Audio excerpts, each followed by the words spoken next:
Our boy is walking through the city on a perfectly normal afternoon when he glances over at a couple passing by.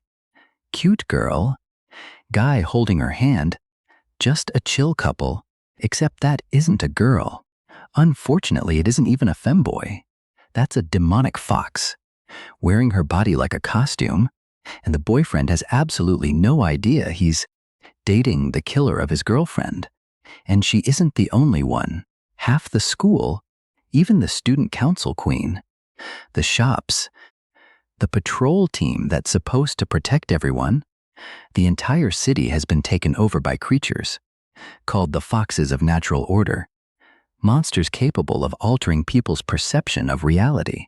Because of that, not a single soul has noticed, because that's their entire specialty. Their powers can make a murder look like two people having a conversation. So a fox can literally eat a girl in the middle of the cafeteria while everyone keeps eating lunch as if nothing is happening. The entire city has become livestock and humanity is being consumed day by day, while this guy is the only person on the planet who can see it. He's the weakest kid in school, assigned to a lifestyle class because his powers are useless. So how is the weakest kid the only one immune to the foxes? Well, when our boy woke up in this world, he awakened an ability that sounds completely broken.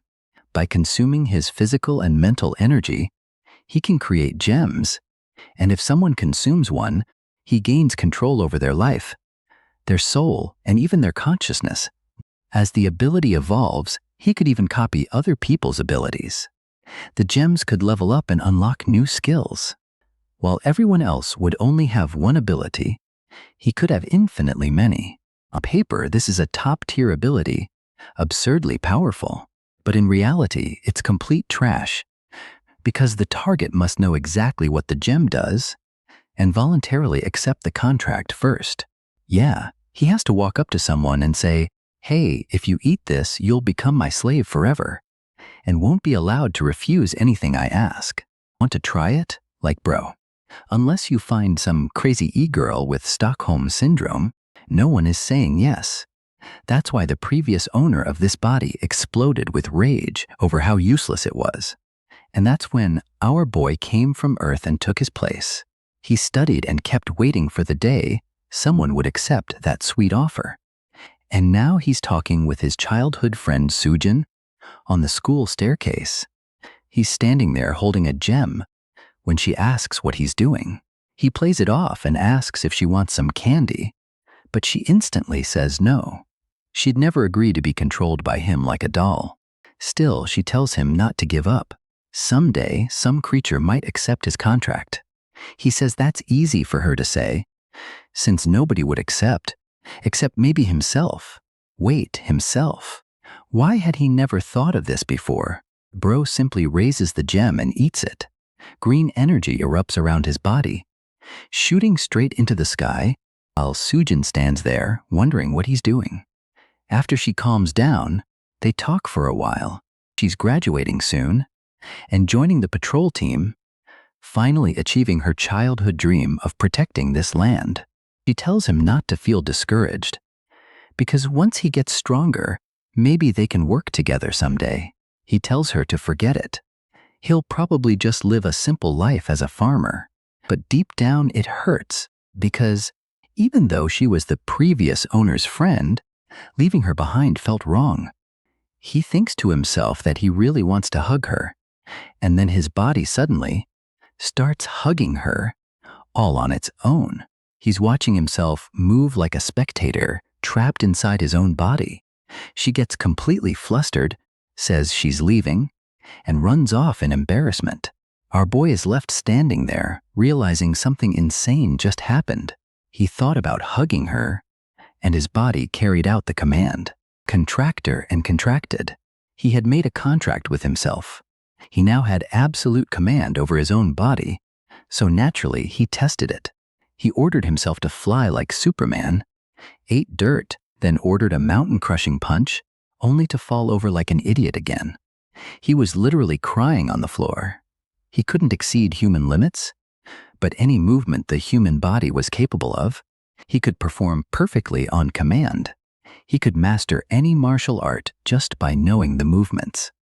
He even ordered his body to wake up at 3 a.m. and go running while his mind remained asleep, then woke up in the cafeteria with his legs completely destroyed after training while unconscious. This man had discovered the ultimate life hack. What if I made my body walk around campus with infinite aura, charming all the baddies? Oh damn, I forgot I'm too ugly for that to work. I just woke up in jail. But controlling his own consciousness came with a side effect nobody expected.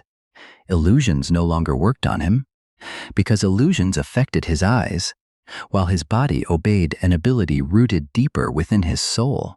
Whenever a fox tried to alter his perception, it simply failed, and that's when the nightmare truly began. He's sitting in the cafeteria when he hears a wet, cracking sound beside him and sees a giant fox-faced creature devouring a girl right at the table.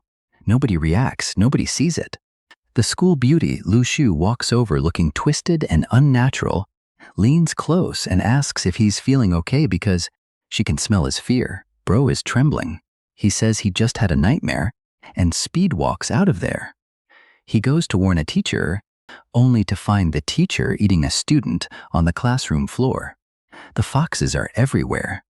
They're high level, far beyond anything he can fight, and their cognitive distortion means they could eat him in public while the world accepts it as normal.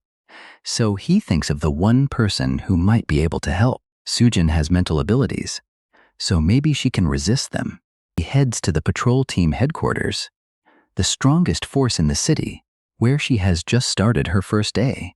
The receptionist smiles at him and asks what he needs. But the receptionist is a fox, which already gives him chills.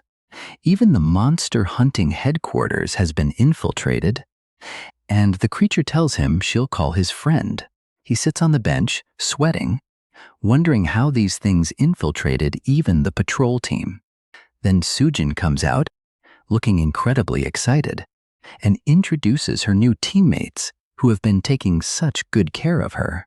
She's glowing as she tells him she'll work hard, grow stronger, destroy every beast, and avenge her family. She even invites him to join the team, but our boy only gives her a sad smile. He politely says goodbye, claiming he forgot something at home and needs to leave. Then he walks away, and we see that every teammate standing behind her is a fox. The entire patrol team is gone, and the girl smiling before him has already become one of them. He walks out of the building, barely holding himself together, knowing he just said goodbye to his childhood friend for the last time. In a city full of monsters, he was the only surviving witness. The entire Sea of Pearl had become livestock for these creatures. Using his analysis ability, he uncovered several details about them. First, most ranged from intermediate to high level. However, several creatures at the patrol headquarters were so strong that he couldn't assess them at all. Second, the creature that killed Lu Shi was overwhelmingly powerful, and the moment he tried to analyze it, he sensed he would be discovered. It was either advanced level or even king level. With that much power, it was no wonder they had conquered the city unnoticed, especially since they were far more intelligent than ordinary beasts and specialized entirely in disguise. Fourth, the foxes seemed to target society's most influential people first, while treating everyone else as livestock. Facing so many head-on would be suicide, but he couldn't simply watch innocent citizens die. He needed a way to grow stronger. A week later, he woke up at 3:54 a.m. Since gaining the ability, his body seemed to rest far more efficiently. After intense training, he had also reached level 2. He converted all his remaining physical and mental energy into gems and consumed them, hoping to eventually obtain a better gem or an evolved talent. Ever since leveling up, however, the gems had become colorless, and consuming them seemed to do nothing. But today, he finally created another colored gem. He ate it, joking that it looked more like poison, while hoping it would actually work. After a while, power began building within him, and his profile revealed a new ability, Nightwalker. It improved his night vision, reduced his presence at night, and made him completely invisible in shadows. His contract gem also advanced to level 2, making him wonder whether it was tied to his base level. If every level granted a new talent, he might eventually become invincible. Now that he had a new ability, there was no reason to wait. It was time to train. Activating Nightwalker, he decided to test it out. He ran around the school and discovered that his night vision was now far better than his daytime vision. He could spot everything, including a strange ring lying on the ground. He crouched down, finding its location suspicious. After repeatedly using analysis, he finally succeeded. It was the ring of assassination, which caused all living beings to unconsciously ignore its wearer. Analysis then revealed what had happened. The natural order fox controlling Lu Shu's body had confronted a man, probably the ring's original owner. He attacked first, but she seemed prepared, and with a single slash, she cut the poor man in half. He knew Lu Shu had always been an honest girl, so she wasn't the original target. This meant there were others in Pearl City fighting against the foxes. Suddenly, a fox leaped over the wall and demanded to know who was there. She jumped into the bushes, insisting the ring had been lying there. She had sensed someone's presence, but strangely, she could no longer detect anything. Anyone capable of escaping her senses was probably an intermediate level, awakened or stronger. The boy realized the discarded ring had actually been bait. The fox then retreated, saying she had to report this to the royalty. That was great news for him because, combined with Nightwalker, the ring made him nearly invisible. By the time the sun rose, it was 5:36 a.m., and he knew he had to grow stronger quickly. Equipment really was the best solution. But suddenly, he heard footsteps approaching. A strange voice called his name. He wondered who was speaking, but the voice only told him to hide. The girl grabbed his face and warned that they were coming. No, they were already inside his room. 4 minutes after he woke up, 3 foxes were staring at his sleeping body. The one controlling Lu Shiyu asked if it was him and formed a red attack in her hand, ordering him to die. The claw shot toward his face while he drooled in his sleep. The fox stopped, reasoning that if he were the culprit, he would have fought for his life. Besides, she couldn't sense the ring. Another fox still found him suspicious since he went walking every day but had skipped today. However, Lu Shu, who was also royalty, insisted it wasn't him. He was nothing more than a worthless meal. And food in this city shouldn't be wasted. Sometime later, the boy woke with a start and spat out the ring, saying that had been close. He had stupidly forgotten his usual morning walk and only escaped suspicion by ordering his body to swallow the ring. What confused him most was hearing Su Jingyeo's voice telling him to hide. He didn't know whether it was grief or something else, but he knew he had to grow stronger and take revenge. For now, he needed to behave normally and avoid suspicion. Later, in the cafeteria, he overheard 2 girls saying that a body had been found split in half that morning. It belonged to Black Star, an exceptionally talented assassin from Pearl City. The boy wondered whether this was the man from his vision. If someone that famous had been killed so easily, Liu Xiu clearly wouldn't be easy to defeat. Strangely, the body had been left in public. Maybe it was a warning to anyone opposing the foxes of natural order. Surveillance would likely tighten, so he urgently needed better equipment. After class, he began checking blacksmith shops. However, every store he visited seemed to be run by a fox. Then he performed another analysis. The system congratulated him for completing 100 analyses and announced that the ability had reached intermediate rank.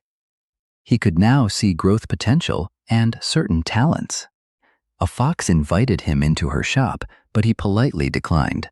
His priority was finding a store that hadn't been taken over. He eventually reached a blacksmith shop called Soul Iron. Inside, a blond man was praising a sword's quality while trying to sell it cheaply to an old blacksmith.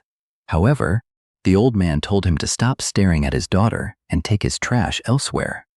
Furious, the man got in his face and asked whether he had heard him. Suddenly, Zhang Ping picked up the sword the man had left on the table. The seller demanded to know what he was doing, while Zhang Ping used analysis. The blonde threatened to beat him if he didn't return it. But the system revealed that despite looking impressive, the sword was useless because it had been repaired terribly. Zhang Ping said the sword was about to break, and at that exact moment, it snapped.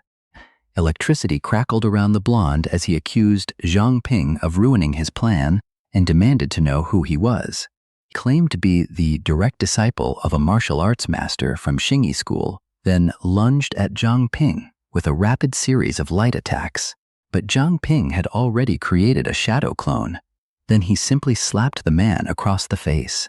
Zhang Ping wondered how he could be so weak, while the blonde accused him of fighting dirty.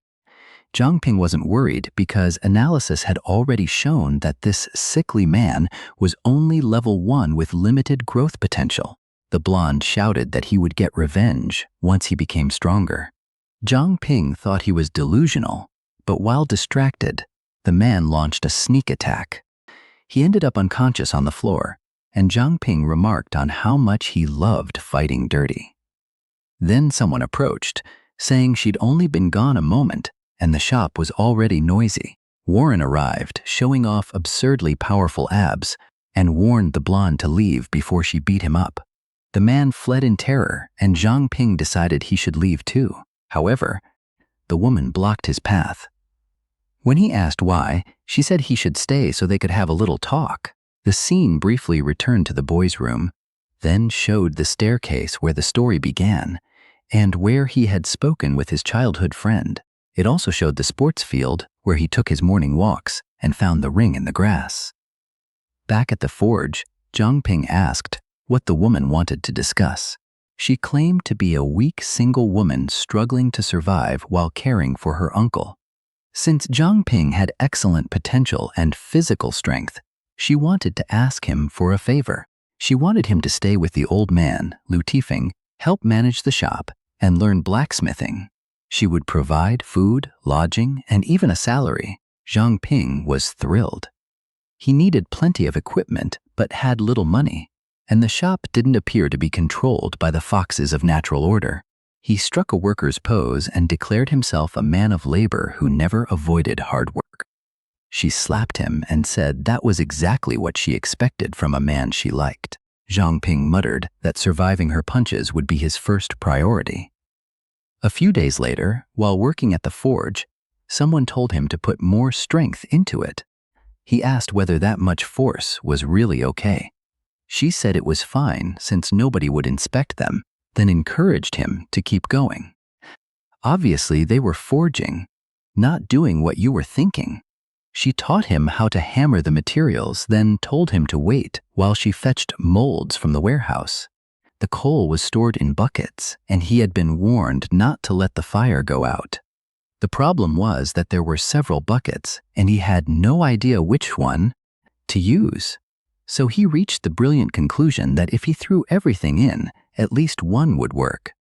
He dumped it all into the furnace to keep the fire burning. However, the entire forge exploded. Flames erupted everywhere, and Zhang Ping wondered whether he was about to die. Then a strange skull appeared on his chest, absorbed part of the energy, and began pulling all the flames into his body. He suddenly woke with one eye burning. Smoke and ash filled the forge, but somehow he was still alive. However, his heart was burning and racing. Realizing he was literally on fire, he used analysis on himself. His growth potential had risen to 4 stars. The more stars he gained, the further he could evolve his abilities, and evolving existing abilities would increase his potential even more.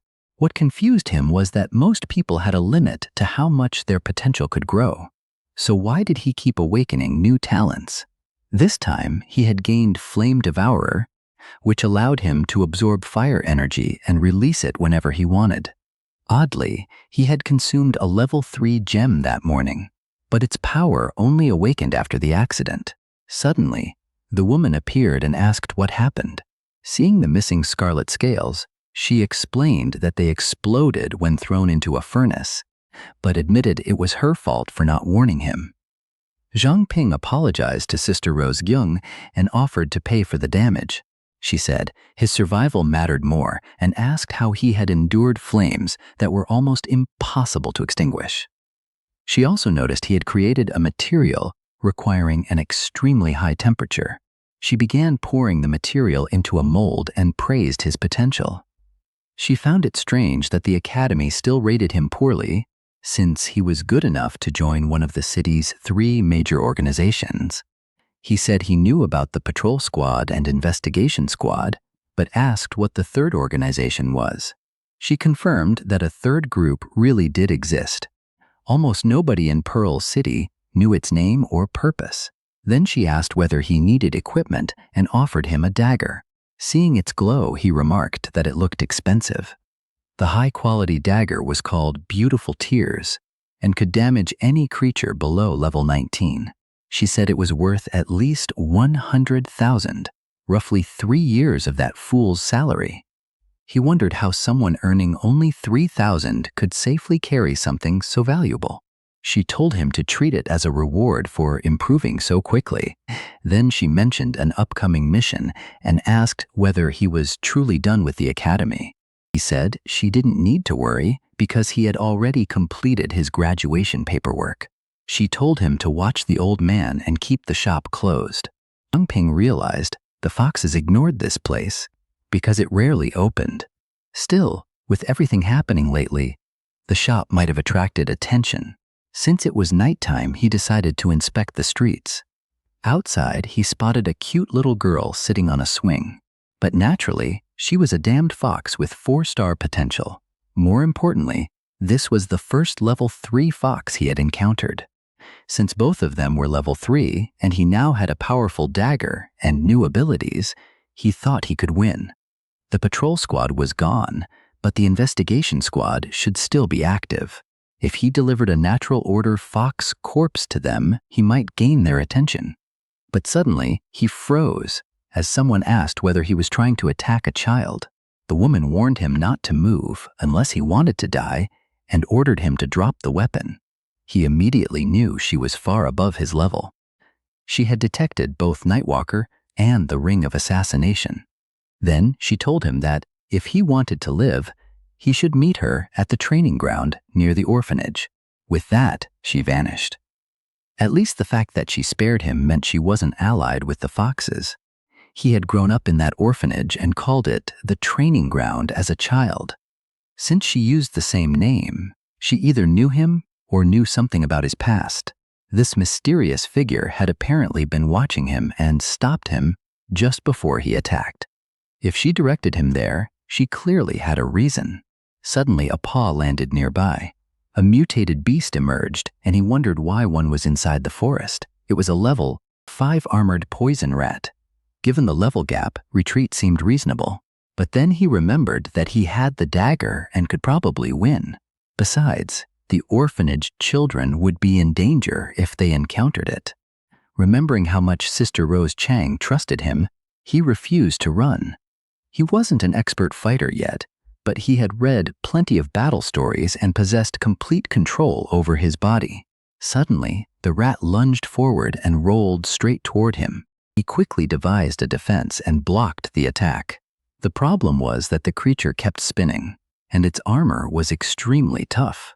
It ricocheted away and slammed into a rock. Then it opened its paw and began gathering green energy.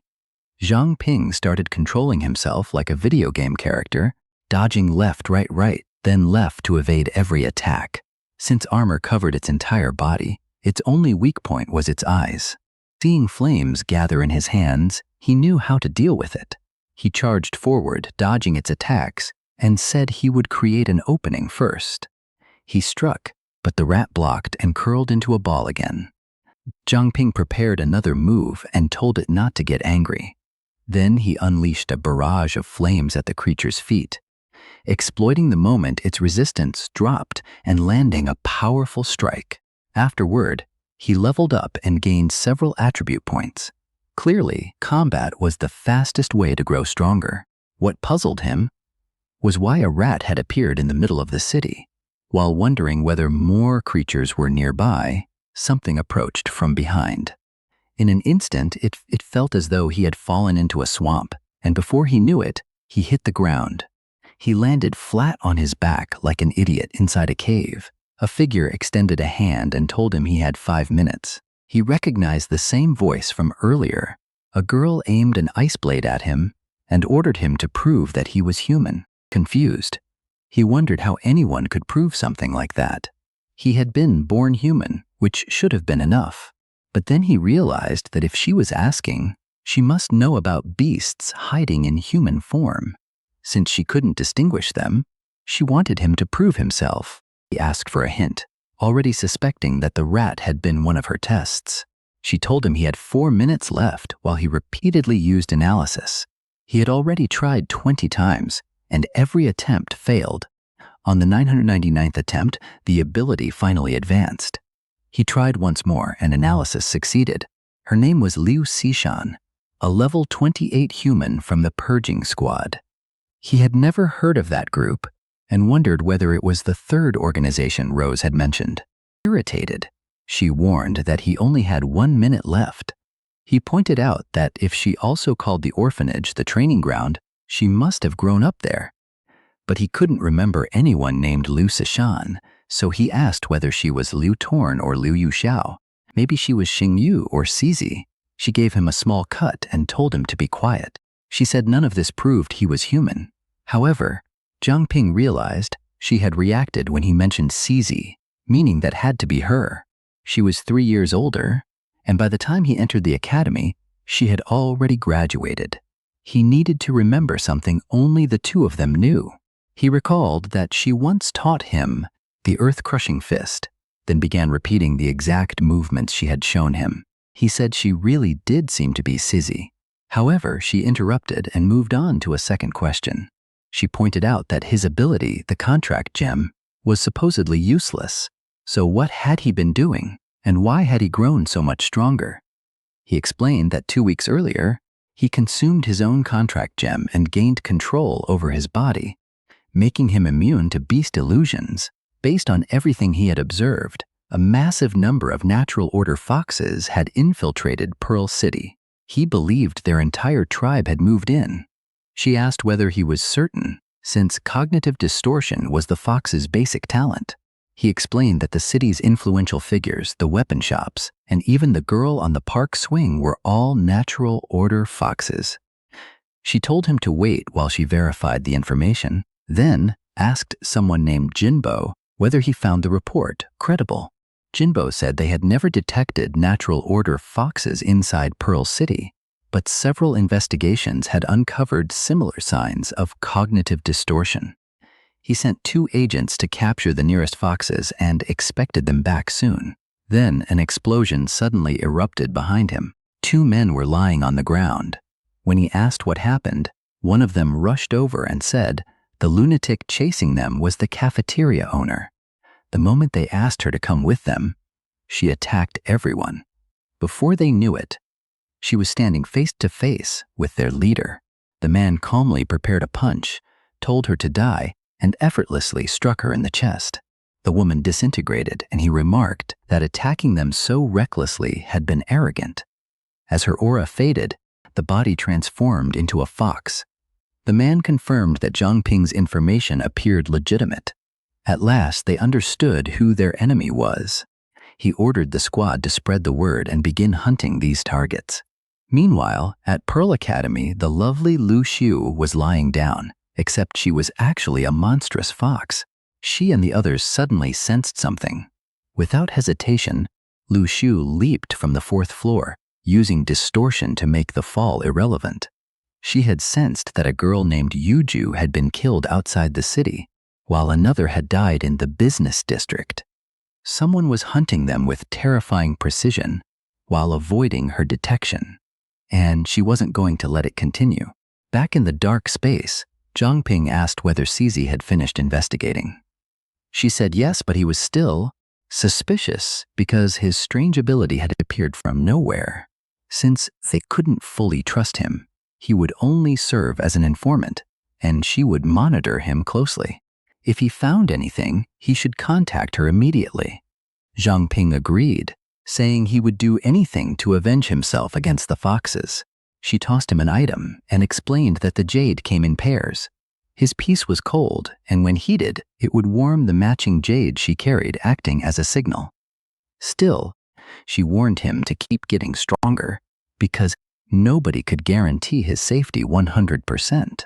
Zhang Ping excitedly played with the jade and said he wished he had joined a martial arts academy, but he couldn't afford it. Cizi promised to speak with the organization and secure him a place. He excitedly thanked Sister Cizi. Recently, the number of foxes in the city had dropped dramatically because the squad was hunting them. Luckily, he awakened his ability at exactly the right time, discovered the squad, and learned Cizi's identity. Everything seemed to be going well, and the foxes were steadily being eliminated. It even received 10,000 immediately, which was incredibly generous. Then a girl approached and asked whether he wanted to study martial arts at Beast King Academy. He agreed to take a look. Apparently, the martial world was highly capitalistic, with every technique carrying a price tag. The girl promised it would be worth the money. Beast King martial arts were highly respected throughout Pearl City, and she grabbed him and offered a demonstration. She explained that the first 3 techniques were the monkey technique, the crocodile technique, and the phoenix technique. Zhang Ping noticed that the movements were far more precise than anything he had been practicing. It really was an excellent martial art. The only problem was that the girl clearly wasn't prepared to teach it properly. Being a gentleman, Zhang Ping asked whether she was okay. While they talked, 2 side characters looking for trouble appeared, and one demanded to know who gave her permission to distribute flyers there. Embarrassed, she apologized and said she didn't know it was forbidden. Then the annoying blonde, Andy, appeared and mocked the beast fist technique. As he approached, our protagonist already wanted to punch him for bragging about his thunder technique. Naturally, Andy became angry and declared it was time to avenge the blacksmith shop incident. But the girl stepped in front of Zhang Ping and said nobody would hurt him. The men started yelling and tearing off their shirts. Zhang Ping activated analysis. Both idiots were level 4 and claimed they would finish the pair off. They were using an ability that reduced intelligence by 70% in exchange for a small strength boost. Zhang Ping was baffled. He wasn't even sure that counted as a talent. Then he analyzed the girl, Won Jimin, and discovered she had enormous growth potential. She would become powerful someday, but at level 3, she would only get beaten up. So he handed back her flyers and said he would handle this himself. After all, he wanted to test the technique she had just shown him. One of the idiots charged, but Zhang Ping easily dodged and struck the back of his neck with the first style. The second attacked next, but Zhang Ping drove an elbow into his stomach and called it the second style. Then the useless blonde tried using his lightning technique again, but Zhang Ping kicked him in the groin before he could finish. Jimin was amazed that Zhang Ping had learned the techniques after seeing them only once. She asked whether he could teach her whenever she struggled in the future. Zhang Ping agreed, and she thanked him, saying they would grow much stronger together. With 7-star growth potential, Zhang Ping knew she had a bright future. Maybe someday he would be the one asking her for help. When they reached the academy, everyone was panicking because the instructor was returning. Jimin explained that Instructor Beidei was harsh and punished anyone who failed their missions. Zhang Ping asked whether she had been punished before. Proudly, she admitted she had probably been punished the most, because she had accomplished almost nothing in a month. He wondered why she sounded so proud. Then the door opened, and everyone greeted the instructor. Jimin warned Zhang Ping to be respectful and careful. The instructor's first order was to run 50 laps. Zhang Ping analyzed him and learned that Beidei was a level 25 human. He could immediately tell Beidei was powerful, especially since his level matched Cizi's. Bide then asked whether Zhang Ping was the one who helped with the incident at the other school. Zhang Ping confirmed it. Bade raised his fists and told him to watch closely. Zhang Ping tried explaining that he wasn't very strong, but then started dodging the attacks. Bade questioned the beginner act since he had heard Zhang Ping learned the Monkey King technique after only one demonstration. Bade attacked again, and Zhang Ping realized he couldn't dodge. Fortunately, the instructor only gave him a gentle tap. Bade admitted he had doubted the rumors. But Zhang Ping truly possessed extraordinary potential. It was just unfortunate that he had learned from someone so useless. The movements he had been shown weren't even close to the real technique. Bei offered to teach Zhang Ping personally, and the boy gratefully accepted. At first, it was time to punish the slackers. Bade ordered everyone to line up and fight him, followed by 500 push-ups and a 10-kilometer run. Someone timidly touched Zhang Ping. It was an embarrassed Jimin, so he asked what was wrong. She explained that the instructor had never taught her privately and asked Zhang Ping to share what he learned. He agreed and suggested training together later at Soul Iron Forge. She lit up, saying she expected him to refuse.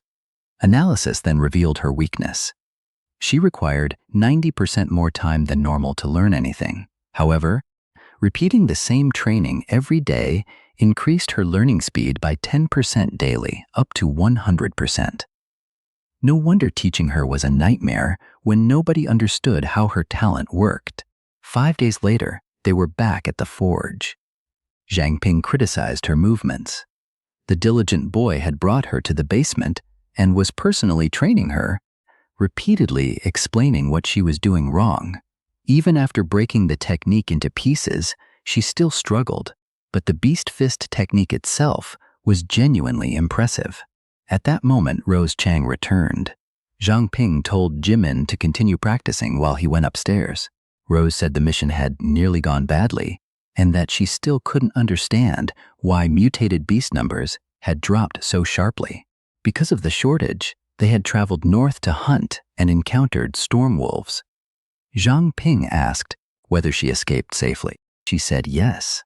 They used a concealment technique, and the wolves attacked another group, allowing her to steal something valuable, a gem that let its user control wind mentally.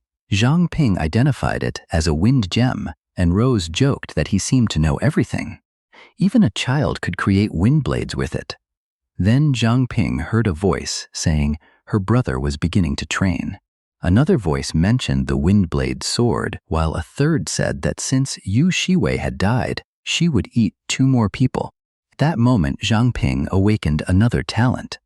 But then he heard voices discussing the 2 people inside the shop. He recognized them as natural order foxes, and they were talking about what delicious snacks the pair would make. Zhang Ping wondered whether they really planned to raid the shop in broad daylight. Meanwhile, Sizzy was calmly bathing, despite Zhang Ping being in serious danger. He wondered whether she would arrive in time, since the foxes could break in at any moment. Rose noticed his concern and asked what was wrong. Zhang Ping suggested that since she had returned, she should visit her uncle upstairs because he constantly talked about her. She agreed and said she would buy ingredients and make dinner. Before leaving, however, she grabbed the gem. Zhang Ping handed it back and thanked her for going, ensuring she wouldn't be caught in what was coming. He rushed to Jimin, who was still practicing like a fool, and quietly told her to follow him. Then 2 foxes appeared and asked where they thought they were going. Zhang Ping told Jimin to stay back, but she asked what her mother and father were doing there. She assured Zhang Ping they were family, and there was nothing to fear. However, standing before him were 2 natural order foxes at levels 15 and 16. They asked Jimin who the frightened boy beside her was. She said he was a friend from the martial arts academy. Suddenly, darkness formed around them, and both foxes lunged forward, shouting not to let them escape. Jimin froze in fear, while Zhang Ping told her to forget them and hold on. The real problem was that they seemed to be tracking him specifically. Zhang Ping turned his back to shield her from the attack.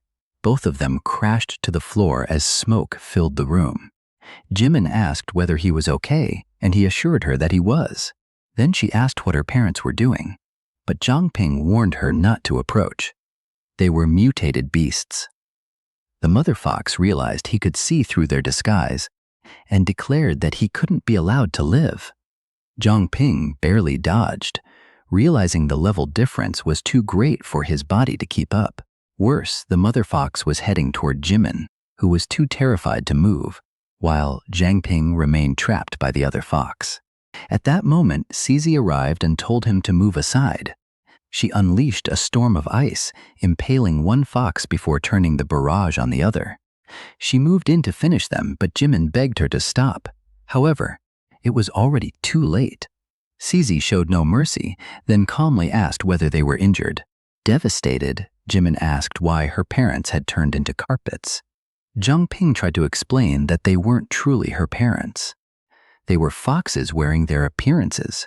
Jimin broke down, insisting that was impossible because they were obviously her mother and father.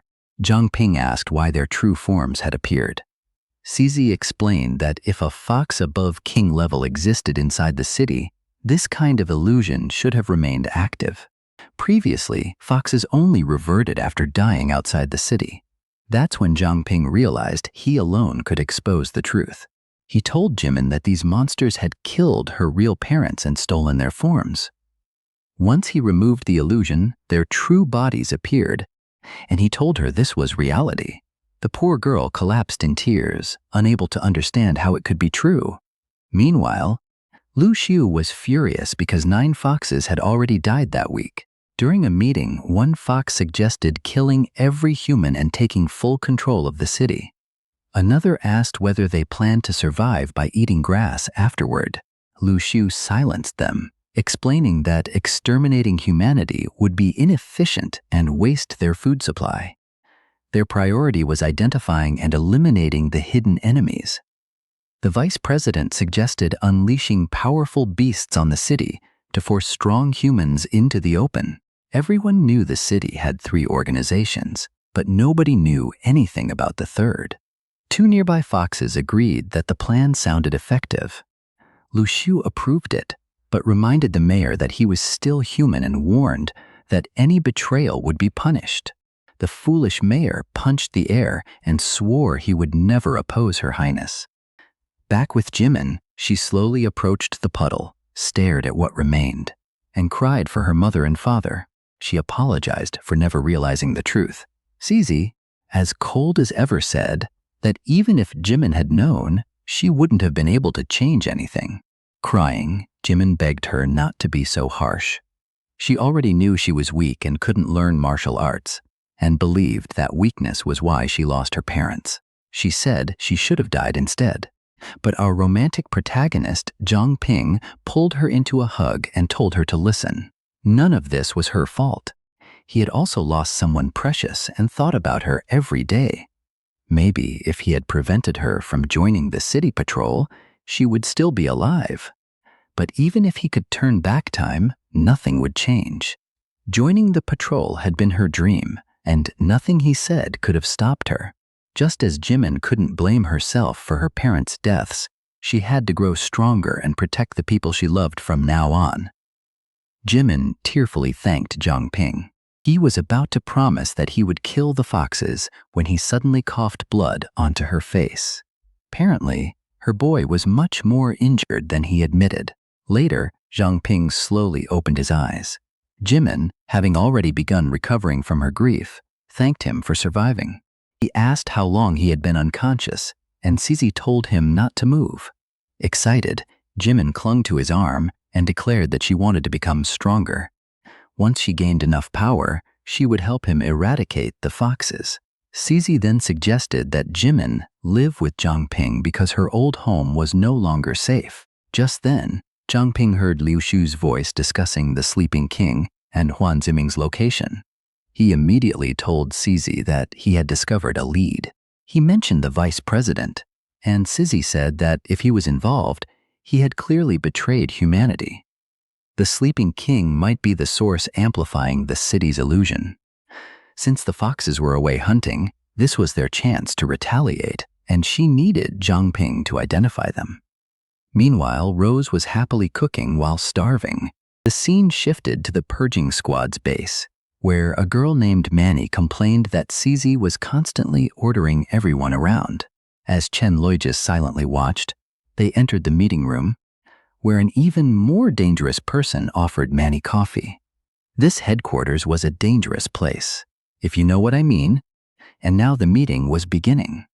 Suji activated solar recharge, another member used black curtain, and the final member triggered light and shadow distortion. Together, they created the celestial curtain around the entire city.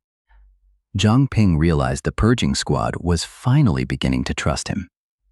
They were humanity's only hope, possessed incredibly rare equipment, and even maintained a secret team for operations like this.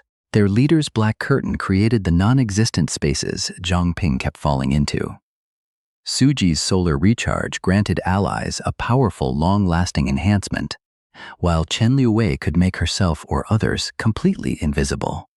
Combined, these abilities created the celestial curtain, drawing every creature below king level into an artificial world. Since the foxes enjoyed using illusions to kill humans, the squad decided to return the favor. Two girls walked through the city discussing how they wanted to kill people. One suggested capturing humans and bringing them back. The other mentioned how chaotic the city had become, and her friend asked whether she was scared. Suddenly, the second girl stopped, and the purple-haired one asked whether she could also feel something strange approaching. The first nearly dismissed it as paranoia, but then sensed it too and wondered where all the nearby humans had vanished. At that moment, someone appeared behind them with a fist aimed at their necks. A small explosion echoed through the street, and the attacker complained that one punch hadn't been enough to finish them. The girls realized he was the person killing foxes throughout the city and called him bold. Lu Bo thanked them for the compliment. He was level 32, and Zhang Ping had warned him that both enemies were only level 25, so he felt confident. Both foxes attacked, but he easily avoided one strike. Then something strange happened. Despite blocking, Liu Bo still took damage. One fox charged forward and called him nothing more than food, while he wondered why defended attacks were still hurting him. They continued attacking and mocking him, asking whether this was all he could do. They couldn't believe someone so weak had killed their companions, until Lu Bo slapped one across the face and said he finally understood. Her friend attacked in fury, promising revenge. But at close range, Liu Bo explained that he could finally see the problem. He had been defending against their human appearances instead of remembering that they were foxes. Once he adjusted to their true size, it became obvious that they excelled at surprise attacks but were useless in direct combat. Groaning in pain, one called for the other's help, but Liu Bo only smiled and asked whether she felt nostalgic before slamming her companion into her chest. As both reeled from the impact, Liu Bo appeared behind them and warned that the next strike would end the battle. He delivered a devastating heel kick that drove them into the ground. Writhing in pain, the foxes wondered why they couldn't sense their own kind. Liu Bo told them to stop thinking because this was the end. Then he unleashed an electrical explosion and completely destroyed them. Watching from afar, Zhang Ping remarked that Liu Bo was incredibly strong. CZ said that was obvious because he led their division. Still, Zhang Ping couldn't help, saying Liu Bo looked like he had walked straight out of Super Saiyan. CZ received a warning that numerous beasts were invading the city. If too many entered, the celestial curtain would overload. She told Zhang Ping they needed to handle the incoming creatures and promised to assign someone to protect the forge. When he asked who she had been speaking to, CZ said it was an important leader he would meet eventually. She then explained the power system. Low-level creatures ranged from level 1 to 10, while Zhang Ping was currently level 4. Most foxes were mid-tier, meaning below level 20. Apex creatures, such as level 32 Jinbo, stood just below king rank, which began at level 40. Some foxes had already reached that level. As they left the city, Zhang Ping realized how long it had been since he visited the wilderness. He asked what kind of plants surrounded them. Suddenly, Sizzy grabbed his arm as one plant discharged electricity. A green bubble floated upward and exploded, spraying liquid everywhere. Sizzy warned him that the liquid was acid. Then she pointed toward a rabbit and assigned it as his challenge while she inspected the area. Zhang Ping analyzed the rabbit and discovered it was level 9. Despite its harmless appearance, he knew he had to remain cautious and finish it quickly. He attacked with his dagger, knowing the opening strike was crucial. However, the rabbit didn't even attempt to dodge. Zhang Ping immediately followed with a pearl fist, but the rabbit sprayed poison from its ears. Zhang Ping realized how weak he still was. The rabbit bounced around, triggering poisonous traps hidden among the plants. He commanded his body to dodge while trying to understand the battle. The rabbit possessed incredible reflexes, making his surprise attack completely useless. Worse, it was deliberately luring him into an acid-filled area. The creature was both fast and intelligent, so this wouldn't be easy. Then Zhang Ping noticed the acid wasn't burning him. Perhaps the flames within his body were evaporating it on contact. The rabbit unleashed another barrage, but Zhang Ping answered with a wall of flames and blocked every attack. Because the acid was liquid, the fire instantly evaporated it. Zhang Ping finally understood why Sizzy had chosen this opponent. Dangerous as the creature was, he possessed a clear advantage. The rabbit charged, confused about why the acid wasn't consuming him. Zhang Ping tried defending but struggled to follow its movements. Even worse, the rabbit's claws were coated in acid. Realizing ranged attacks were ineffective, the beast had switched to close combat. Zhang Ping now had to cover his body in flames to burn away the acid on its claws. However, his fire reserves were limited. He charged and asked whether the rabbit thought it was the only one with tricks. Then Zhang Ping launched a series of attacks, but the rabbit dodged. Finally, they stood face to face, and Zhang Ping declared there was nowhere left to run. He had trapped the rabbit inside a fire tornado. The problem was that he had only 3 flame reserves remaining. He stabbed, but the rabbit dodged, reducing his reserves to 0. However, that was exactly what Zhang Ping wanted. He walked through the flames he had created, absorbing them and partially restoring his reserves. He coated his dagger in fire and drove it into the rabbit's back. The creature appeared dead, but Zhang Ping knew that because of the level difference, he should still finish it properly. He did so with absolute determination, and all his stats increased by 2 points. This was strange because he hadn't leveled up. The system explained that each level required more experience, so training or defeating enemies could sometimes grant only attribute increases. Still stuck at level 4, Zhang Ping complained about how difficult leveling had become. Poor guy. Then he heard something behind him. It was an army of extremely angry rabbits. Worse, Zhang Ping had only 2 flame reserves left, and there were far more creatures than he could handle, including several huge muscular ones. He muttered that at least he had enough energy to activate the pendant, then ran for his life while calling Sister Sizzy for help. But the rabbits were intelligent and blocked his escape. The area behind him was packed, and the creatures were clearly coordinating their attacks. A massive wave of poison flew toward him with no room to dodge. Then an ice barrier suddenly rose and saved him. He immediately knew who had arrived. Sister Sizzy warned that the bullet rabbits had entered berserk mode, meaning she would have to handle them herself, and began preparing a huge attack. Moments later, the fools were blasted from the forest, soaked and completely defeated. They looked cute now, didn't they? But they were still damned creatures.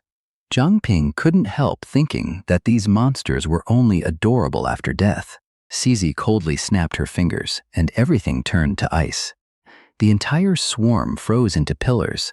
Sizzy said she had only been gone for 1 minute, so how had so many appeared? Naturally, Zhang Ping claimed he had no idea. She replied that the worst part was that this still wasn't over. Another swarm was approaching, but instead of attacking, the rabbits began smashing their heads against one trapped in the ice. They ignored the woman preparing a sword as though completing one objective was the only thing that mattered. Cece had no intention of helping them. Even if they looked cute after death, she showed no mercy and eliminated them all. Since the entire pack had focused on the rabbit in the center, Cece suspected something was hidden inside its body. She reached out and commanded it to release.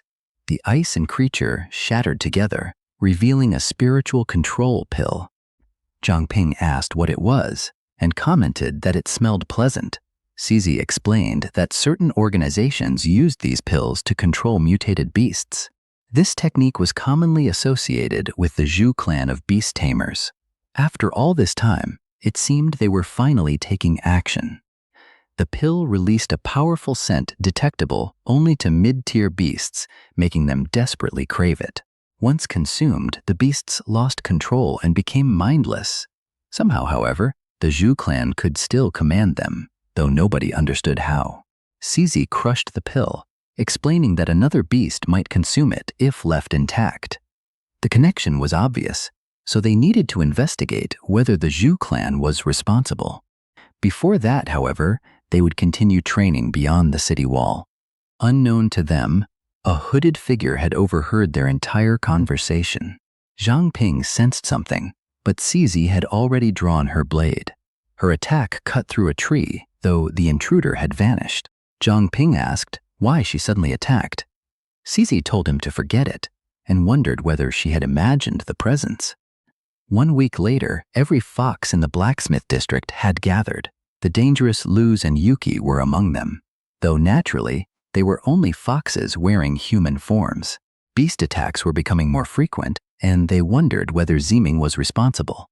Still, Luz refused to depend on him and decided to make her own move. She reminded the others that humans had apparently discovered a way to resist mental control. Since most foxes had vanished from the blacksmith district, they would all head there. Their goal was to create chaos while pretending to act impulsively. Luz would then observe who responded and eliminate every threat. Meanwhile, the stupid bullet rabbits were still wandering the forest.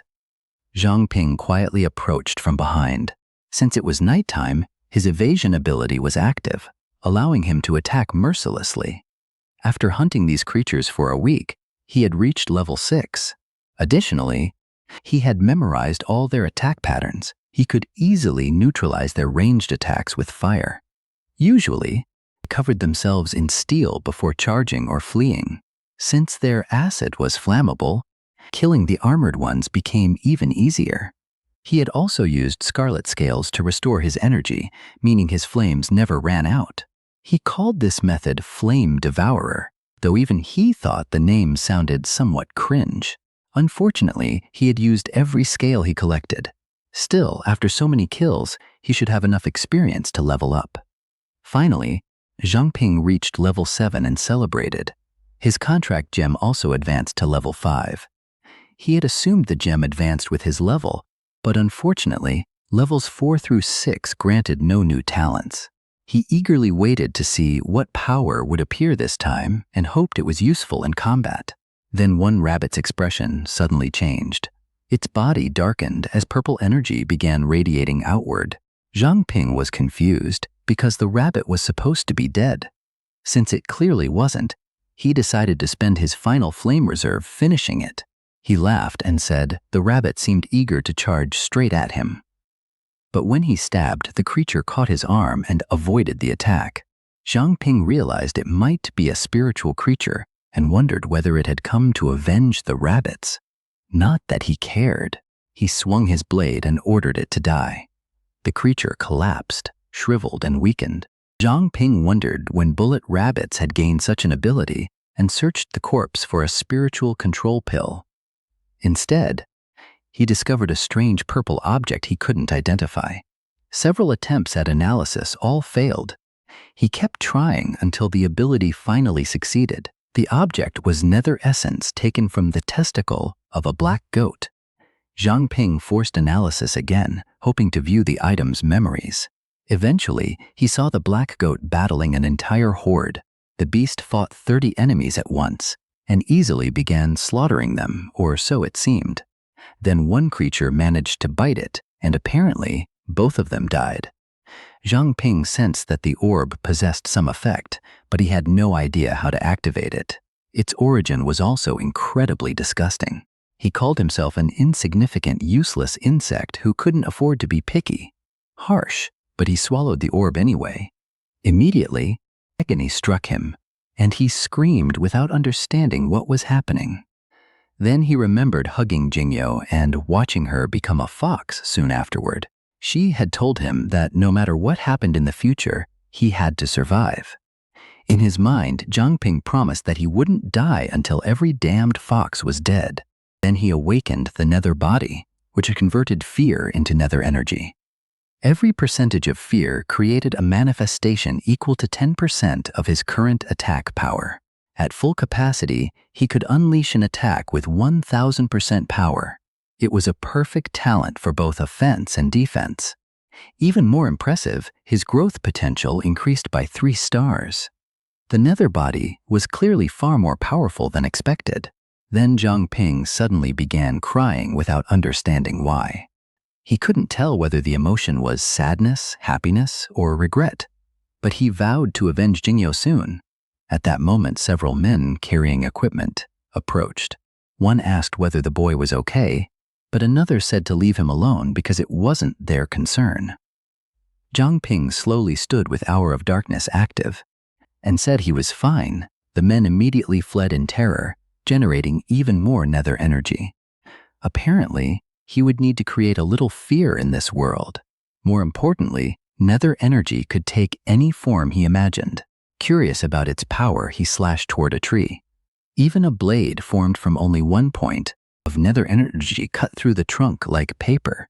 He then sliced the falling tree again, turning it into neat Minecraft-like cubes. Next, he created a small shield using 10 nether energy points, and it easily blocked every attack. This would become his trump card against high-level beasts. Then Cizi suddenly appeared behind him, shouting his name. She approached with an attack prepared and asked whether he had seen the nether beast detected nearby. Feeling awkward, Zhang Ping realized he needed to explain. Cizi demanded to know why he had eaten nether essence and accused him of having a death wish for consuming something so dangerous without knowing what it was. Zhang Ping defended himself by saying analysis hadn't shown any danger. He claimed he had remained calm because if anything went wrong, he could simply order his body to vomit. But Cizi asked what he would have done if that failed, or if the item contained a parasite capable of taking control of his body. Startled, Zhang Ping asked whether that had actually happened before. Cizi explained that nether creatures were mysterious entities with no fixed form and typically hid inside other living beings. When their host died, they condensed into an organ, and once another creature consumed it, they took control. In other words, nether creatures specialized in infecting whoever ate them. Zhang Ping realized he had made an incredibly stupid mistake. The extreme pain he felt was probably the creature attempting to seize his body. However, since he currently felt normal, it must have failed. Cizi explained that his absolute self-control prevented the beast from stealing his body. Still, she warned that if he showed any signs of mutation, she would kill him. Zhang Ping apologized, and then a spider suddenly descended between them and startled Cizi. Embarrassed, Cizi swung her sword at the creature but missed, and it scurried away. Zhang Ping noticed how terrified she was as she clung to him, completely flustered. He remembered that she had always feared insects, even as a child. Once, he proudly ran over carrying a beetle nearly as large as her head. Honestly, even he would have feared that thing. Cizi slapped it away, making it flee, and Zhang Ping became upset because he wanted to become friends with it. Cizi asked why he needed a beetle friend when so many children at the orphanage could be his friends. He replied that eventually, everyone would leave and he would end up alone. Cizi hugged him and promised they would always be friends. Of course, she later disappeared and nearly killed him. Yet he forgave her. What a surprise! Now things became awkward as she leaned into the hug and asked why he was holding her so tightly. Cizi said he had been lucky this time, but the world was full of dangerous things, so he could no longer depend on luck. Zhang Ping realized that although Cizi seemed cold after joining the squad, she had always cared about him, even when she didn't show it. She received a message and replied that she understood. Zhang Ping asked what had happened. She explained that his training and the investigation were suspended because they needed to return to Pearl City. Liu Bo had been injured, and the squad required support. Zhang Ping was shocked that someone as powerful as Liu Bo could be hurt, and asked why they didn't request help from other groups. Cizi explained that exposing the squad was impossible, and besides, conditions beyond the wall were chaotic. During the return journey, she explained that when the cataclysm began, humanity built walls to protect what remained. Traveling outside was extremely dangerous, so only a few independent awakened had the courage. Several villages near Pearl City had not yet fallen to monsters. The sea contained countless apex-level creatures, and nobody knew what existed beyond it. When they reached headquarters, someone explained that the celestial curtain had been monitoring the foxes when suddenly, a large group appeared on Blacksmith Street. The squad responded, only to discover it was a trap. Jinbo was injured and still recovering. For the time being, Cizi would oversee the city's safety. Zhang Ping politely asked whether she needed his help. She declined and told him to return to the forge, promising to contact him if necessary. The two separated, and Zhang Ping wished her luck. After so many days training beyond the wall, he could finally relax. He was curious to see how Jimin's training had progressed. Then he noticed something strange. Everyone in the city appeared frozen. A man approached and called out to him. Zhang Ping used analysis. It failed 66 times before finally succeeding. Even then, he only discovered that the man possessed an identity-concealing ability. The stranger remarked that Zhang Ping could still see everyone and was probably analyzing him right now. He congratulated Zhang Ping, explaining that most analysis-type awakened could only activate their abilities 10 times, while Zhang Ping appeared to have no limit. Shocked that the man understood what he was doing, Zhang Ping asked whether he needed something. Despite his fear, Zhang Ping stood firm against the terrifying aura surrounding him. The old man asked whether he wanted to have some fun. Zhang Ping remained still, and the man wondered why he hadn't started yet. Zhang Ping replied that he had no reason to fight. The stranger asked whether he had no reason to become stronger, or whether his desire for revenge in South Nile was only a lie. Instantly furious, Zhang Ping appeared before him and demanded that he repeat those words. Then reality seemed to shatter. The man teleported and Zhang Ping sensed him behind. As he turned around, the stranger blocked his punch and said Zhang Ping still had much to learn. Zhang Ping answered that they would find out soon enough, then unleashed flames directly into the man's face. The fire passed straight through him without causing any damage. The stranger reappeared at a distance, saying he had enjoyed himself and now it was his turn. Zhang Ping had only struck an illusion, and the man launched an attack. Ice attacks bombarded Zhang Ping, making him wonder how this lunatic possessed so many abilities. He used small amounts of nether energy to dodge, raising a shield whenever evasion became impossible. It was all meant to make the man lower his guard. Zhang Ping sacrificed the shield and attacked while it blocked the enemy's vision, then rushed in from the side to deliver a finishing blow. The old man praised his intelligence but said he lacked strength. Then light erupted and blasted Zhang Ping backward, sending him crashing to the ground like an idiot. The stranger admitted Zhang Ping possessed impressive power for someone at his level. Zhang Ping realized some form of telekinetic pressure had pinned him to the ground. The old man said it was time for a conversation. Zhang Ping immediately understood that this person was far stronger than Jinbo or even Cizi. The only stronger individual he had heard of was the purging squad captain. Trying to sound clever, Zhang Ping asked how he should address him. The old man said Zhang Ping could call him anything and asked whether he truly didn't know his identity. Since the man knew about Jingyao, Zhang Ping guessed he belonged to the purging squad. The captain's name was Sidhu Shibai, But Zhang Ping couldn't understand why such a person would reveal himself. He asked why the captain had come. The old man warned him not to overthink, especially since Zhang Ping couldn't defend against mind reading. He explained that during 2 years in Pearl City, he had never encountered an awakened person with an unlimited type ability, so naturally he became curious. Zhang Ping asked whether unlimited rank truly existed, since he believed Apex was the highest. Shibai explained that ordinary awakened people possessed only one ability, regardless of how powerful they became. Unlimited users, however, could continuously gain new abilities as they advanced. And one question deeply interested him. Would his unlimited ability, Path of Others, copy Zhang Ping's contract gem? Naturally, Shibai wasn't asking for free. Zhang Ping would receive a reward even if the test failed. Zhang Ping asked what would happen if he refused. Shibai said the choice was his, but suggested examining the reward first. It was a bracelet called Golden Treasure, containing a storage ability Shibai once used. He assumed Zhang Ping understood the implication. Zhang Ping was delighted. Storage was perfect for someone whose abilities consumed physical items. The old man told him to raise his hand, and strange blue energy began flowing. Shibai looked thoughtful before sighing.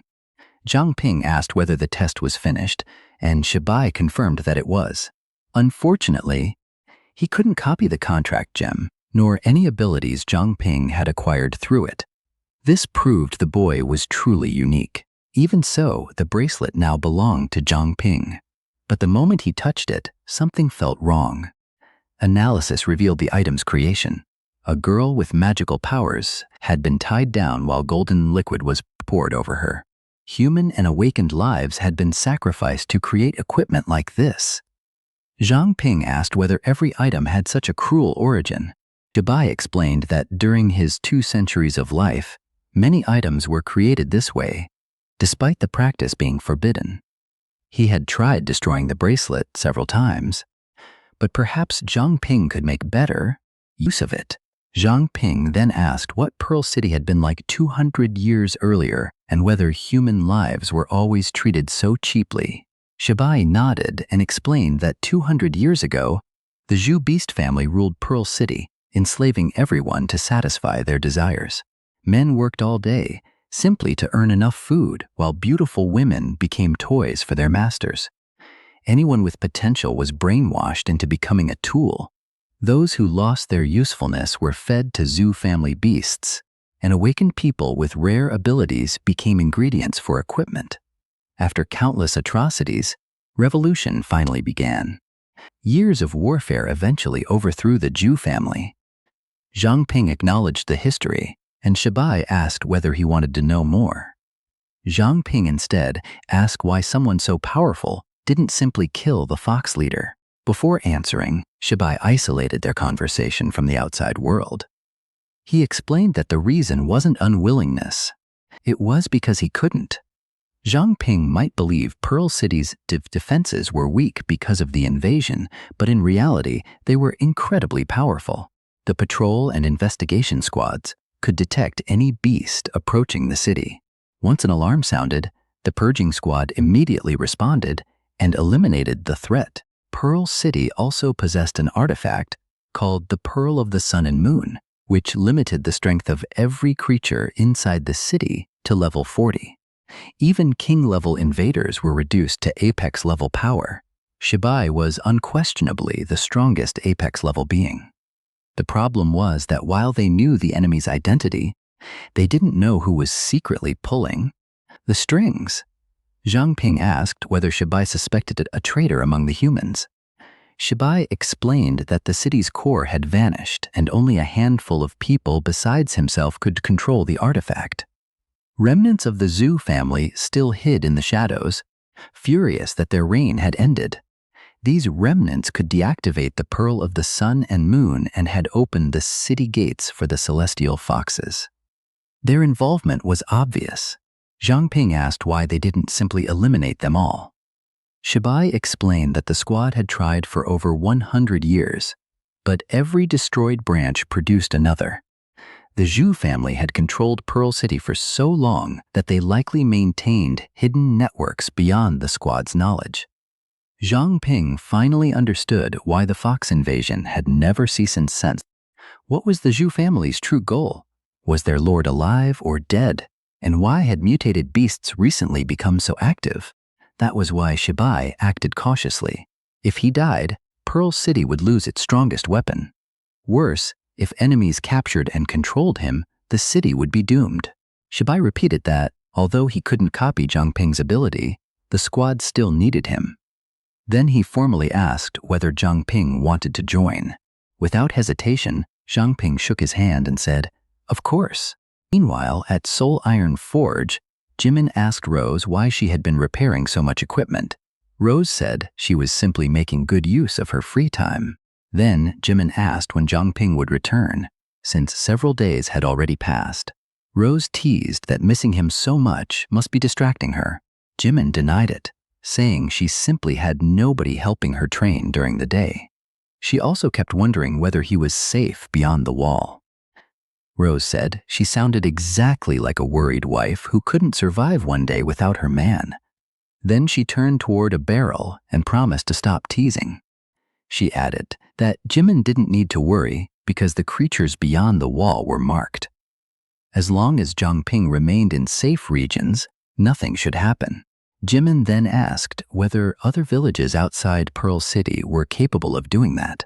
Rose said several villages existed, but they were primitive and hostile toward outsiders. Many still worshipped beast gods and performed sacrifices, so encountering one meant it was best to flee. Jimin asked whether they could simply communicate if those villagers were human. Rose warned that such thinking was dangerous because the villagers could be more threatening than beasts. Some wore terrifying masks and approached without making a sound. At that moment, Jimin asked whether she meant something like the figure standing behind them. Rose said yes, it looked exactly like that one, before realizing it was actually real. Our boy appeared like an idiot and frightened both girls. Rose immediately punished him with a powerful kick to the groin. Well, boy, that little prank failed badly. A few moments later, Zhang Ping pretended nothing had happened and told Miss Rose that her reaction had been cruel, but she demanded to know who he was. He removed the mask and revealed himself. Both women immediately wanted to scold the rascal for frightening them. He teased them, asking whether he was really a rascal just for returning with a small scare. He had overheard them discussing frightening villages and decided to play along. Rose asked whether he had finished training. He said yes and explained that he would remain near the walls for a while.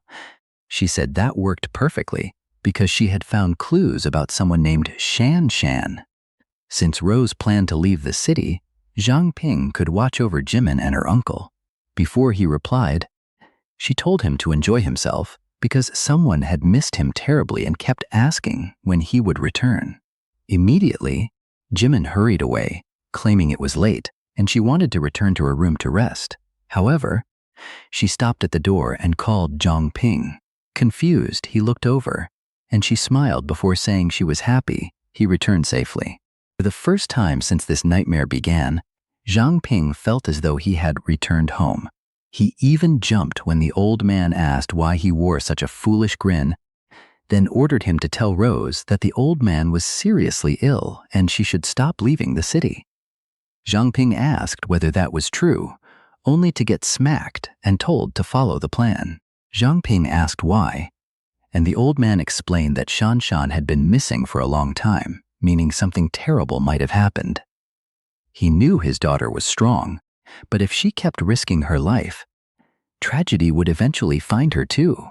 That was why he intended to fake worsening health and keep her from leaving so often. Zhang Ping felt awkward about the scheme. The old man simply told him to follow the script.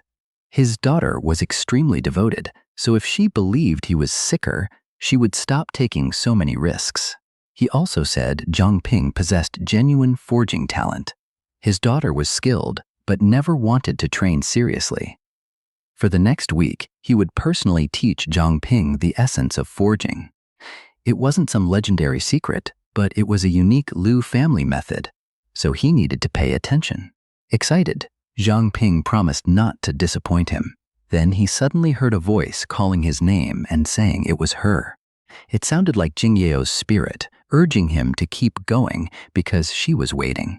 Once again, he couldn't understand why these hallucinations continued. Just as the old man planned, his daughter stayed in the city longer while Zhang Ping learned the family techniques. The old man claimed he had lung disease from smoking, and his daughter told him to quit. Meanwhile, Zhang Ping practiced shaping nether energy into increasingly precise forms. He finally mastered the 3 basic Beast King styles. That night, when Su Jingyo's voice appeared again, the sensation felt strangely familiar, so he contacted the purging squad. He asked Shibai whether he was certain no foxes remained in the blacksmith district.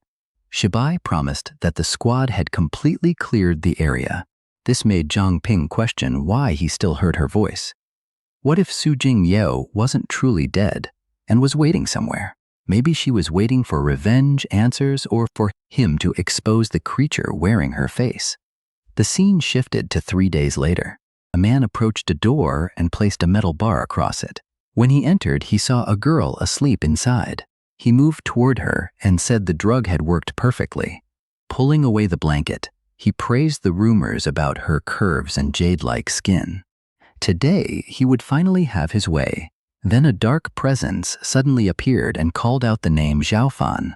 The man spun around and demanded to know who was there. The eerie voice mocked him, saying he was so ugly that only his mother could love him, and that he deserved to be buried 5 palms underground.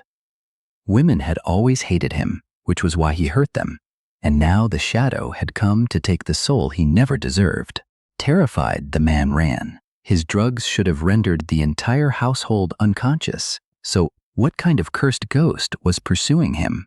Then a whip struck his knee. He fell like an idiot, and Zhang Ping's reserve of fear energy began filling. The man burst into tears and begged the creature to stay away. He eventually wet himself and fainted. Zhang Ping wished he had remained conscious a little longer so he could generate more fear. Still, this marked the successful completion of Zhang Ping's first mission. Now he only needed to deliver the criminal to headquarters. The man's ability, pharmaceutical mastery, allowed him to create extremely powerful drugs. Zhang Ping suddenly saw memories of the man's actions, and what he discovered was horrifying. Using his drugs, the man had harmed numerous women. The visions left Zhang Ping shaken. Then the criminal began waking. He attacked immediately, but his strike only hit a dark aura. Zhang Ping dissolved into smoke, and the man demanded to know where the bastard had gone. Then Zhang Ping calmly said that today he would die. The man couldn't understand why his poison wasn't working. 1 second later, he saw a small hand flying toward his face. Zhang Ping promised 1 strike for every person the man had hurt. Then his saw-like assault began. The criminal endured a storm of attacks without any chance to respond. He screamed desperately in agony. After some time, he called Zhang Ping insane, saying he should already be dead and clearly wasn't human. Zhang Ping replied that modern technology would still save him. Then he pointed at a door and promised freedom if the criminal could reach it. Xiaofan immediately became excited by the chance to survive. He was already planning revenge once he recovered.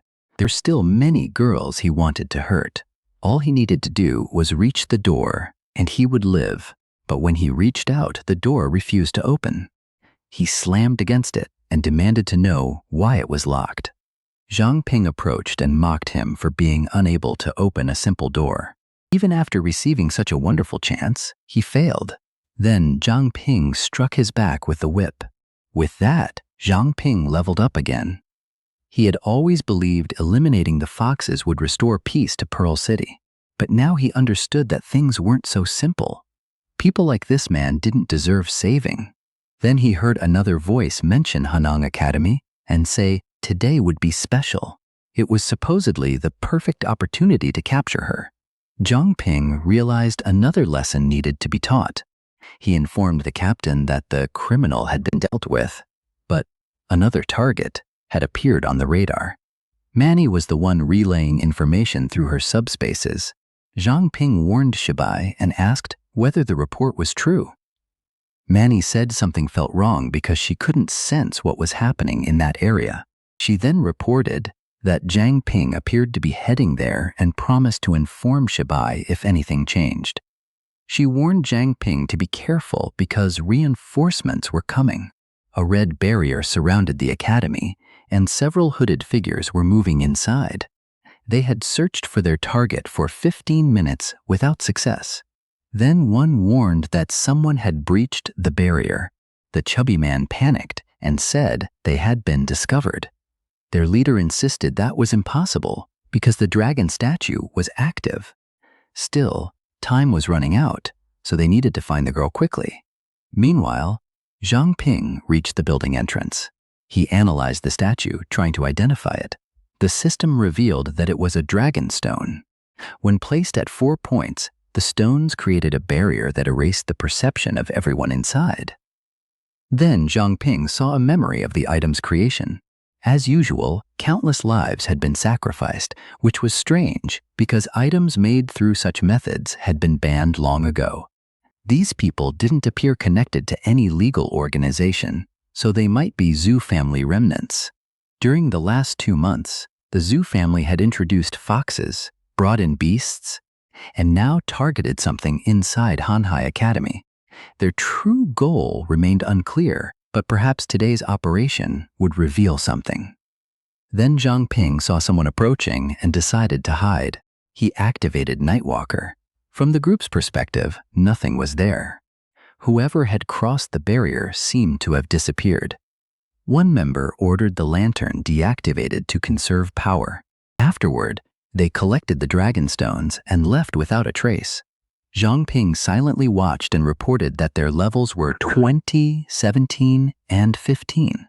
Their lantern concealed presence, scent, and even identification data. The kidnapped girl was Chu Jumpting, who possessed extraordinary potential with numerous stars. More importantly, she had saint blood, creating bonds with any living creature. Zhang Ping realized her ability resembled the contract gem, but was far more advanced because nobody needed to consume anything. The question was why the Zhu family wanted control over her. Whatever the reason, Zhang Ping wasn't going to let them take her. Then they suddenly vanished. His analysis was interrupted, and he wondered what happened. Manny informed him that they were already heading beyond the city. She said he couldn't reach them in time, so Zhang Ping promised to delay them. Shibai warned him to prioritize his own safety, but Zhang Ping refused to waste an opportunity to learn more about the Zhu family. Kidnappers were already running beyond the barrier when one of them sensed something. A strange wolf emerged from the bushes. The group wondered why such a creature had appeared directly beside the city exit. Zhang Ping's ability to create detailed forms had improved greatly, but being analyzed would expose him. One kidnapper decided to examine the creature's strength. Zhang Ping sensed the analysis attempt and interrupted it with an attack. Before the man could react, the wolf had already leaped. Zhang Ping landed on his back, ready to bite. The man dodged and ordered Huang to hypnotize the creature. Huang spread his arms and commanded the wolf to remain still. Zhang Ping's eyes turned into spirals. He wore a love-struck expression, and the chubby man announced that the ability had worked. However, Zhang Ping possessed infinite mental energy, making this kind of attack useless. He pretended to be hypnotized and slowly approached with a foolish expression. The chubby man extended a hand and ordered him not to move. At that exact moment, Zhang Ping slashed. He opened his jaws and aimed for the man's throat. As the fool was mauled, he screamed for the leader's help. The leader activated an ability and ordered Zhang Ping to get away. A golden force blasted him backward. Even so, Zhang Ping reached level 9, while his contract gem advanced to level 6. The enemy possessed overwhelming telekinesis, and even Zhang Ping's nether aura couldn't resist it. He was crushed to the ground and couldn't move, no matter how hard he tried. The man identified the wolf as Zhang Ping, level 9, affiliated with Soul Iron Forge and the Purging Squad. He asked why such a worthless human had disguised himself as an animal. Since Zhang Ping was one of Shibai's pawns, the man refused to let him leave alive. His personal talents were unimpressive, but his equipment was incredibly dangerous. Clearly, the Zhu family relied heavily on powerful artifacts accumulated over many years. Fortunately, even with restricted movement, Zhang Ping could still control nether energy. He noticed that the telekinetic enemy focused only on dodging instead of defending. Then the archer moved aside and fired an electric arrow. Zhang Ping spent a large amount of nether energy creating a shield. The enemy predicted that this ability had limited reserves and would eventually run dry. Zhang Ping realized that if the man refused to defend, it was time to try another strategy.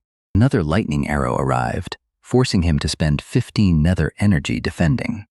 At the same time, he secretly sent energy underground. He spent another 15 points launching several attacks, and the telekinetic user moved in to protect his ally. What neither noticed was the nether energy spreading beneath their feet. Zhang Ping pulled a shikamaru and controlled both their arms, preventing them from using their items. He approached and said they were useless without their hands. Then he formed a nether dagger and stabbed one man in the stomach. Unable to move normally, the enemy used telekinesis on his own arm to strike Zhang Ping. He praised Zhang Ping's attempt but declared the battle over. At that moment, however, Zhang Ping released every flame he had stored. Inside his body, the man was forced to throw him away, but an electric arrow was already flying toward him. This one struck Zhang Ping directly in the chest. His clothing appeared fireproof, and the enemies admitted he possessed quite a few tricks. Unfortunately, they said, this was where his story ended. Zhang Ping only replied that the time had finally come. The enemy laughed and asked whether he meant his own death. But as water flowed over the battlefield, Zhang Ping said he had only been buying time. One enemy managed to block and counterattack, but the other had already been stabbed through the chest. The problem was that Zhang Ping wouldn't escape unharmed either. Then Cizi suddenly appeared beside the enemy, who realized this terrifying woman had killed his partner with one attack.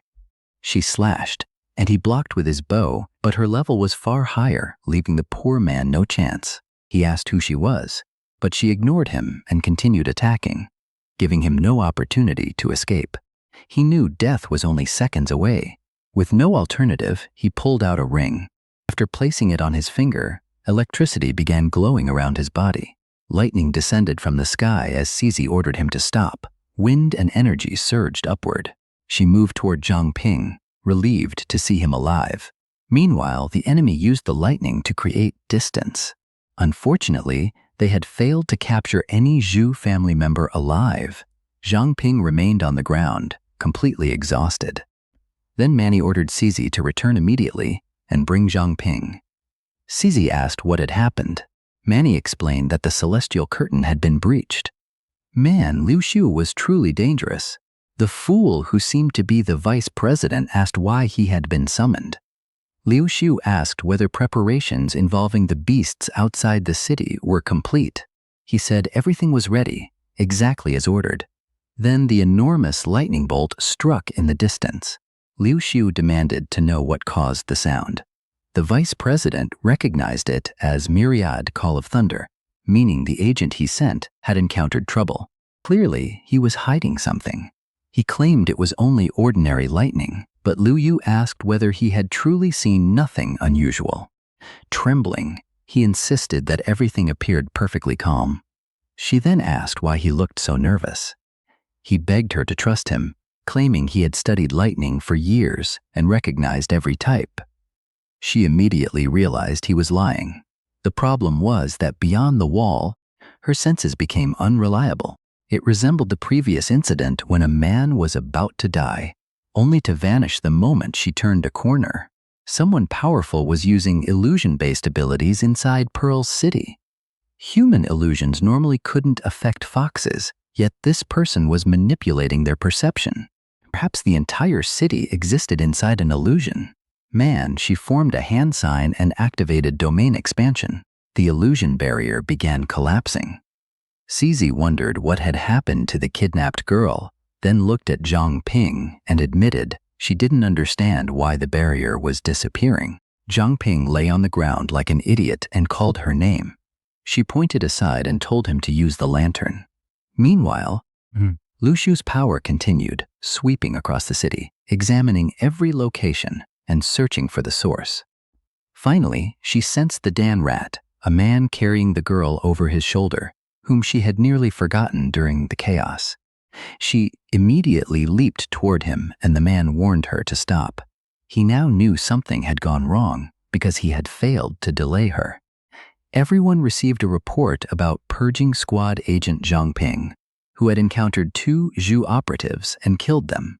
Because of him, they had been forced to use Myriad Call of Thunder so at least one agent could escape.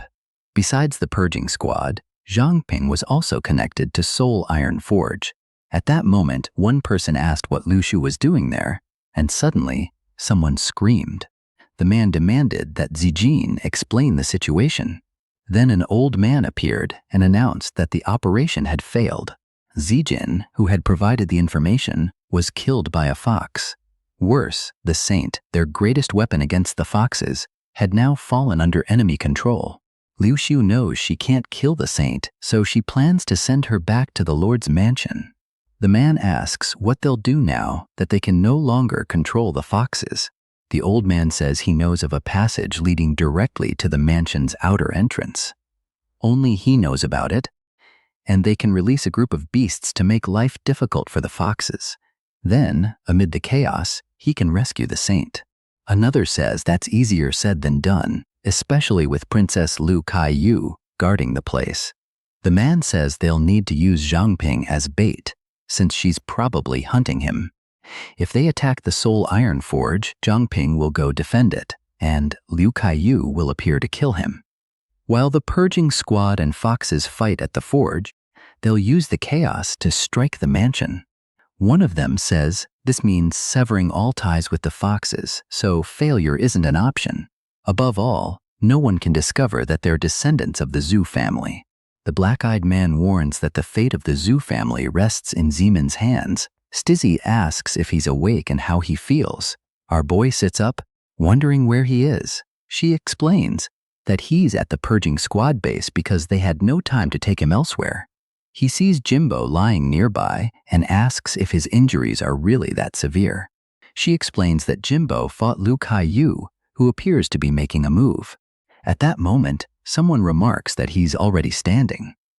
It's Suji, who says he fought 3 people 10 levels above him and still escaped after defeating one. Usually, fighting someone 5 levels higher means instant death. CZ introduces Suji, explaining that she has solar recharge and treated him. Our boy says he was lucky and only survived because of them. Suji says it wasn't a big deal, but adds that she can no longer maintain the illusory curtain. Enough small talk. He needs to explain everything that happened because they need more information. Apparently, the girls have been working double shifts to understand the situation. They're all asking for a few days off. Manny says the cursed Xiawei is awake, so it's time for her to help. But clearly, she isn't fully awake. They keep beating her every hour in an attempt to wake her up. At that moment, Shibai enters and sees the 2 fighting like maniacs. He says he desperately needs more staff because everyone is being overworked. Then our boy enters the room. Shibai explains that the Zhu family and foxes appear to be working together, though that no longer seems to be true. And the fact that they used that dragon item proves they already knew about the illusory curtain. Submission isn't the Zhu family's style, meaning they're only waiting for the right moment to betray the foxes. The headmaster of Rai Academy, Shan Howie, died 14 years ago without any heirs. But soon afterward, a girl named Shen Junting was introduced as his granddaughter. She had no apparent connection to Pearl City, so she likely came from a village outside. The academy headmaster probably wanted to keep her completely hidden. Because of that, they have no records on her and no way to know her ability. However, Zhang Ping says he already knows because he analyzed her earlier. Her ability is called the Blood of the Saint. Shibai wonders whether she could come from the ancestral sacred village. However, that would be too great a coincidence. Meanwhile, our boy explains her ability. At that same moment in the Lord's mansion, Junting excitedly asks whether her sister always lives there and why she looks so angry. Clearly furious, Lu Xiu says it's nothing important. Junting offers her tea, saying sweets make people happier when they're angry. However, Lu Xiu is obviously not in the mood for jokes and tells her to die. A terrifying aura washes over the girl, but she opens her eyes and glares with golden light. Xiu's attack has no effect, and the girl acts as though nothing happened. She offers Xiu a cookie and asks whether she doesn't feel like eating. Then she pops it into her own mouth and says it's delicious. Meanwhile, Xiu can't understand why she can't kill this smiling girl. Every time she attacks, just before the blow lands, she feels sick and stops herself. Junting spits out the tea, saying it tastes terrible, and whoever made it is a complete idiot, which happens to be Xiu herself. The girl leaves to prepare a fresh batch and tells her to wait. Meanwhile, Liu Xiu wonders why she feels sick every time she tries to kill her. She's a princess of the Celestial Fox clan, so this clearly isn't a personal weakness. There is something strange about this girl that she doesn't understand. Meanwhile, back at the base, Cizi tells our boy that her water is similar to nether energy.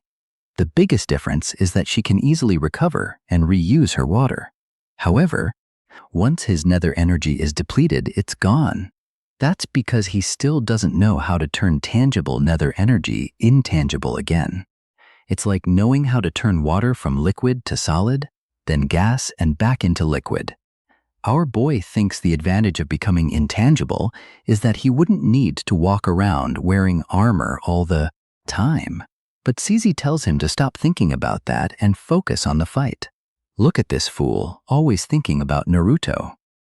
Now the rascal knows how to shape nether energy into a barrier that reduces incoming damage. She sends a blizzard at him, saying he's lucky because gathering more nether energy is easy when all he needs is fear.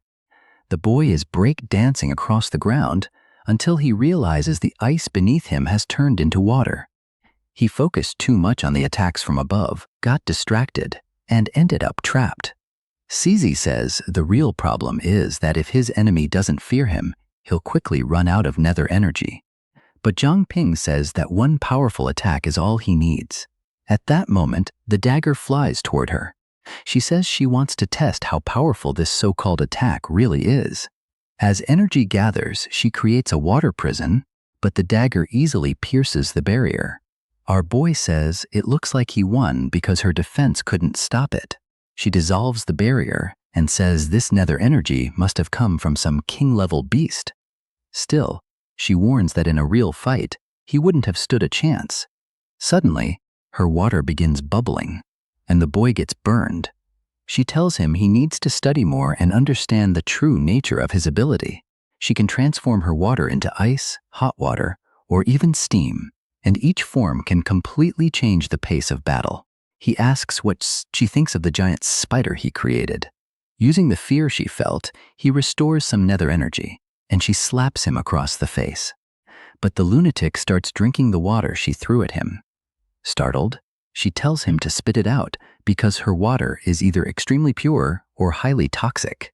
Our boy asks for help, saying something strange is happening and he can't control his body. Suddenly, his shorts fall down and half his body turns into water. An arm begins emerging from his chest, and he demands to know what's happening. Then he realizes he may have awakened another ability. The omnivorous ability lets him consume any substance and gives him a 10% chance of adopting its composition. He also gained pure water body, granting resistance to physical attacks. Clearly, the level 6 gem was far stronger because it awakened 2 abilities. What he really wants to know is exactly how omnivorous works.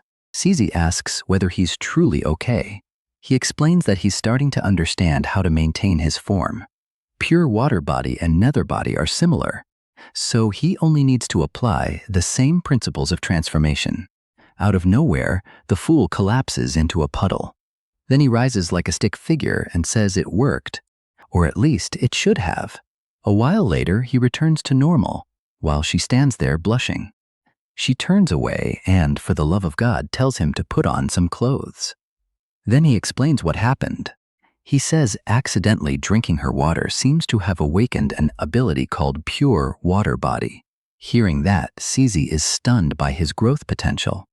He awakened an ability that nearly every water magic user dreams of without any effort. She turns to leave, and he asks whether she's okay. At that moment, the alarm sounds.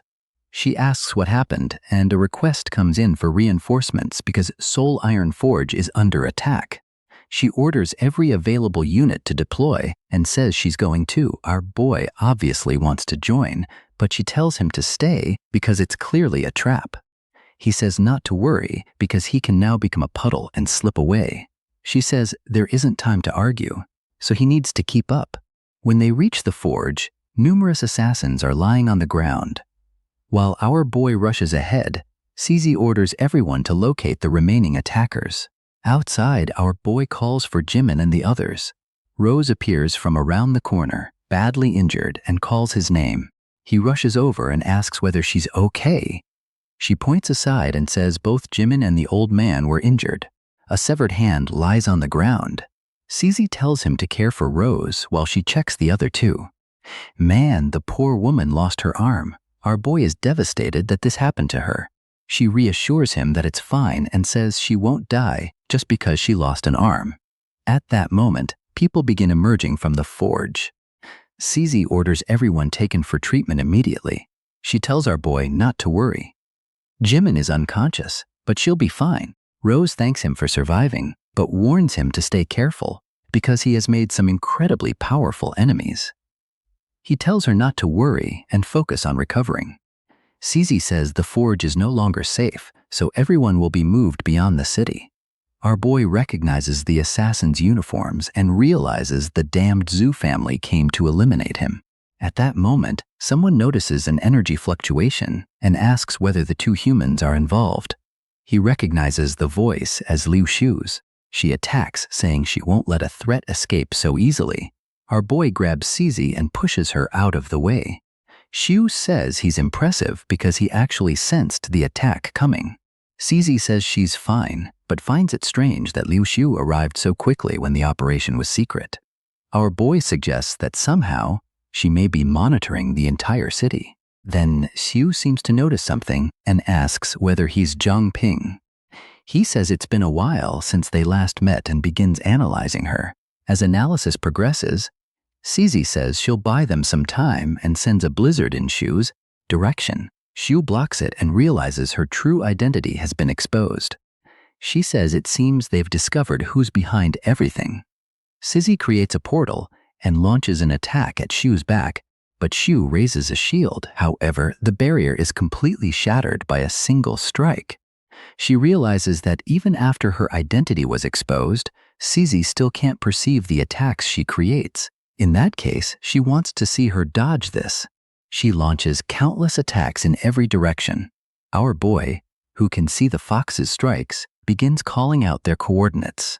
Cizi chooses to trust him because he's the only one who can see everything. Then she starts dodging and cutting down every claw. Xiu quickly realizes Zhang Ping is the real threat.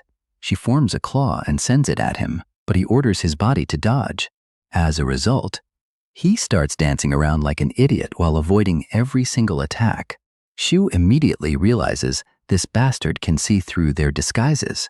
She launches another attack at both him and Cizi to make sure they die. But dodging is easy for him because his body moves automatically while he keeps calling out directions. Cizi moves closer and raises another barrier around them. Our boy jokes that Xiu seems upset and asks whether she got rejected. Suddenly, she screams that he's impressive for surviving every test they set. But today, he won't leave alive.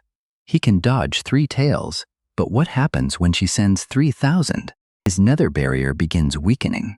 As the pressure rises, Xiu says watching him struggle is beautiful. The barrier is almost depleted. When it finally breaks, our boy wonders how he failed to delay her for even a second, despite using everything he had. Then a projection of Shibai tells him to listen carefully because he'll only have one chance. Just as Shu is about to destroy the barrier, a golden light descends from the sky and surrounds her with clouds. Shibai tells him this is the opportunity he created. Her attack dissolves against the barrier. Zhang Ping grabs Cizi's hand and runs like hell. Does he seriously think he can kill this woman? He doesn't have enough power. Of course, she says she won't let him escape so easily either. She raises her hands and shatters Shibai's barrier. Then she orders every fox to locate Zhang Ping and stop him from escaping. Moments later, the two reach the purging squad base. He relays everything to Sister Rose and warns her that the city is no longer safe. He also apologizes for dragging everyone into this. She tells him not to worry because it's only an arm. Besides, she should thank him for saving everyone's lives. He promises to do everything he can to rebuild the forge. For now, however, everyone must remain hidden outside the city because it's the only safe place. Meanwhile, Cizi thinks about how much our boy has grown without her noticing. Then Rose mentions that the white-haired girl is waiting for him. Zhang Ping goes outside and asks what she wants. She asks why he called her Cizi when he normally calls her big sister. Our boy gets embarrassed, saying that after everything they've been through, he thought a more familiar name would be fine. She says it's okay and that he can call her whatever he likes, but they need to hurry. His identity has been exposed, and they must wait for further orders from the captain. Still, because of all the help he provided the purging squad, he's about to receive a reward. He asks what the golden blood is. She explains that it belongs to Jimbo. It grants extremely fast recovery and extends the lifespan of every veteran there. He's supposed to consume it and try absorbing one of its powers using his usual technique. There is also a chance the ability could pass to his descendants, so perhaps women will become more interested in him. He says that doesn't sound guaranteed, and besides, he has no women, so there's no point thinking that far ahead. Then he drinks the blood, hoping Omnivorous activates. He asks whether she noticed anything, and she says strangely, nothing seems to have changed.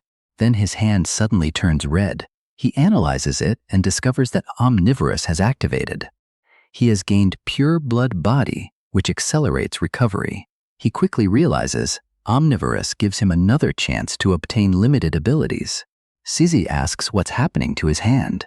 Her glasses are off, and he notices a huge scar across her face before asking what happened. She says it isn't serious, but our boy can tell she's hiding something. She asks whether he feels any other changes, and he says he can somehow sense most nearby creatures. It feels as though he can blend with them and heal injuries. She says that perhaps this ability could restore Rose's arm. He says that from what he senses, given enough blood, he could rebuild an entire human body from a small piece of skin. Pure water body grants defense, while pure blood body grants recovery. She tells him to help Rose immediately. But before leaving, our boy says he wants to talk with her later as friends, not allies. Slightly blushing, she agrees. Meanwhile, in the forest outside the city, a flock of birds suddenly flees because an enormous legion of beasts is approaching. Man, those creatures are unbelievably ugly. Back at headquarters, Manny appears to be watching what Shibai is doing. He's reviewing records from the sacred village. He says she may not remember, but they committed terrifying acts while in power. It began when the Jew family of beast tamers were still considered heroes. They helped humanity survive the great catastrophe. At the time, the family leader, Zhu Xiyang, partnered with the bird of the sun god. Every day, the creature spread its wings across the sky to bring light and warmth to Pearl City, and continued for 10 years until dying from exhaustion. Afterward, it was buried on Sunset Mountain outside Pearl City. People who worshipped it settled near the tomb, eventually forming the sacred village. Manny understands, but asks what this has to do with the current crisis. Shibai explains that every 100 years, a saint is born in that village. Her bloodline can protect them from any beast attack. Manny realizes Junting might be the saint. Shibai agrees and says the Zhu family probably intended to use her to control the foxes. Manny says that makes sense, but finds it strange that the saint suddenly appeared at the academy. Shibai replies that sometimes these events are deliberate.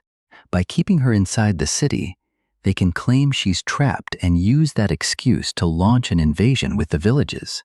Manny asks why they would do that. He explains that 150 years ago, Pearl City was ruled by an incredibly corrupt and dangerous woman. To prevent history from repeating, the purging squad and the current lord overthrew her. However, she apparently escaped and became the leader of the sacred village. Perhaps she never abandoned her dream of ruling Pearl City and has simply waited for the perfect chance. Meanwhile, the purging squad built several hidden safe houses outside the city.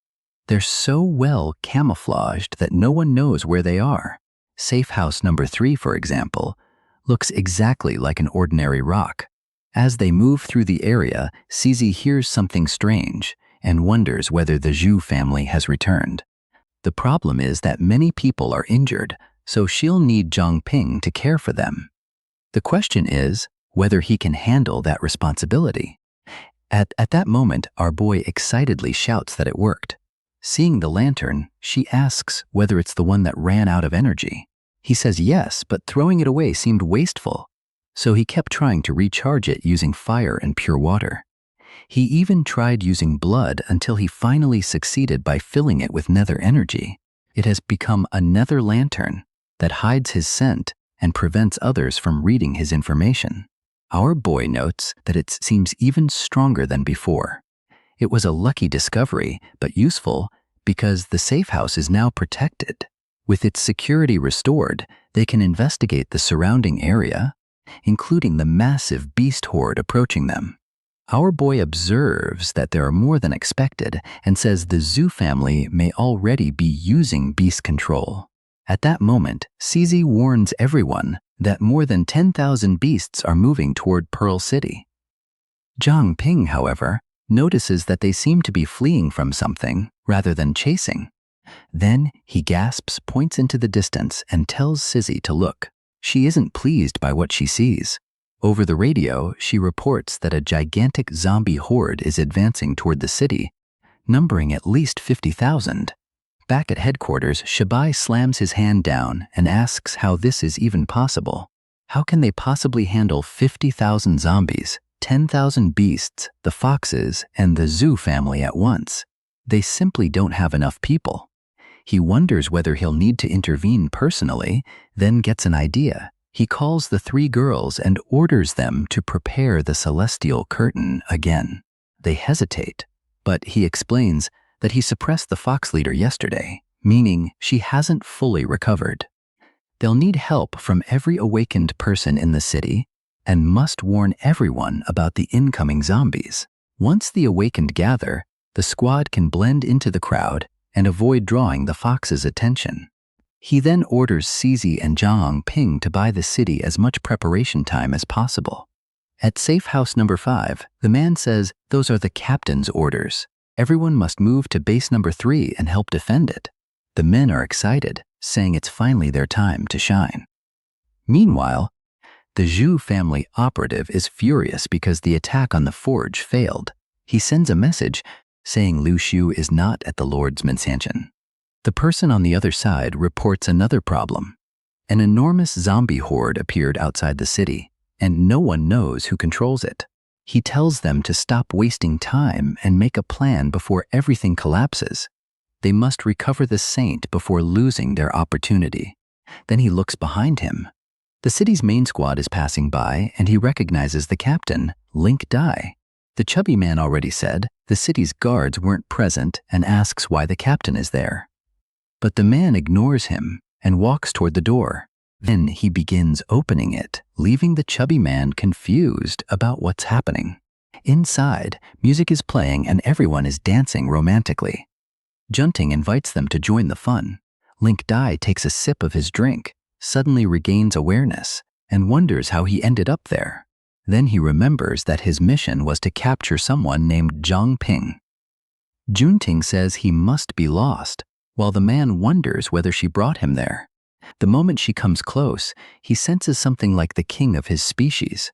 She tells him not to waste anything, and he immediately kneels, saying he understands, Saint. Confused, she asks why he's calling her that, because she considers everyone there a friend. Then she invites him to join the dance. The chubby man knows the Saint's power only affects mutated beasts, so perhaps Link Dai has already become a fox. Since every guard is present, not a single real human may remain in the mansion. Fortunately, Junting is controlling everything without realizing it. If he can convince her to cooperate, they can proceed to the next phase. He approaches and asks how everything is going. She says she has made many new friends and never expected such a huge party in her honor.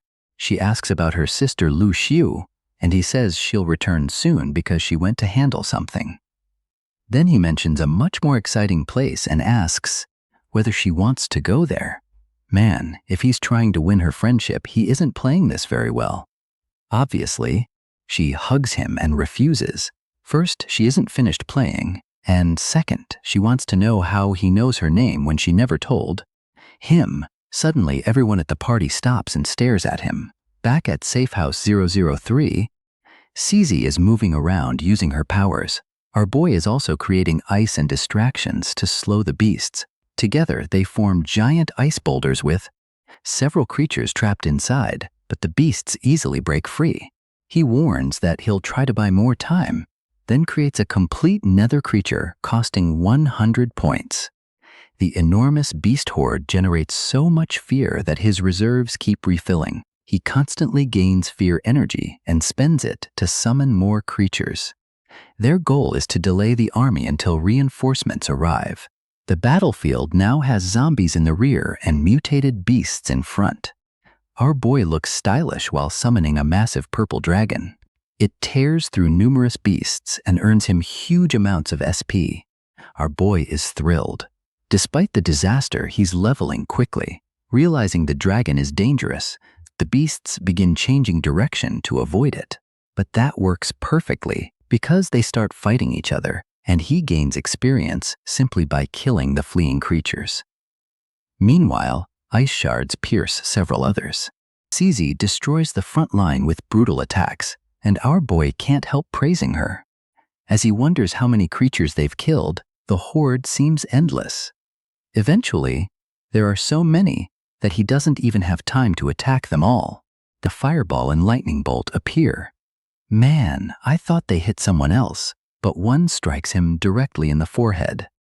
He turns around, assuming reinforcements arrived. But in reality, the zombies themselves are awakened. Apparently, the usual stereotypes don't apply in this filthy world. Analysis reveals level 6 ancestral zombies from the village. The situation is far worse because these creatures are intelligent and possess abilities. He needs to warn everyone at the base immediately. He spreads his wings and starts kicking the enemies away. Cizi forms a water ring around him and warns him not to let the creatures get too close. Our boy grabs several zombies with a giant water hand. He says he has an idea and flies into the sky. Then he rains fire onto all the zombies he captured. Next, burning zombies begin falling like fireballs. The boy earns massive experience and has already gained 2 additional points in every stat. Meanwhile, Cizi effortlessly cuts off heads. She activates a blade technique and slices through even more enemies until one tries to stab her in the forehead. But our boy arrives and crushes them all with one stomp. Together, they eliminate the first wave of 1,000 creatures, leaving only 49,000. He asks how these damned zombies know how to use abilities, and she says they were probably awakened while alive. She's certain the filthy Zhu family is responsible. But Zhang Ping explains that analysis revealed the zombies are actually ancestors from the sacred village. Shabai hears this and says the Zhu family wouldn't normally go so far as controlling zombies. Current evidence suggests the incident is much more closely connected to the sacred village. Cizi says it may be the work of that damned woman, the one who gave her the scar. It appears they're facing another dangerous villain. She tells our boy to hold his breath because the gas is toxic. However, the smell reminds him of something. It smells like rotten eggs, meaning it's hydrogen sulfide. During his time with a rescue team, he handled a similar operation and learned that the gas is extremely flammable. He warns her to be careful because it could explode. She asks what he's planning. Our boy says there's no time to explain and asks her to trust him. Then she ignites a little flame on her fingertip. Naturally, a massive explosion follows. But our boy isn't stupid. While she protects herself, he absorbs the fire. His reserves rise to 263. Another zombie wave approaches, and he activates analysis. He sees an old man sitting atop a muscular figure, but strangely, analysis fails. The old man strokes his beard and praises them for neutralizing his poison. Unfortunately, the target is too powerful and too far away for analysis to work. Zhang Ping forms a plan and begins analyzing every other creature instead. He performs nearly 17,000 analyses. As a result, analysis advances to the higher rank, allowing him to examine targets above level 30. The creature is Zookshaming, a level 39 awakened being who reached apex rank. The old man orders the monsters to kill them because he has other matters to handle. Our boy warns that the enemy is level 39 and asks what a fallen is. CZ explains that as awakened people repeatedly use their abilities, those powers evolve and gradually merge with them. However, if the user isn't strong enough, the ability consumes them instead. Those people become known as fallen. Despite losing their reason, fallen are considered extremely powerful. Our boy calmly slices through more zombies. Suddenly, a green ogre appears beside CZ and attacks, forcing her to defend. She gets thrown back and immediately contacts headquarters, warning that several extremely powerful zombies have appeared, and they no longer possess enough strength to stop them. Worse, a level 39 apex creature is leading the entire legion toward the city, making it far beyond their ability to defeat. The two of them are left facing the level 39 green orc. Zhang Ping decides to test a new nether technique. He wraps the creature in numerous purple chains, but it easily breaks free. At that moment, a deafening noise comes from inside Pearl City. Startled, our boy wonders whether the enemies already reached the city. Meanwhile, at the northern gate, hordes of beasts and zombies approach. Several awakened people volunteer to defend the entrance. Even the master who taught our boy his first techniques declares that he won't allow Pearl City to fall. With only a few men present, nobody should be able to pass. Well, there are more than a few, but most are only academy apprentices. At least they're enough to stop the first wave of rabbits. Unfortunately, that isn't the biggest problem. The captain himself is already fighting one of the ability-wielding zombies. Man, he blocks the punch, but corrosion begins spreading across his hand. The poor man gets overwhelmed and realizes the creature is using the same beast fist techniques he teaches. He wonders who this monster could be. Then he dodges another attack and prepares to strike its stomach. Instead, he goes for the classic Rock Lee move and hits its shoulder. Then he launches it into the air, headbutts it and slams it into the ground, creating an explosion. Look at him recovering HP through pure rage. Anyone saying this man has no swagger is lying. He notices something fall from the zombie and wonders why it looks familiar. Then he recognizes the token of an old academy member. This monster carries that man's token and knows the same techniques. Perhaps it really is Brother Benchy, who disappeared 30 years ago. He never imagined his old friend would suffer the cruel fate of becoming a zombie. Benchy keeps attacking and says only he can stop him. The elder wonders whether the friend he once knew is truly gone. He remembers when they trained together. Since Benchy was older, he always got the better of him.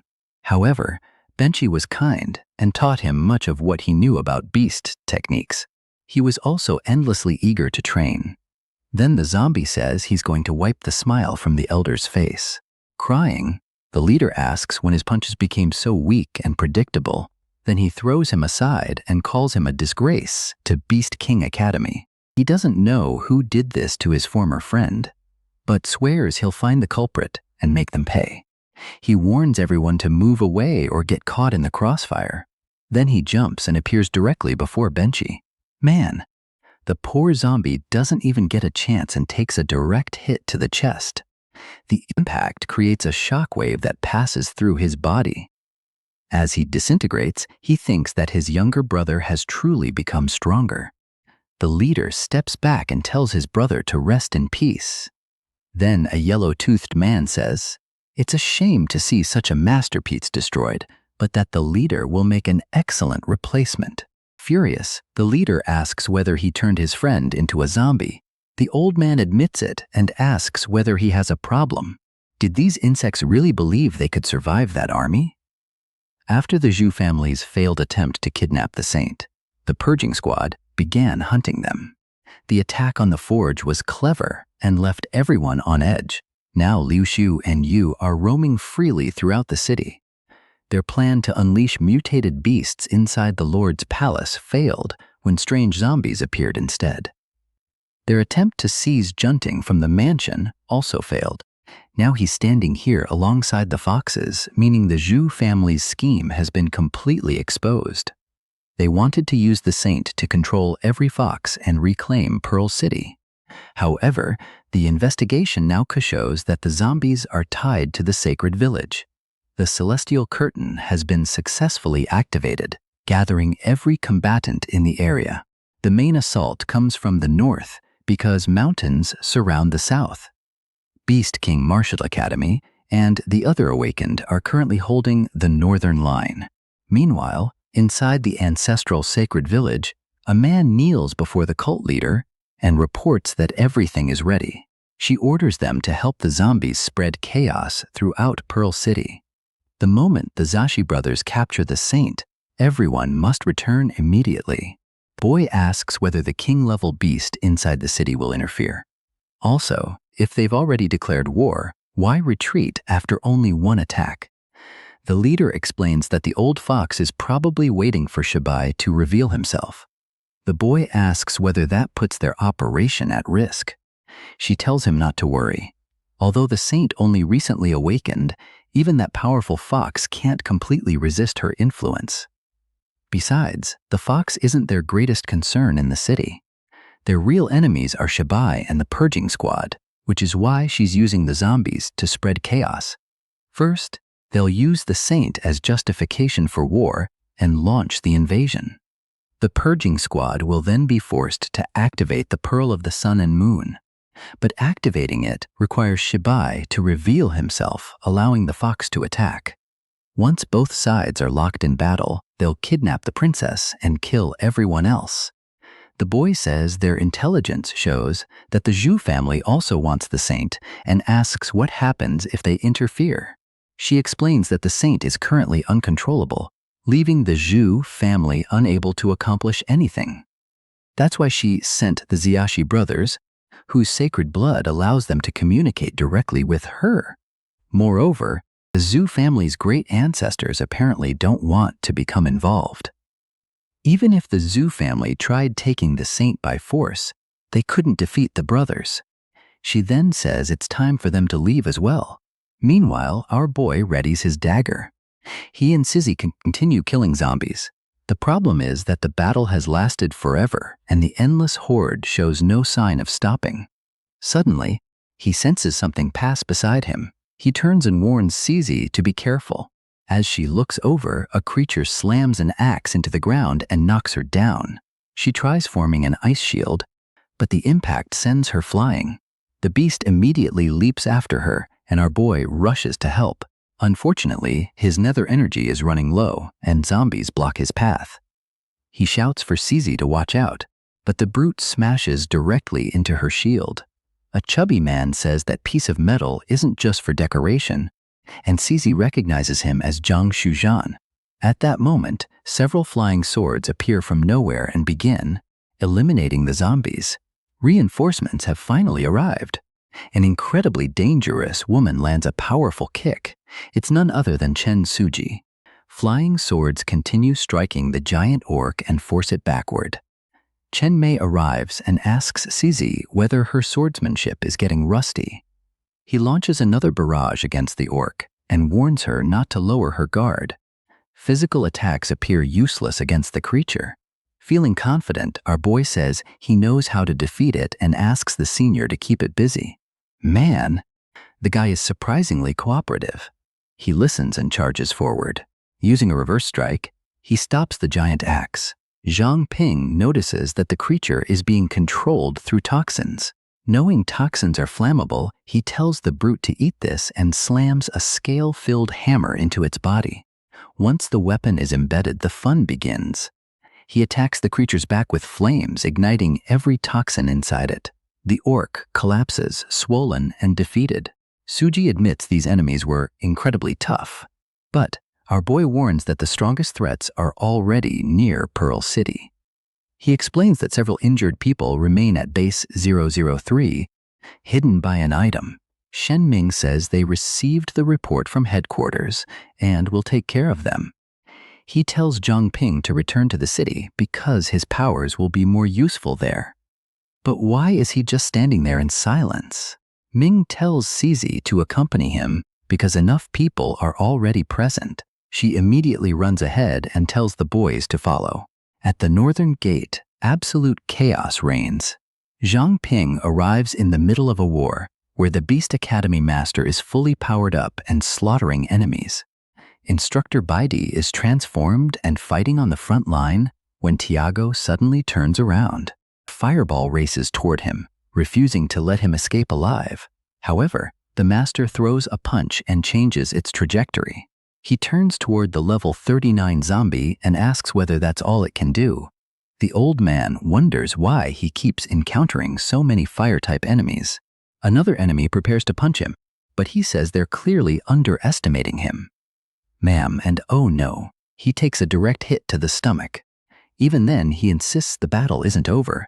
The old man coughs blood, and an explosion erupts as his hand pierces straight through the poor man.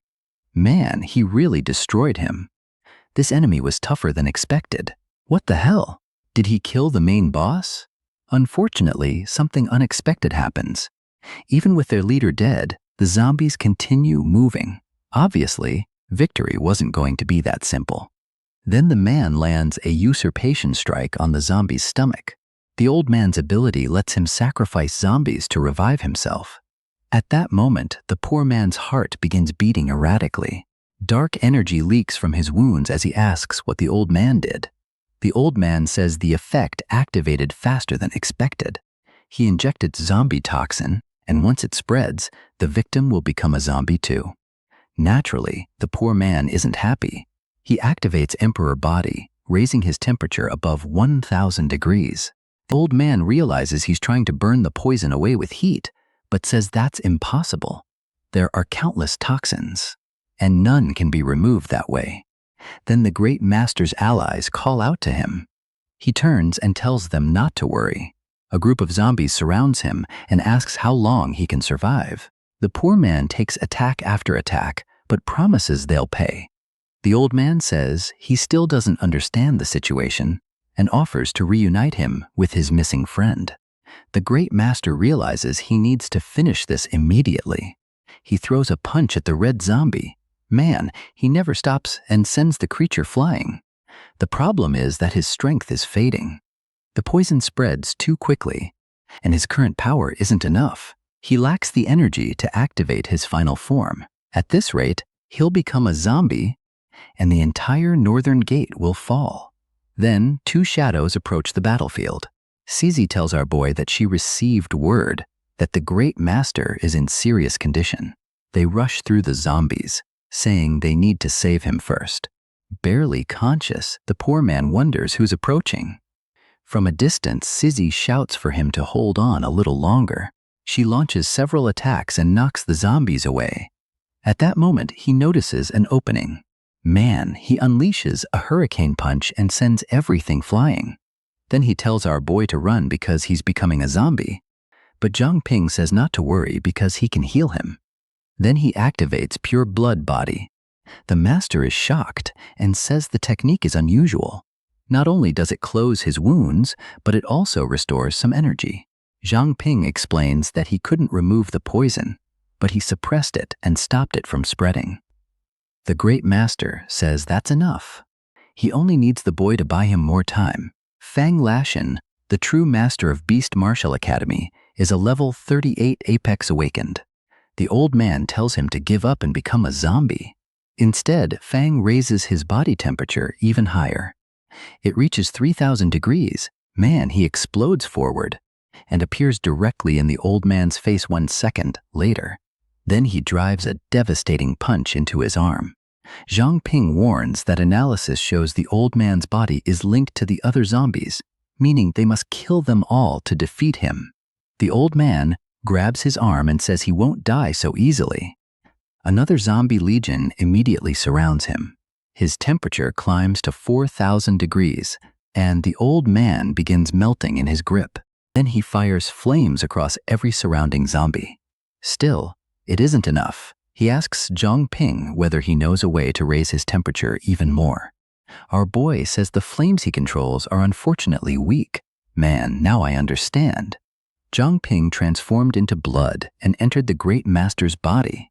Zhang Ping gives him several scarlet scales and tells him to try them. The master immediately consumes them all. Meanwhile, another zombie legion advances. At the same time, a pillar of fire rises into the sky, freezing everyone in awe. People say they never expected to see the Great Master use that form again. It means the battle is nearing its end. The Flying Emperor has returned in Sunfire form, reaching temperatures of 6,000 degrees. At that heat, not even the most resistant toxin can survive inside him. He warns Zhang Ping that this form will severely damage his body, so he'll need healing afterward. Then he orders everyone else to retreat and avoid the crossfire. Everyone immediately obeys and runs toward the city. The zombie reforms and realizes the toxin it injected has disappeared. It immediately orders every unit to gather and kill the master. But the master activates a Supreme Beast technique and takes a breath. As the legion charges, he turns his head and breathes fire across the entire army. With one breath, more than 20,000 zombies become ash. Sizzy realizes that among everyone she knows, this man is one of the 3 strongest. Then someone reports that the leaders of 2 other academies betrayed the city and allowed creatures through the gates. Lashin knows who they are and can't believe they truly betrayed humanity. At that moment, zombies begin emerging from underground. The old man says that since the city has already been breached, his objective is complete and victory belongs to him. Lashin realizes he must help clean up the city and promises to kill that man next time. He orders everyone to return and defend Pearl City while he handles whatever comes from the north. He tells our boy that the toxin has been removed so Zhang Ping can return too. Inside Pearl City, chaos rules as civilians flee from mutated beasts. Meanwhile, the Zhu family leader smiles at everyone screaming. This is what Pearl City should look like without his family. He asks how the operation is progressing. His men report that at least 1,000 invading beasts are under their control. He calls that perfect and orders an attack on the Lord's mansion. They argue that Junting is there and her divine blood will disrupt their control. If even the foxes became her servants, how could they kill her? The leader explains that Junting currently has the mind of a newborn and unconsciously controls every creature around her. However, if too many approach, her power will become unstable. Then the mansion will fall into chaos, allowing them to capture her. Meanwhile, Xiu is licking Junting's face and Junting tells her to stop. Slowly, she opens her eyes and sees monsters all around. She wonders where everyone went and why they suddenly turned white. Then she looks at Xiu, calls her strange, and asks who she is. But none of it matters because everyone looks adorable. The leader watches silently, thinking this girl has completely lost her mind. Her power also appears unstable. She walks toward the window and wonders why. So many white things are outside. Countless floating lights fill her vision and it's overwhelming. She wants everything to stop because her head hurts. Unable to understand what's happening, she collapses. Meanwhile, a beast chases a girl through the city and is about to eat her. Our boy suddenly grabs its jaws and saves her. He keeps its mouth shut and breathes fire inside. The scorched creature collapses, and the girl's mother thanks him for saving her child. Zhang Ping says more civilians are gathered farther ahead, so they can't allow the beasts through. Sizzy orders the purging squad to establish a defensive perimeter while everyone else rescues civilians outside it. The biggest problem is killing these creatures without destroying Pearl City. Our boy says they only need enough time to evacuate everyone. Suddenly, the beasts become surrounded by red energy. Sizzy also receives word that the creatures near her have stopped moving. Our boy wonders what's happening. At the same time, Junting starts rising into the air, and even the mayor wants to know what's going on. If this is what he suspects, everyone is in trouble. Then she slowly opens her eyes. Pink energy begins radiating from her and spreads throughout the mansion. The Zhu family instantly loses control over every beast. It seems the cursed saint has awakened her goddess blood. She begins flying and says she sees many white lights in the distance. The old man immediately runs and orders everyone to capture her.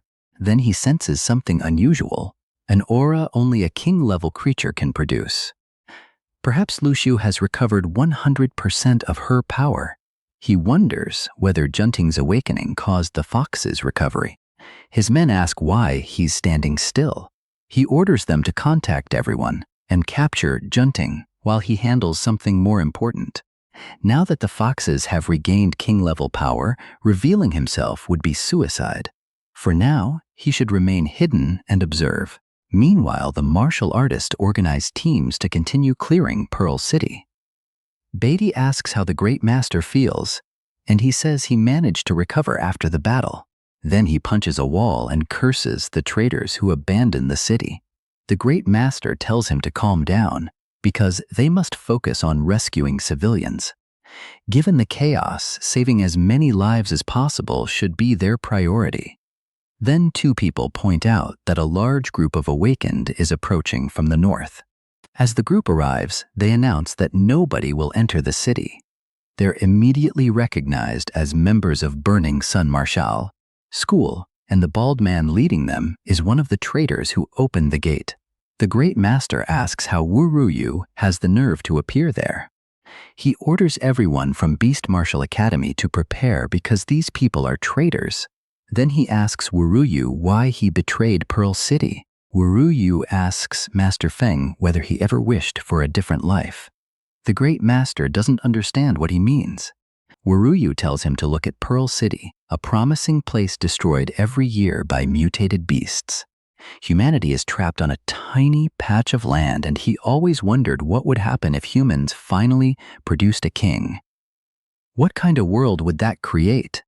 If a human king emerged from the sacred village, Pearl City would become safe, and the entire world could finally escape the beast threat. The Great Master realizes Wu Ruyu supports the idea of humanity uniting beneath one supreme king. Wu Ruyu agrees and even offers to make the Great Master a student. However, Lachine asks whether being a student means sacrificing an entire city. Wu Ruyu says they came to discover the key to creating that king. If everyone simply cooperates, nothing bad needs to happen. Lashin asks what happens if he refuses. Wu Ruyu instantly attacks and says they'll settle it with their fists. Meanwhile, Junting is flying across northern Pearl City. Our boy sees every mutated creature worshipping her. It appears her presence has stopped the entire horde. She flies around saying all the white energy looks adorable. However, Junting possesses countless stars and, even worse, has become a fallen human. Sizzy asks whether that's true. Before he can answer, she pulls him down and warns that someone has arrived. Zhu family members appear, hoping to kidnap Junting, but they're terrified because she stole control of every beast and cut them off from the rest of their faction. Completing the mission with only 2 people is impossible. Then someone says it's impressive that the Zhu family finally revealed themselves again. Apparently, these members are braver than the ones they encountered before. The newcomers are the Celestial Tribe Brothers, level 25 humans with 5-star potential. Our boy immediately relays their details to Sizzy, who says this is the perfect opportunity to gather information. The brothers discuss turning the zoo family members into zombies. Realizing they're behind Pearl City's disaster, the zoo members order them to end it. Then the fools charge. Man, the fight hasn't even begun, and they're already being poisoned. The brothers stand calmly, calling them pathetic and saying they expected more. The zoo family members become paralyzed. One brother points at them and orders them to stop resisting and accept defeat. Only then does one fool realize poisonous gas surrounds them. One raises a barrier, but the other gets attacked by a tiger. Meanwhile, a snake coils around another target. One brother says it's unfortunate they won't last long and suggests surrendering to become zombies. But the young Zhu member unleashes his aura and tells them to keep dreaming. His companion warns him to be careful. Man, the boy shines like a star. The snake and tiger are instantly destroyed.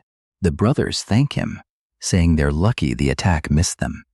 Then Junting appears behind the brothers and asks what happened to those two white creatures. Wow, she already seems to favor the brothers because she starts healing them and their beasts. They bow to the saint and say they came to bring her home. She says something impure exists inside them and promises to cleanse it. Strangely, their abilities stop working, leaving them shocked. She is extracting the sacred blood from their bodies. The problem is that doing so will turn their own power against them. Both creatures begin undergoing purification. A moment later, Junting says they're clean now. She hugs the tiger, asks whether it likes this place, and says they should visit the other animals. As she walks away, the brothers realize she has already mastered goddess blood. The problem is that bringing her back to the village will be much harder now that she's lost her mind. One brother says they should return to Pearl City and let the leader form a new plan. Hearing that, Cizi becomes furious and realizes the leader is already inside Pearl City. Zhang Ping anxiously asks who that leader is. Cizi explains that her name is Lai Aksu, the purging squad's most dangerous wanted criminal. She killed Cizi's master and left the scar on her face. Worse, she's powerful enough to challenge Shibai directly. They must confirm whether this monster is truly inside Pearl City. Although they can't deal with Junting, at least she's outside the city for now. Since she took the beasts with her, this is the ideal chance to capture these men. The brothers try escaping, but an ice barrage hits them from behind. One brother pushes the other aside and warns that more enemies are hiding nearby. He prepares to attack, but Cizi has already landed a freezing strike on his arm. The man calls to his brother without realizing Zhang Ping is already behind him. Just like that, another fool gets captured. Our boy warns that if they release their poisonous mist, both will suffer. Cizi immediately demands their purpose and asks whether Lai Aksu is truly in Pearl City. One brother refuses to answer, so he receives a slash across the chest. Our boy says they'll keep cutting him while healing every wound. It may take time, but eventually they'll reveal everything. The men begin screaming. Sometime later, Cizi contacts the captain and says they obtained crucial information. According to the captives, the sacred village's ancestors plan to use Junting, who awakened goddess blood. Additionally, Lai Aksu is currently inside Pearl City. Shibai says the worst-case scenario has happened and that he'll need to intervene. Then he turns to Manny and orders her to prepare the teleportation formation. She asks whether they're truly activating the Pearl of the Sun and Moon. It's hidden at Pearl City's center, and activating it will expose him. Worse, the foxes remain alive. Revealing himself now is extremely dangerous. He explains that the original plan was to lure out the Fox King, occupy it in battle, and activate the Pearl. But with Lai Aksu's arrival, nothing is certain. He'll need to risk everything and activate the Sun and Moon before anyone can react. There is no time to wait because this is Pearl City's only chance. A teleportation portal opens inside the city memorial, and Shibai emerges with the rest of the squad. He explains Pearl City's situation and tells everyone what they must do. He says beasts and the Zhu family can be handled, but the real challenge is overcoming humanity's unstoppable ambition. Lai Aksu is already there, and asks whether he truly intends to risk everything by activating the artifact. Manny wonders how that woman arrived first and why she didn't sense her before teleporting. Shibai tells her to become accustomed to plans failing against enemies like these.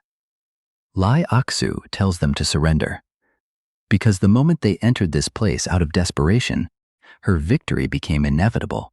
Shibai tells her to abandon her pursuit of the human king's path.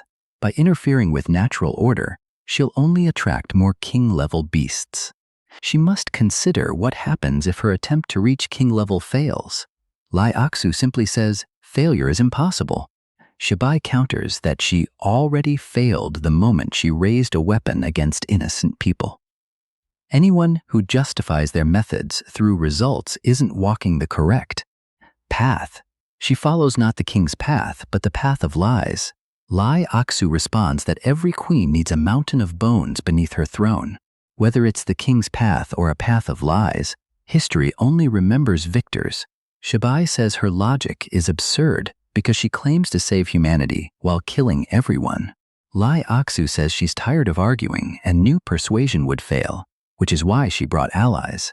In truth, she doesn't want Shibai activating the sun and moon because it will attract the foxes before Junting can control them. Shibai notices Yu Chenghai beside her and asks how Pearl City's lord became involved. Chenghai says Lai Aksu is right because foxes are too powerful and humanity needs a king to survive. Shibai says she isn't a true leader and will eventually lose. The lord ignores the warning and says, perhaps she will, but some actions must be taken regardless of the outcome. Shibai has always been too conservative, and since persuasion is impossible, the lord says he'll have to ask him to die. An explosion erupts in a southern residential park. Junting asks the animals why they seem frightened. Cizi senses the energy fluctuation. Then they see Junting and every beast she controls being drawn back toward Pearl City. They assume the captain has begun fighting. Cizi contacts a squad member and orders them to collect the two prisoners while she and Zhang Ping run to help. Pearl City's center has become a battlefield. Meanwhile, Lai Aksu dodges Shibai's attacks and asks whether that's all he has. He replies that delaying her is enough. Suddenly, crystal forms around her body. As he begins activating the sun and moon, she realizes his plan was to trap her during the process. She orders Yu Chenghai to destroy it, but 3 purging squad women block his path and refuse to let him pass. He raises his staff and says they'll die trying. Then he slams it down, sending stone fragments flying everywhere. Reinforcements arrive at the perfect moment. Cizi raises a barrier around Shibai while Zhang Ping approaches. Then she notices Lai Aksu, the villain herself, hovering above them. Even worse, Saint Junting is approaching with an entire beast army. Lai Aksu sees that Junting is uncontrollable, meaning the brothers failed their mission. The problem is that Junting's energy is incredibly unstable. Goddess blood has fully awakened, and she has entered metamorphosis. Junting floats above the battle, silently observing. She notices that the force frightening the beasts also feels strangely familiar. The moment she reaches out, the sphere starts glowing. She rises into the sky and absorbs massive amounts of energy, even shattering Lai Aksu's barrier. Lai Aksu can't understand why so much power is leaving the sphere. Shibai warns that Junting is absorbing all the energy from the sun and moon. Then Junting ascends even higher, and no beast can resist her pull. Zhang Ping develops a terrible headache, while Cizi collapses and becomes unable to move. Junting says she feels her mother calling to her and knows someone is waiting outside Pearl City. Lai Aksu becomes excited because energy from the Pearl of the Sun completed Junting's metamorphosis. Junting flies away and calls the creatures to follow. She knows she's responding to the ancestral village's call. Her willingness to return is perfect for Lai Aksu's plan. She hid Junting inside Pearl City for a decade, waiting for the day her power would awaken. She tells Chenghai that Junting is the key to creating a human king. With the saint gone, the foxes must have awakened. Sovereign certainly noticed the conflict at Pearl City's center. The chaos is enough to keep Shibai occupied, so everything is proceeding perfectly. She thanks Shibai for accelerating her plan. She expected completing the saint's metamorphosis to be much harder, but he did it for her. While she celebrates destiny, Sizzy approaches from behind and says she won't let her escape. Sizzy leaps forward with an energy attack, declaring that she'll avenge her master. But Lai Aksu asks whether she's serious. She extends one hand and says the girl is becoming overconfident.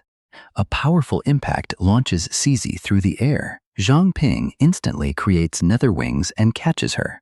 He gently holds her like a true hero saving a damsel. Lai Aksu then bids Shibai farewell and says they'll meet again.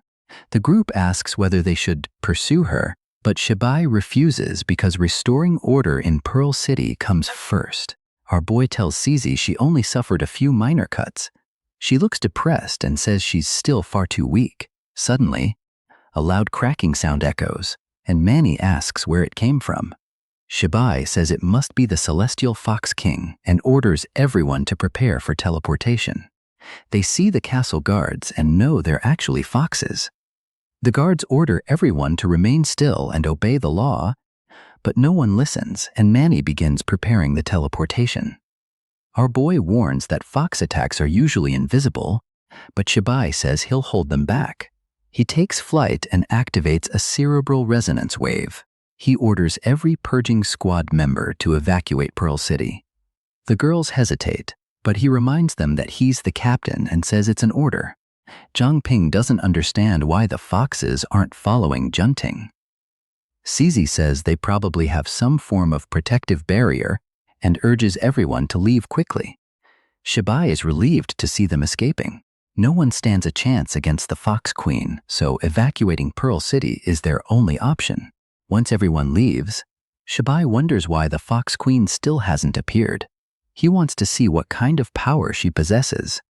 A voice says this must be humanity's strongest warrior. Unfortunately for him, his current strength gives him no chance of victory. Shibai activates analysis and discovers that she possesses cognitive distortion and inversion of principles.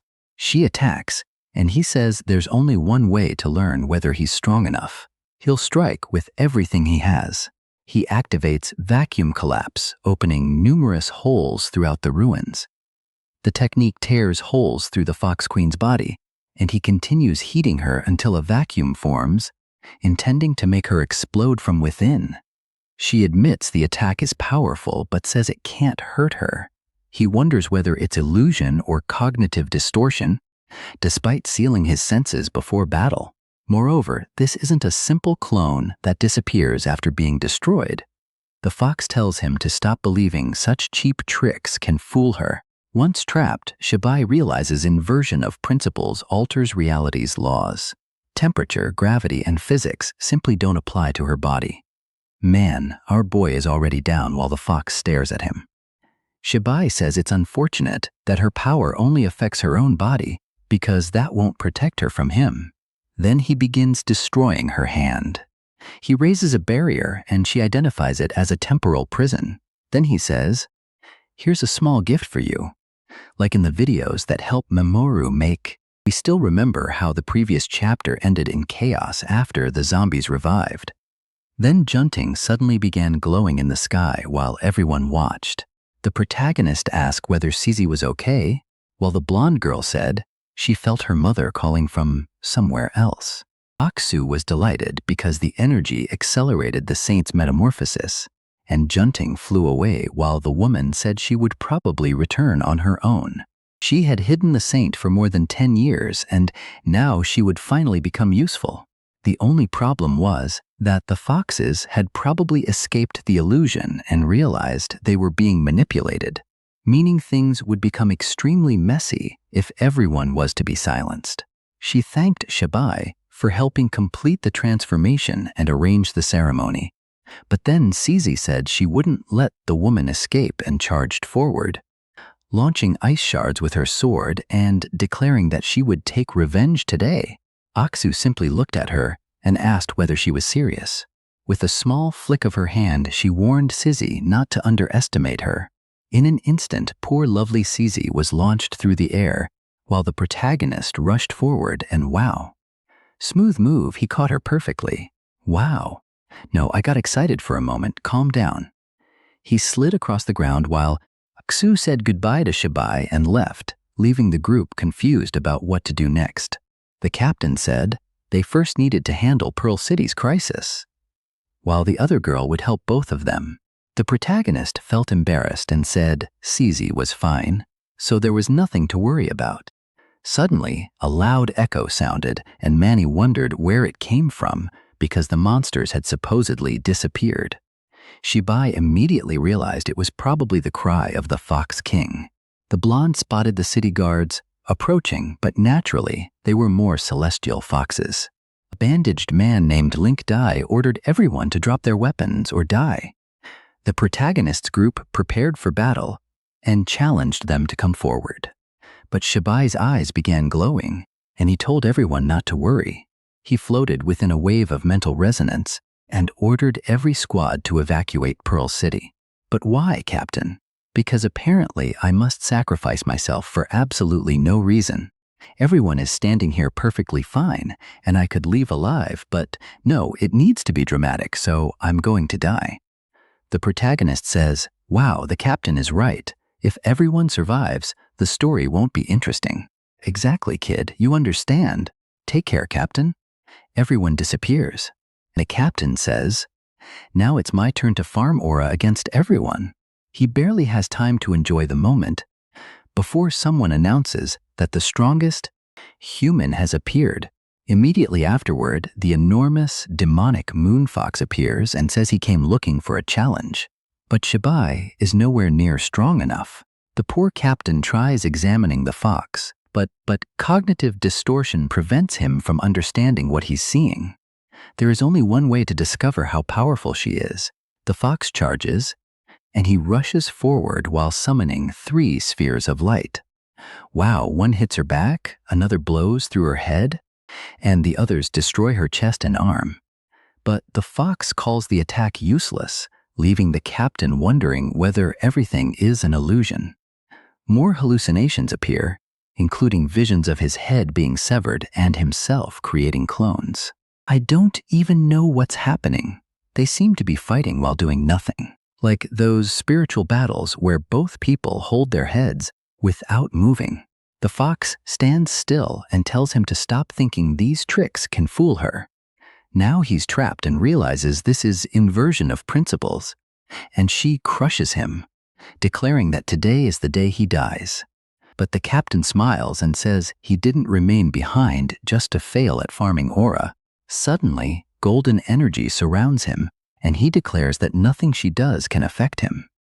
The fox is surprised that he possesses a spatial barrier, and he tells her she's about to experience frozen time. In an instant, both enter a strange dimension-like space, and once again, she appears to sever his head. But it's the same strange spiritual battle. She fell into an illusion because, in reality, she's already trapped in his grasp. The fox admits his spatial breaking ability is interesting. She's trapped in an endless loop, but unfortunately for him, inversion of principles means time cannot affect her. I'm looking at this fight, and honestly, I no longer know who is who. Only pieces of Shibai remain. One arm is gone, leaving nothing but exposed bone, and she continues destroying him. Yet he remains standing completely still. He's practically a skeleton now. I don't understand anything. The fox says the rumors about other species being powerful were true, and some believe that by continuously consuming humans, foxes may gain humanity's limitless potential. Then she orders every soldier to restore control across Pearl City and minimize human casualties because they want to keep feeding on humans for a long time. Meanwhile, on Pearl City's south side, 2 martial artists charge toward each other when Link Dai appears and blocks them both. The mustache man says, "Link Dai, let us pass." But poor Link Dai looks confused and asks why humans are fighting each other when foxes are the ones killing everyone. They're hopeless. Sadly, I agree with the villain. The bald leader notices that the city guards still haven't returned, so he decides to finish this himself. He rushes forward to kill Link Dai, only to get completely destroyed. I expected Link Dai to slap him, but instead, He performs a Mortal Kombat fatality, rips out the man's skull, throws it aside, and says the city guards truly are weak. Now it's obvious why everything became such a disaster. Everyone must drop their weapons or face the consequences. The Grandmaster steps forward and says, "Sir, I don't carry a weapon, so I have nothing to drop. Thank you." Fine, that's not what he actually said, but whatever. Back at Base 8, everyone is panicking. Oh no, the captain. Is he going to die? He stayed behind. Sizzy says she can't believe this, while the protagonist asks what happened. She desperately tries contacting him. "Captain, please answer." The protagonist watches and demands an explanation. Manny says the captain activated the purging squad's blessing. It's a nation-level ability where the user dies, but the effects remain forever. The monocled man's blessing reduced stamina consumption, while the red-haired girl's reduced fatigue. Now, both blessings have disappeared. If every blessing vanished, the captain may have already crossed to the other side. The protagonist is shocked. How is this man farming more aura than me when I'm the main character? But calm down, kid, because your bracelet is glowing. Everyone gathers around as it begins flashing. Suddenly, the captain appears from inside the bracelet. Everyone rushes over and asks whether he's okay. He says no. Unfortunately, he'll die within a year, but his remaining energy will keep the fox restrained. The protagonist asks, "What are you doing? How did you enter the bracelet?" Shibai explains that this isn't truly him. It's a contingency plan, basically ChatGPT containing his consciousness. The famous virtual personality, CZ, cross-eyed and looking in the wrong direction, asks how they can save him. He tells her not to worry because everything was planned. He sensed death coming and decided to farm a little aura. Sure, he's not farming much aura. Standing there with one arm gone and nothing but exposed bone before the fox trapped inside a giant crystal. But we respect his sacrifice for holding her down. He tells them they have 1 year before she can move. This is their chance to eliminate every remaining celestial fox. And everything now depends on the unlimited potential of the Rock Eater. Everyone stares at Zhang Ping in shock. Luhans asks whether they can really trust this clown when his level is low and he's incredibly weak. Manny agrees. But CZ is already emotional and says she trusts the captain's decision and believes in Zhang Ping's potential. Shibai tells everyone to relax. During the war against the Zhu family, victory seemed impossible. The enemy possessed countless resources and at least 5 powerful treasures. The squad had nothing, yet still won. In truth, the power gap isn't impossible to overcome. They only need a weapon capable of killing king-level mutated beasts. Such a weapon exists in a certain place, but access is restricted to only a few people. That is where Shibai obtained the blue arrow that changed the battle against the Zhu family. Then the Burger King says it appears to be Zhang Ping's turn. The protagonist remarks that apparently he has no choice because everyone else already decided his future. Shibai places a hand on his chest and tells him not to complain. He died to create this opportunity. Manny smiles and says they should head there immediately, but the captain stops her. "Slow down, Blondie. Several preparations are needed first." While moving toward something resembling a chair, the protagonist asks whether Shibai can be revived.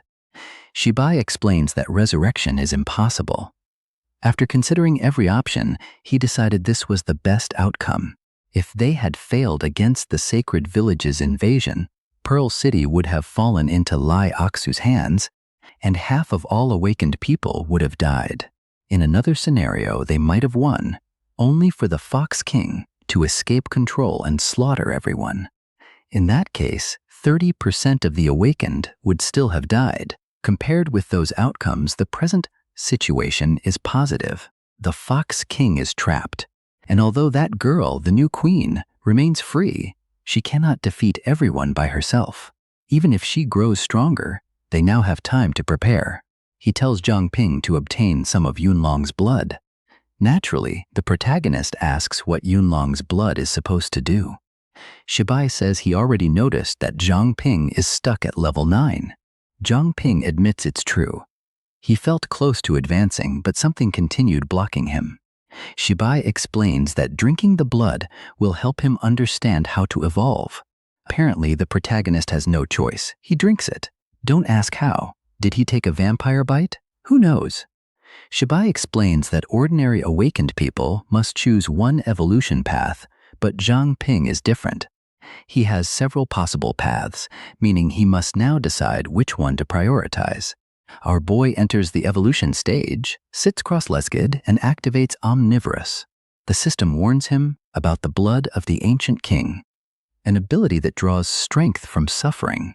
Shibai tells him this is his opportunity, and says to use the new power to feel how each ability affects the others. If he looks within himself and focuses on his heart, he'll understand what he desires most. He examines the evolution choices and all his current abilities. He possesses pure water body and pure blood body. He also considers the contract gem and omnivorous. Meanwhile, Shibai, calm down, old man, stop rushing the kid. He's staring at two enormous panels. Let him think for a moment. Greedy as ever, the protagonist complains that there are too many choices and says he wants everything. But Shibai says evolution doesn't work that way. He must choose. If the kid wants the beast path, Shibai doesn't recommend it, but ultimately the choice belongs to him. The protagonist understands that he truly must choose, and the most important options appear to be contract gem and omnivorous, because every other ability came from them. Omnivorous granted 4 powerful abilities: mist body, water body, blood body, and ancient king power. Although omnivorous originated from the contract gem, its potential is equally enormous. He remains perfectly still while cultivating, and Shibai says it appears he's found his answer. Then Zhang Ping's level rises, and the old man wonders whether he successfully broke through. Zhang Ping reaches level 10, while Contract Gem advances to level 7. Contract Gem evolves into Martial Pact form. It lets him temporarily seal attack abilities inside gems, and breaking one releases that attack once. Treasure Gem allows him to fuse a Contract Gem into special equipment and strengthen it.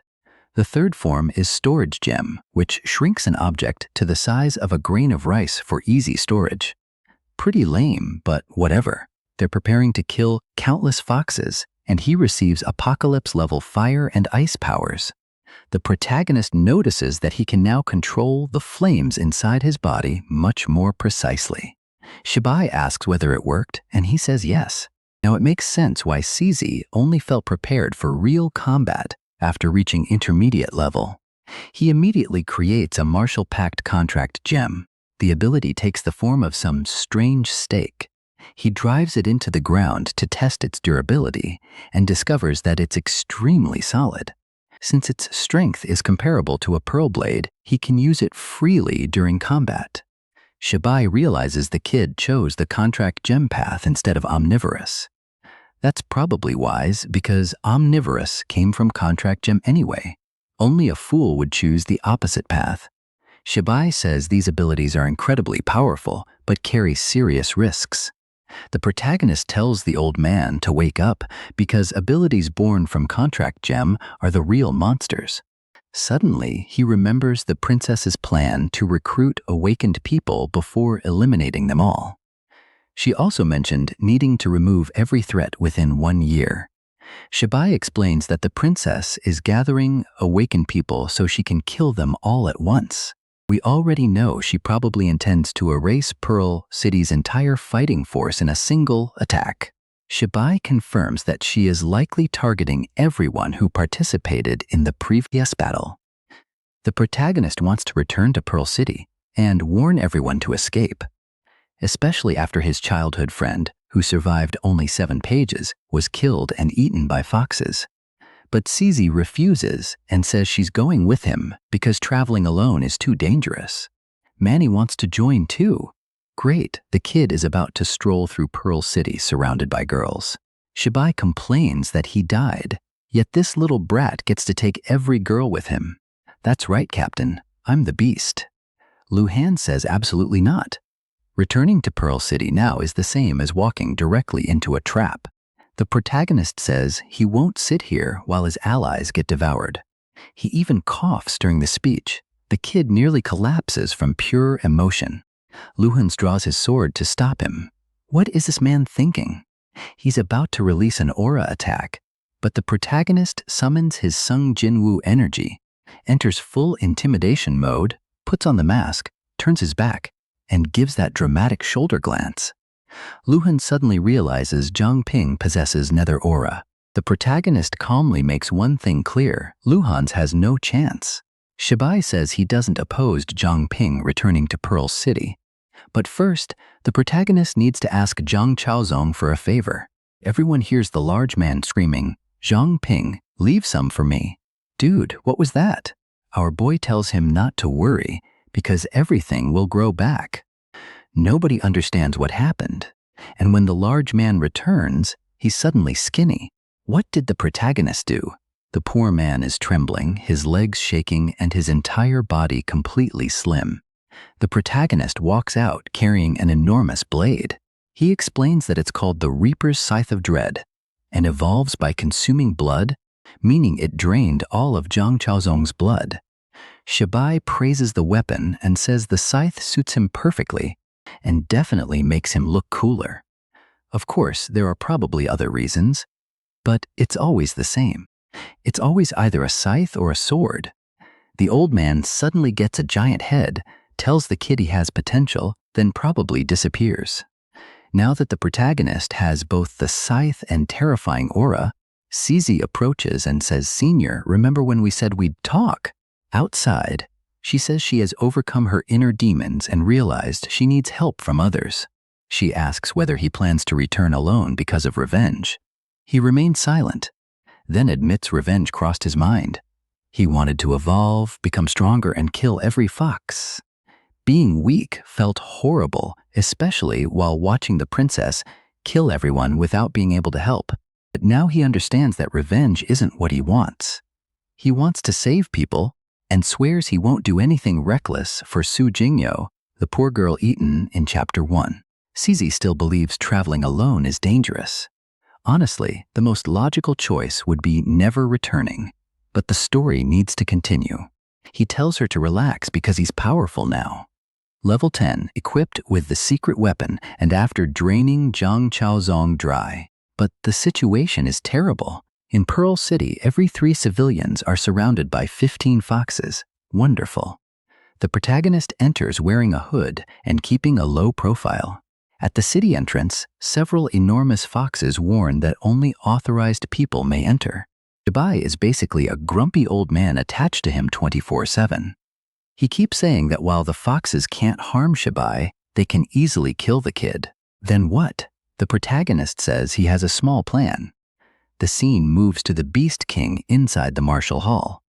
Blue energy shoots through the doorway, and the protagonist appears before Grandmaster Feng. He explains everything that happened and asks for help.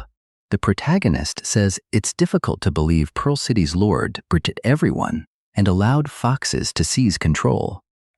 Feng orders someone to escort the boy to the reception hall, but Zhang Ping insists that he only needs to examine the guards to understand the truth. Inside the reception hall, a group waits for the master to arrive. Link Dai suddenly enters and says it's impressive that the Beastmaster has become the new captain and vice lord. I don't know whether anyone noticed, but the 4 people behind him are all demonic foxes. Feng seems to realize this and says, "This humble servant thanks the Lord for his generosity." Link Dai says the message has been delivered and leaves. The new captain thanks everyone for coming, but is furious that foxes have infiltrated and controlled nearly everyone. The protagonist is inside his body, sharing his vision through the pure blood pearl. Now Feng can finally see the foxes.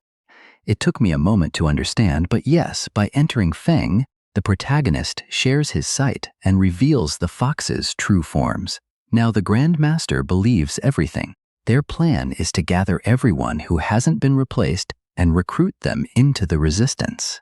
But when Feng looks around, almost everyone is already a fox.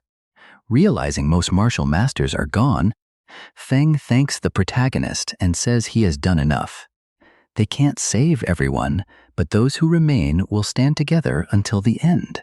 The protagonist thanks Feng for preserving his sanity and hope, because doing so wasn't easy.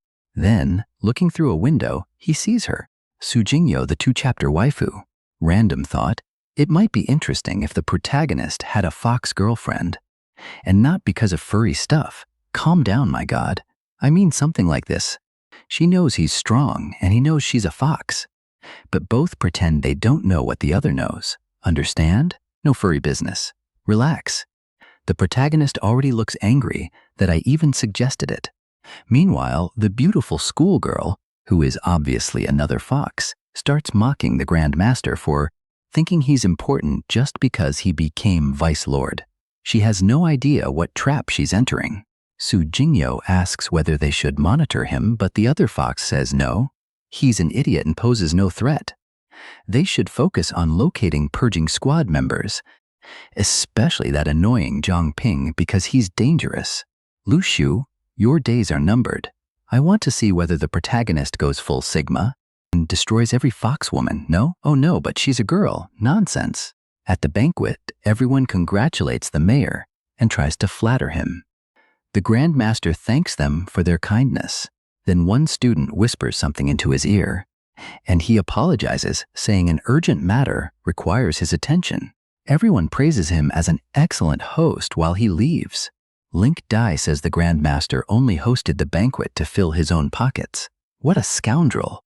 But the Grand Master is playing triple IQ chess. He pretends to be corrupt so the foxes believe they can buy him. Einstein would cry. For some reason, everyone praises the person with glasses, and I still can't tell whether that's a man or woman. Link Dai says they may do whatever they want, but must remember that many eyes are watching. Su Jingyo, now completely unhinged, says she understands. Inside a private room, the Grand Master gives instructions to the awakened people he gathered. He says there is an important reason for this meeting, and that Zhang Ping will explain. The protagonist appears and greets everyone. What's up? How are you doing? The group asks what he wants. Why is Zhang Ping suddenly here?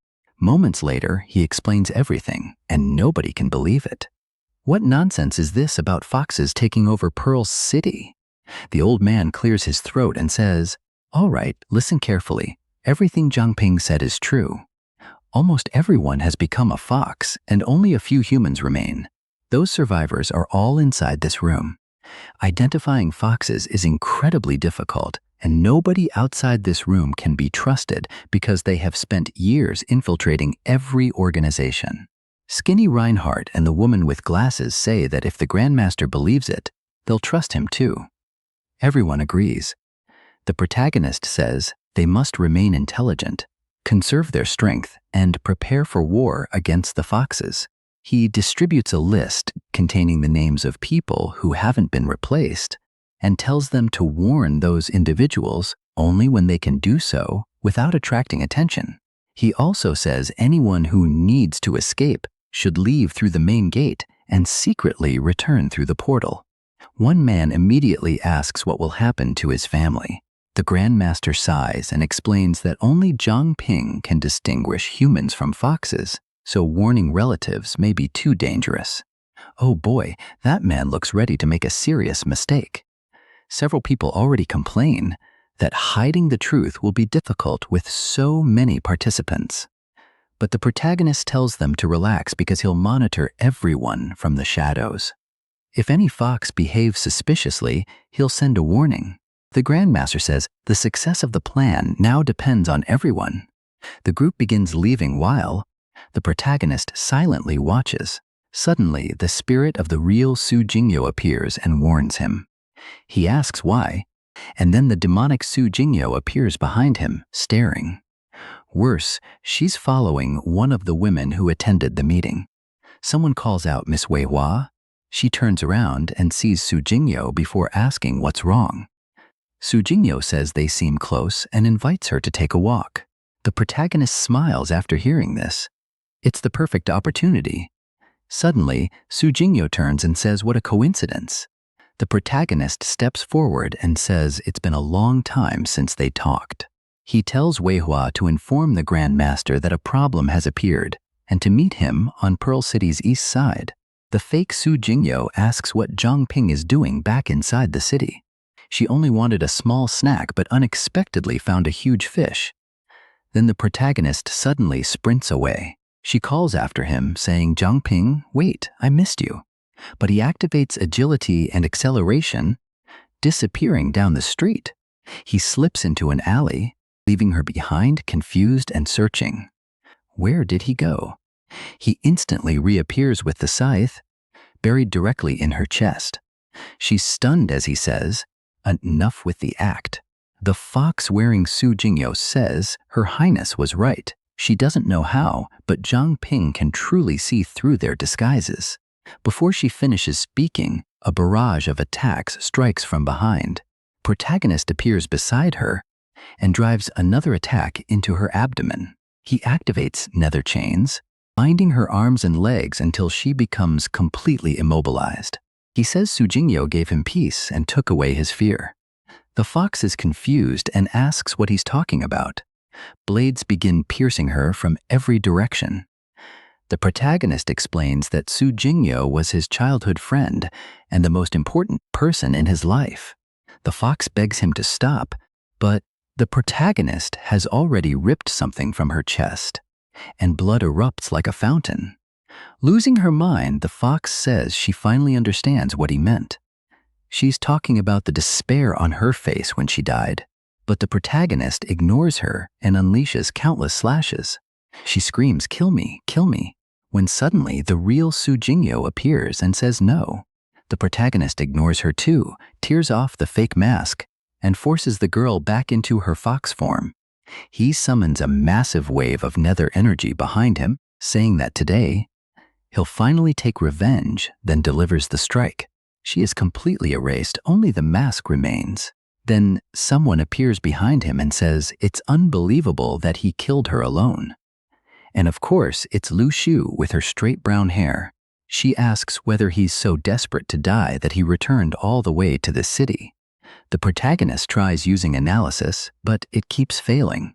She remarks that he's still forcing himself even while standing at death's door. Since that's the case, she begins transforming and tells him he'll die, knowing the difference in power between them. And wow, the gap is enormous. She has more stars than an Obelisk the Tormentor card and is level 39. She swings her tail at him, and definitely not in a good way. A single strike nearly pierces his nether barrier. The kid summons his scythe and blocks, but she still smashes him into the ground. He realizes his defenses feel like paper against her attacks. She lashes out with another tail and traps him, but he turns part of his body into water and escapes. She says it's impressive that he possesses so many abilities, but unfortunately, none of them will matter. Every time she targets an arm or leg, he turns that body part into water and avoids damage. Yeah, it's working perfectly. She's going full Naruto now, with even more tails appearing. This fox is insane. The protagonist struggles because he can't maintain two abilities at once. With so many attacks, all he can do is turn into water and dodge. And from that angle, she looks pretty muscular. Apparently, he placed a gem beneath her foot, and she asks what it is. He activates Martial Pact and flames erupt around her. This is the new, supposedly overwhelming power he awakened, but the fox remains completely unharmed. She tells him the little trick was cute but useless, then asks how he's already free. He says he knew escaping by himself would be impossible. That's why he brought reinforcements to today's meeting. Lu Shu looks confused, and then Grandmaster Reinhardt from the deep web appears. Instead of attacking from behind like a sensible person, he stands beside the protagonist while invisible, giving her plenty of time to prepare. Brilliant. She attacks instantly, and the protagonist risks himself to wipe some mental residue onto the Grandmaster's back so he can see her. He gets hit in the process. These Grandmasters are incredible. They only show up to make everything worse. Since they can't see her, the protagonist has to smear that substance on them so they can identify what's attacking. Once he does, they finally see her overwhelming aura. Lu Xiu launches another attack at the Grand Master, but now that he can see her, he dodges the tail. Her attack slices the building in half. The protagonist tells Reinhardt, Deep Web Edition, to raise his hand, and red blood begins dripping from it. He says he understands, then throws the blood toward the other Grand Master. It lands in the man's mouth. What is happening? Blood goes from one man's back to another man's hand, then into someone else's mouth. The Grand Master says he can finally see clearly. Lu Xiu attacks again while Bai says he'll join the battle now. Both begin powering up through an evolution that probably won't help at all, but at least they look stylish. The first charges with a claw strike, and the second follows immediately. But Lu Xiu counters with a tail strike that nearly pierces his chest. She says none of these tricks matter, because nobody is leaving alive today. All right, how many tails is that? 1, 2, 3, 4, 5, 6, 7. Still not the complete set. Lu Xiu summons a shadow to support her, and another fox rises from the ground. A smaller clone behind her with one extra tail. Bai and his companion are shocked by how powerful the shadow is. The protagonist realizes it isn't an illusion and wonders how they never noticed another fox hiding inside a fox. Unfortunately, he can't use his pure blood analysis form to measure its strength.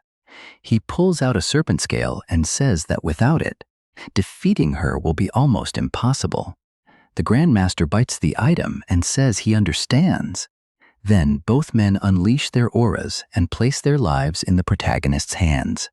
One turns completely blue with wild hair, going full Goku mode.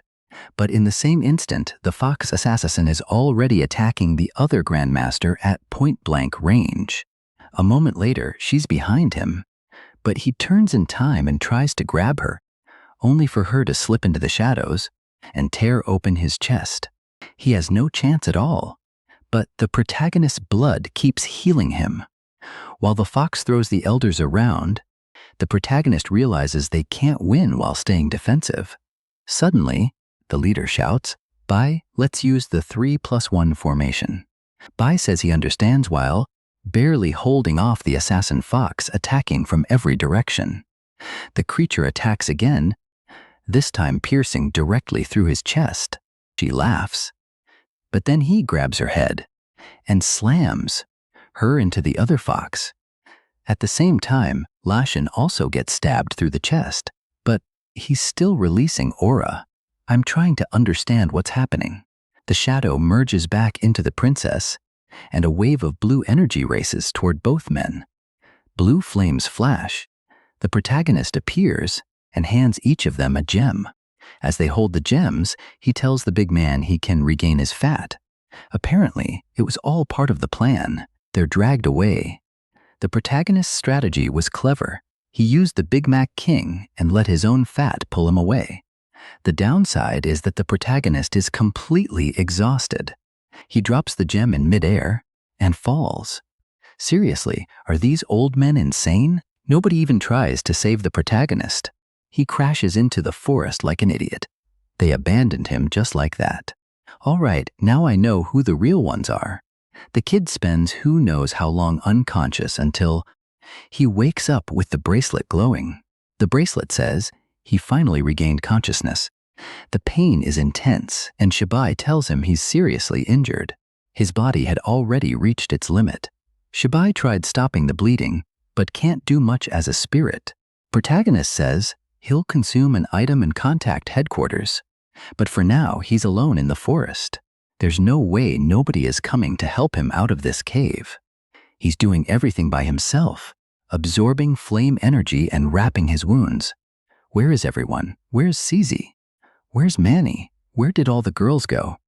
He sees Jingyo's hairpin and remembers that he erased her killer. He finally achieved the revenge he waited so long for. So why doesn't he feel happy? Classic. He drops the hairpin from his bleeding hand, saying he finally understands that revenge can't bring the dead back. That's when an idea comes to him. He remembers how he restored the blacksmith girl. Yeah, the one I already miss, making all those beautiful weapons. Back then, he regenerated her arm, He also rebuilt the Grandmaster's damaged organs during body reconstruction. Now he's sitting there holding her skin mask. Kid, you're creepy. You're unbelievably weird. Who saves their childhood friend's face and carries around a literal mask made from it? But whatever, plot comes first. Since he still has the mask, he begins infusing it with his blood. He has the hairpin, he has the memories, and her soul is connected to him. Maybe he can make it work. Beautiful scene. Blood is covering absolutely everything it shouldn't. But the protagonist realizes something is wrong. For some reason, he can't restore her. Maybe her body was too badly damaged. Of course it was. He only has the skin from her face, which is hardly a complete body. But he's the protagonist. He refuses to stop. He won't lose her again, even if it costs every bit of energy he has. Meanwhile, the Grandmasters finally begin searching for him. They went home, showered, watched Netflix, ate some pie, and only then decided to look for Zhang Ping in the forest. They meet up with the rest of the group, who immediately ask where the idiot our beloved Zhang Ping is. Zhang Chaozong is delighted because he got all his fat back. The Grandmasters laugh and say everything went well. Sure, absolutely nothing worth mentioning. The only sane person, CZ, asks again where Zhang Ping is and why he didn't return. The Grandmasters literally gave up on the protagonist. Miss Sizzy, we have something to tell you. He fell into the Lost Forest, an incredibly complicated place. I thought they had already gone to save him, but it's worse. They didn't go, and they don't even seem interested. Luhan says the purging squad insignia has a tracker, so they can locate him. Then the Grandmaster finally offers to do something useful. Reinhardt, Deep Web Edition, isn't enthusiastic and says they're too badly injured. Imagine fighting foxes destroying the city while your own squad tries harder than the foxes to get you killed. Lu says he, CZ, and the Grandmasters will search for Zhang Ping, while the big man stays behind to help the others. Back inside the cave, the protagonist is still having a full-season finale breakdown, trying to restore Jingyo. The good news is that Pure Blood Body has evolved to intermediate 4-star rank. He senses that the perfect moment is approaching as energy covers everything it absolutely shouldn't. He wonders whether it worked. He begins crying when she appears before him, almost as though she emerged directly from the void. Somehow, even her clothes materialize. She greets him saying, "Hey, Zhang Ping," he whispers, Su Jingyo. Then he falls flat onto the ground, and she collapses directly on top of him. Strangely, the resurrected girl remains completely calm. Look at where she landed. If CZ walked in right now, he'd die instantly. She calls him reckless, but he says he would do anything for her. She praises him and says she always knew he would succeed. He always did his best, even when nobody believed in him. He never stopped trying. Now he's asleep with his head resting in her lap. She says he's already done more than enough and deserves to rest. She cries over him, saying she wishes she could stay longer, but unfortunately, he's too weak to maintain her physical form. And just like that, his 10.16 seconds of happiness end as she disappears. The poor man didn't even get enough time to experience happiness before waking up alone. What? But wait, she's lying right beside him. Hold on, she tricked him. But when he looks more carefully, her body is completely cold. Only an empty shell remains. No breathing, nothing. Panicking, he immediately tries activating Pure Blood Body again and completely loses control. The kid is burning calories, hasn't eaten for hours, and has absolutely no power left. He keeps trying every ability he has, but naturally, nothing responds. He tells himself it's impossible. He heard her voice in his mind and knows it wasn't fake. He wonders whether the resurrection failed because he doesn't possess her soul, even though he remembers sensing it nearby. Then a small ant approaches him. The creature looks almost hypnotized, behaving strangely, and the protagonist notices it before, offering it a stone to eat. He thanks the ant for not attacking him while he was unconscious. But suddenly the ant becomes startled and starts running in circles around the exact spot where Su Jingyo had been. The protagonist explains that she's resting safely inside the bracelet. He notices the ant looks like a newborn and is ugly beyond belief, like something that shouldn't exist yet. Then the ant offers the food he gave her back to him. He thinks this may be the first friendly beast he has ever encountered. He decides to appreciate the gift instead of obsessing over his failed plan. The boy is having a philosophical discussion with an ant. He uses analysis to figure out what's happening. He discovers that she's basically a walking fortress, a queen of the mutant ant species with enormous potential, level 5, and apparently one of the top 10 majestic highborn. The protagonist is impressed by her potential. Then he notices a swarm of ants approaching, an entire mountain of black-backed ants with all-star rankings. The protagonist says, "Oh, your friends are here." The little ant trembles strangely, and he senses something different about the others. The swarm advances toward the cave. He uses pure water body and slips outside while carrying her. He asks why the other ants aren't as friendly as she is.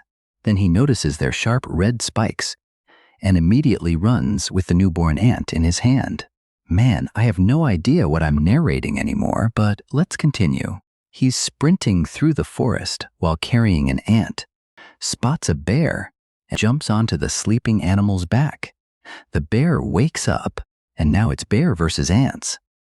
Then he understands why running was the right choice. The moment the ants touch the bear, they reduce it to a skeleton. The protagonist realizes these creatures are unbelievably dangerous. Too bad he can't fly. Then the tree he lands on begins moving. It's a monster tree. Things are looking terrible. Now I understand why the martial masters abandoned this forest. Honestly, I would too. Leave Zhangping behind. Let him die. I'm getting out of here. The ground begins shaking. A green vine rises. Something attacks from underground, and the giant tree stares directly at the protagonist. He's hidden by aura, but the creature can still see him. It tells him to remain still because invisibility doesn't work against it. The protagonist stands face to face with the tree and tries using analysis, but nothing works. Then the tree tells him to relax and appears to allow the analysis. Its name is Yi Changshan, a level 35 fallen humanoid tree with a mutated body. The protagonist asks what exactly he is because every fallen he encountered before was insane, like that old man and the saint girl. But this tree seems almost friendly. Well, sort of. With no other options, the protagonist agrees to talk. The tree asks where he came from, and Zhangping says Pearl City. Yi Changshan laughs and says that's a coincidence because he came from there too. Unfortunately, that's all he remembers. He's probably too old. The protagonist asks whether he truly remembers nothing else and what being fallen actually means. The tree thinks and says he now understands that he's fallen. Apparently, even he didn't know what he was. What surprises him is that the kid somehow knew the name Changshan, which he shouldn't know. The protagonist reveals that his analysis ability lets him see information. At that moment, his vision flickers, and the captain awakens inside the bracelet. The tree senses someone living inside the item and says it's impressive. Apparently, the captain recognizes the tree and explains that they once fought together against the Zhu family. Changshan was an invaluable ally, powerful, excellent at disguise, and especially skilled as a spy. Eventually, however, his identity was exposed, and he suffered a tragic end. They severed his roots. The tree just sits there thinking, that sounds dramatic, but I've never heard any of it. The captain tells the protagonist there's one more thing he could try. Becoming fallen essentially means losing your mind completely.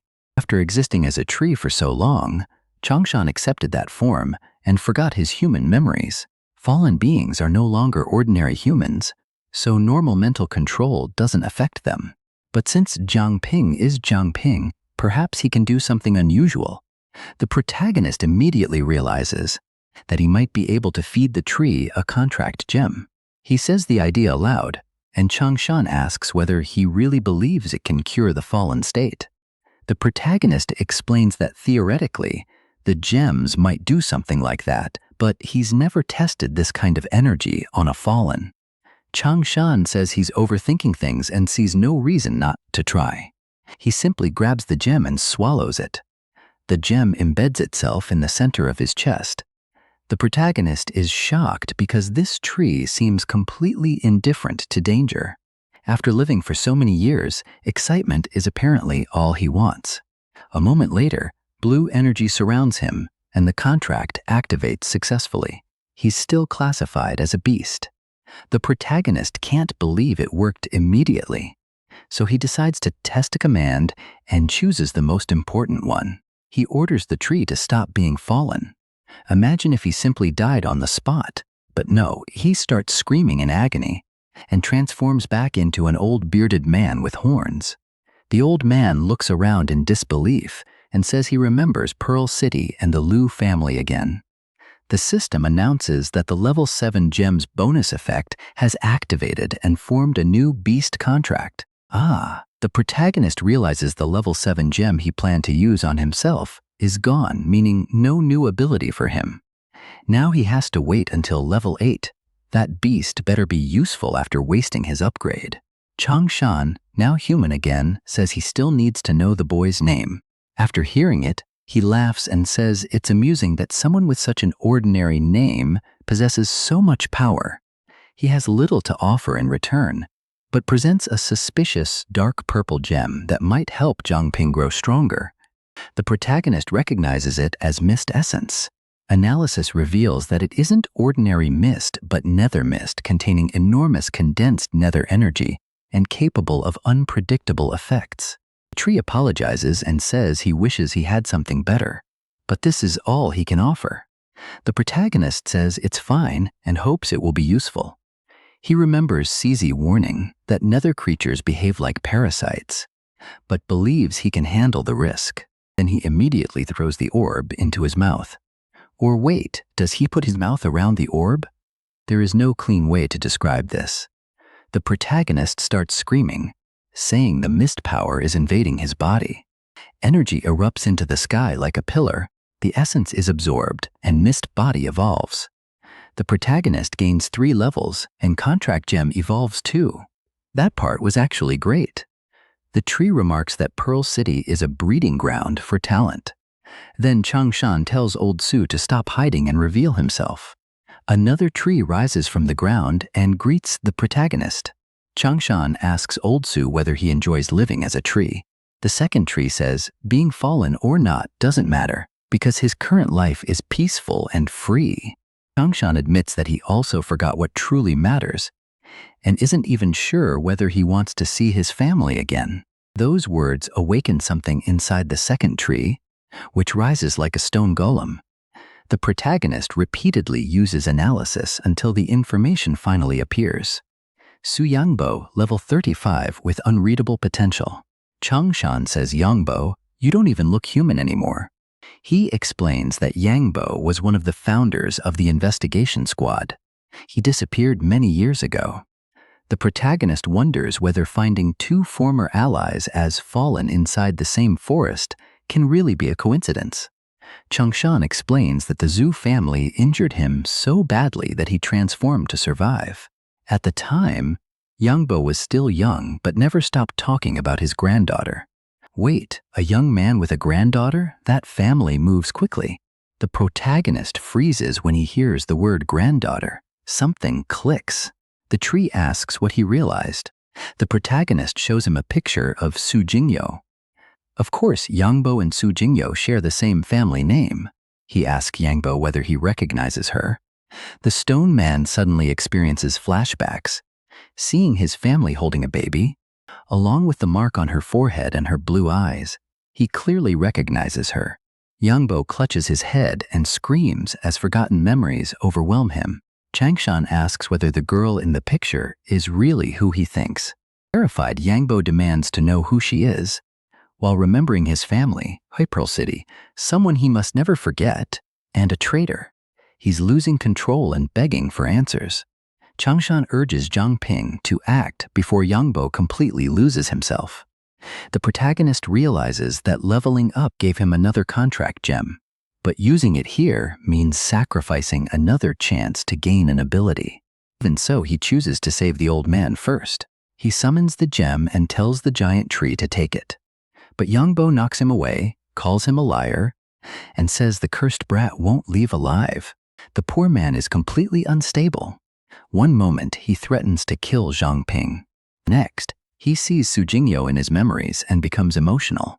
Changshan tells him to calm down, offers the gem, and says consuming it will make everything clear. Once Yangbo swallows the item, the protagonist commands him to stop being fallen. Yangbo transforms back into his human form and immediately asks whether Zhang Ping has seen Jingyo. He collapses in tears and apologizes for failing to protect her. He asks whether that bastard Mei Bin was responsible.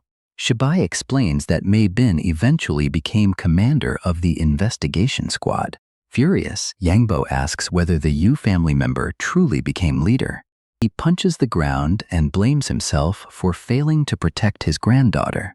The protagonist realizes this explains why the investigation squad stayed silent during Pearl City's crisis. Apparently, everything makes sense now. The Yu family is behind it, and I'm just as confused as Changshan. Please, protagonist, explain this mess. The protagonist explains that Pearl City is facing disaster. That's it. No grand reveal, only misery. He says he was badly injured and took shelter in the forest. Without the 2 trees and the small ant, he would have been completely lost. The stone man doesn't care and asks to hear more about his granddaughter instead. The protagonist says he's certain he heard Su Jingyo's voice, even though the resurrection seemed to fail. Yangbo says perhaps it succeeded in another way because Jingyo possessed an ability that projected her consciousness into dreams. She may have separated her soul from her body right before dying. Without an anchor, however, her soul could have drifted away. The protagonist realizes Su Jingyo may have become fallen too, but in spiritual form. Perhaps the crying he heard was her way of saying she didn't want to hold him back. I know you're confused. I'm confused too. I understand maybe 30% of this. He looks at his arm and promises never to forget what she did. Apparently, her soul now resides inside his bracelet, but he needs a proper contract to stop her from remaining fallen, or something like that. The protagonist asks the old men for their plan and reminds them that they're his contracted servants now. They look at each other, as though realizing they're trapped, then agree to help him. Both trees reveal their human forms and promise to fight beside him. Meanwhile, the protagonist's enemies are searching for him inside the forest. This squad may be even worse than his friends. They arrive at his last known location, but find no one. Zizi notices a strange pool of blood. She follows the trail until she suddenly stops in shock, and everyone's jaws drop. I expected something spectacular, but it's only a field of destroyed trees. They assume Zhang Ping fell there and fought a major battle. Luhans recognizes signs of devouring ants. Sizzy runs ahead and says they need to find him immediately. Then a portal suddenly appears behind her. A punch emerges from it, but she raises a shield just in time. The shield shatters, and she is launched backward. I missed the early chapters when Sizzy was powerful. Now she gets beaten constantly. A group appears before them and says, "Long time no see, Lashin." 2 bald men and 1 attractive woman announce that they brought a small gift. Lashin says he finally knows where that disgusting smell came from. Then the rotten zombie elder appears. The old corpse says he came to challenge them and declares that nobody will leave alive. He summons a group of ugly, twisted zombies. Luhans remains calm and directs the floating sword circling above everyone. The Grand Master tells everyone to retreat because he's their target. A zombie attacks from behind, but he erupts with aura and blocks. Another zombie rushes toward Zizi. He throws one creature backward, but it falls into a portal, and several more emerge behind him. He raises his arm to defend, but the punch enters one portal and emerges from another behind him. It's basically Minato Namikaze. Zizi manages to defend and warns the Grandmaster to be careful.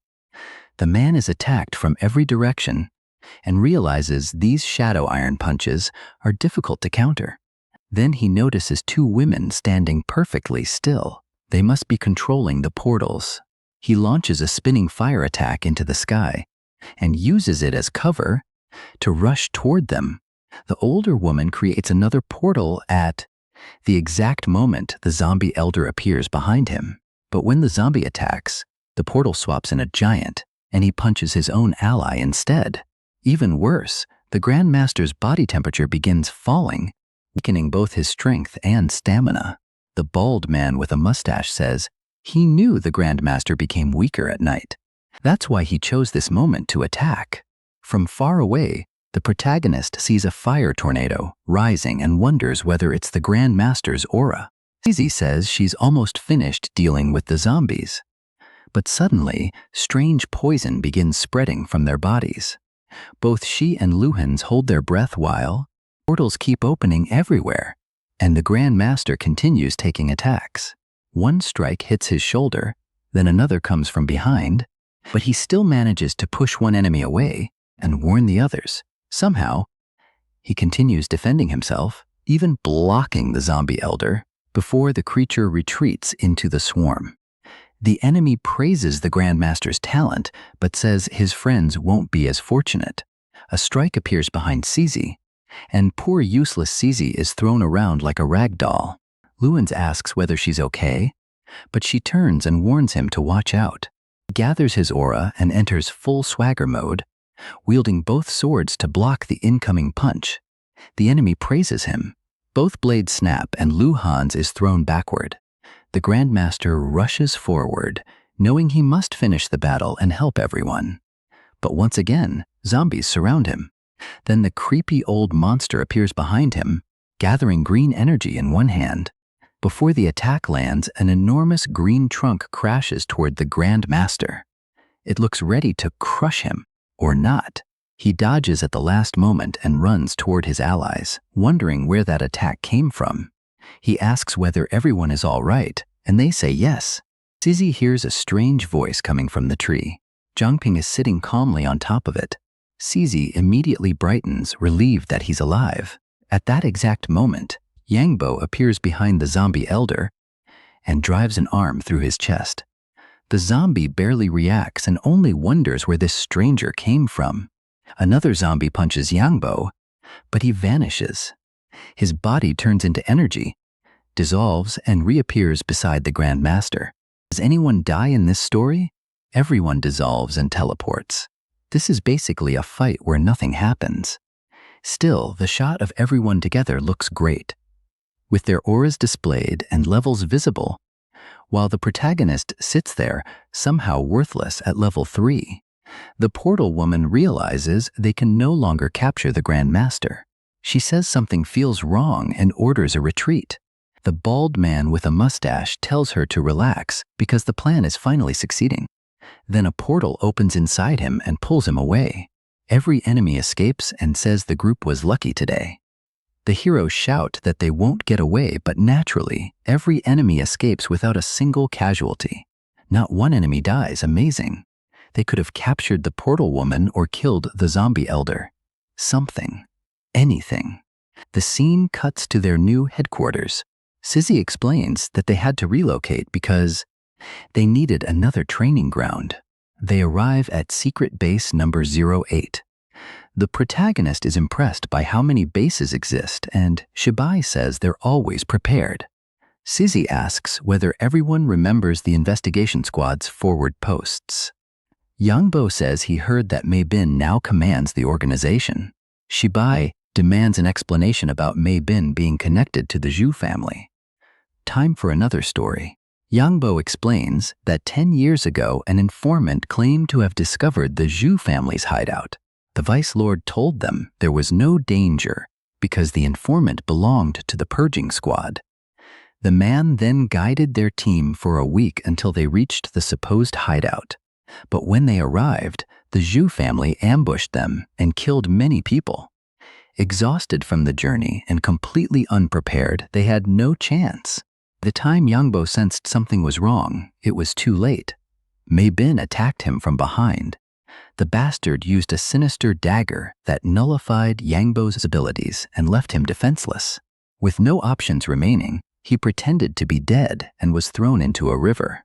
His injuries caused him to lose consciousness and eventually his memories, transforming him into a tree.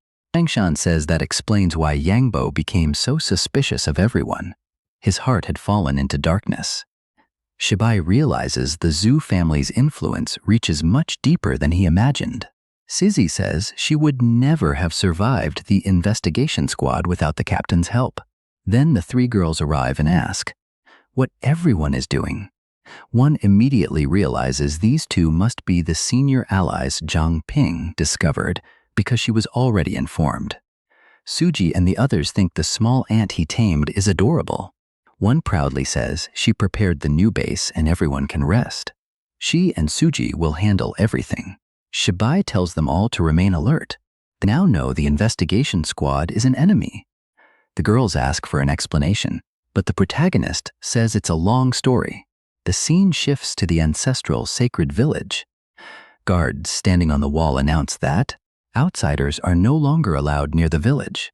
Suddenly, a black portal opens, and the mustached bald man falls through.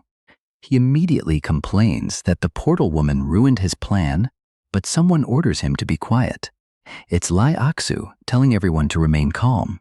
The entire group bows before the sect leader. The old man says this wasn't their agreement. He was supposed to control the zombies while she supplied resources. Lai Aksu tells him not to worry because she always keeps her promises. She also tells him to remember the two newcomers. They're as powerful as the Grand Master, and his zombie toxin won't affect them anyway. Still, she says capturing the Grand Master is only a matter of time. Soon, the saint will reach king level, and then anything will become possible. It looks like 2 or 3 people suddenly vanish. I have no idea what happened. Lai Aksu simply announces that she'll be away for a while, and everyone had better behave. Pretty clearly a threat saying, I can kill you in 1 second. The old man practically soils himself.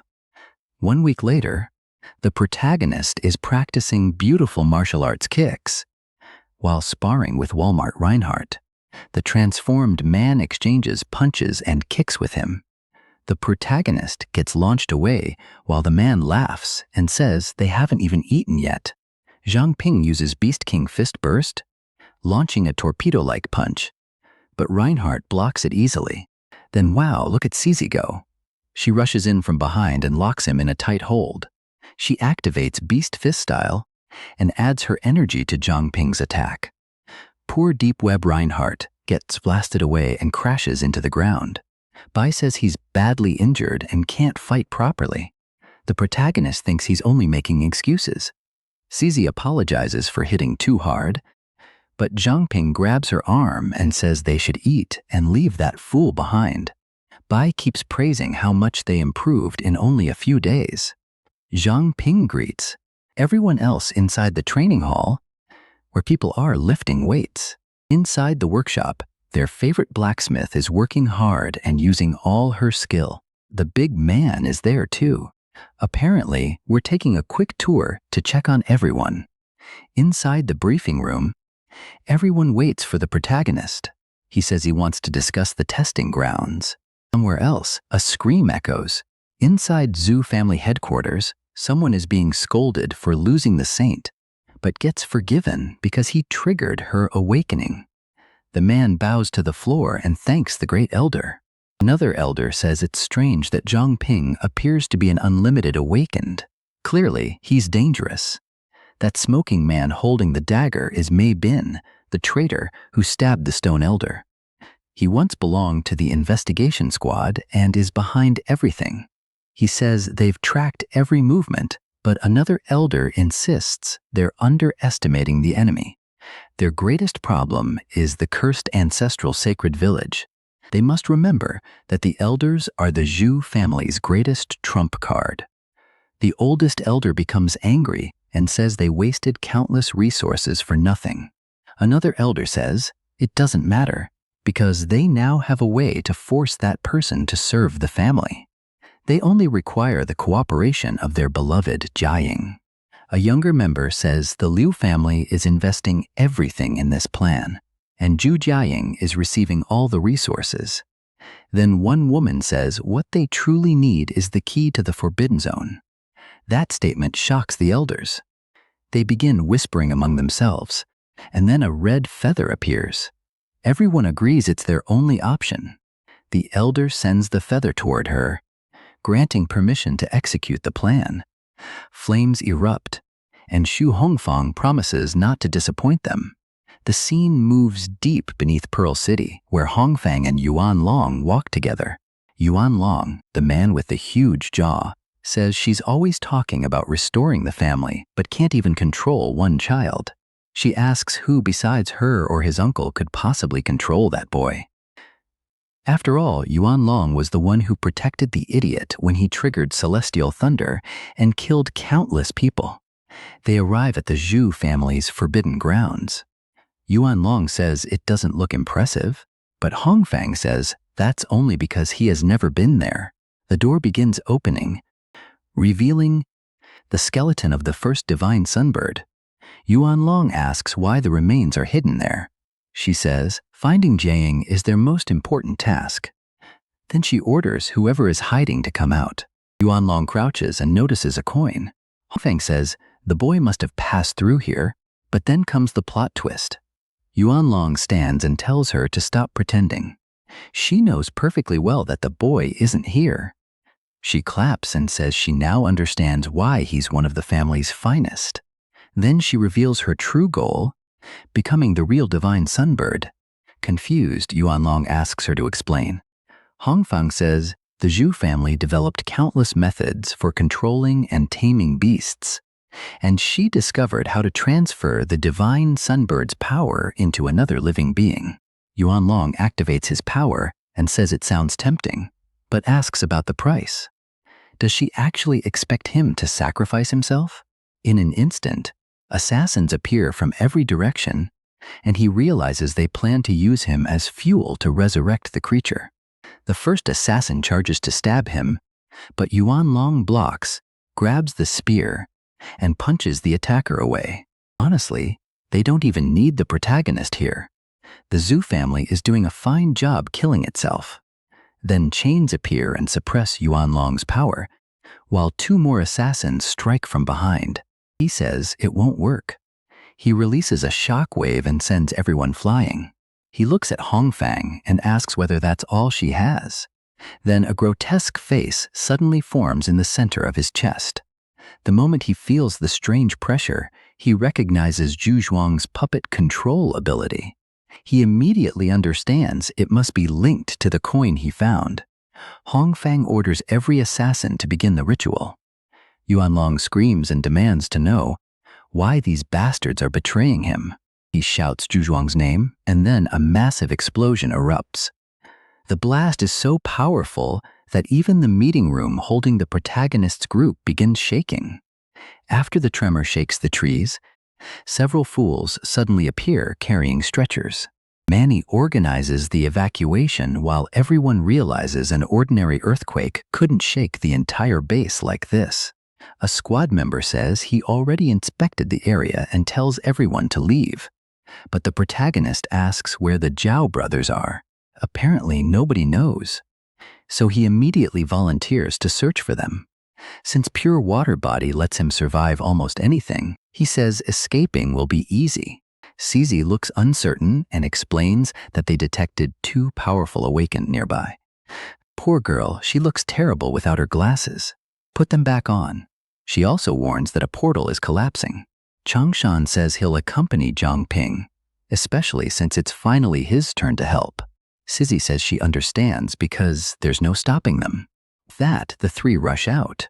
One man wonders why Sizzy is so determined to rescue the Zhao brothers.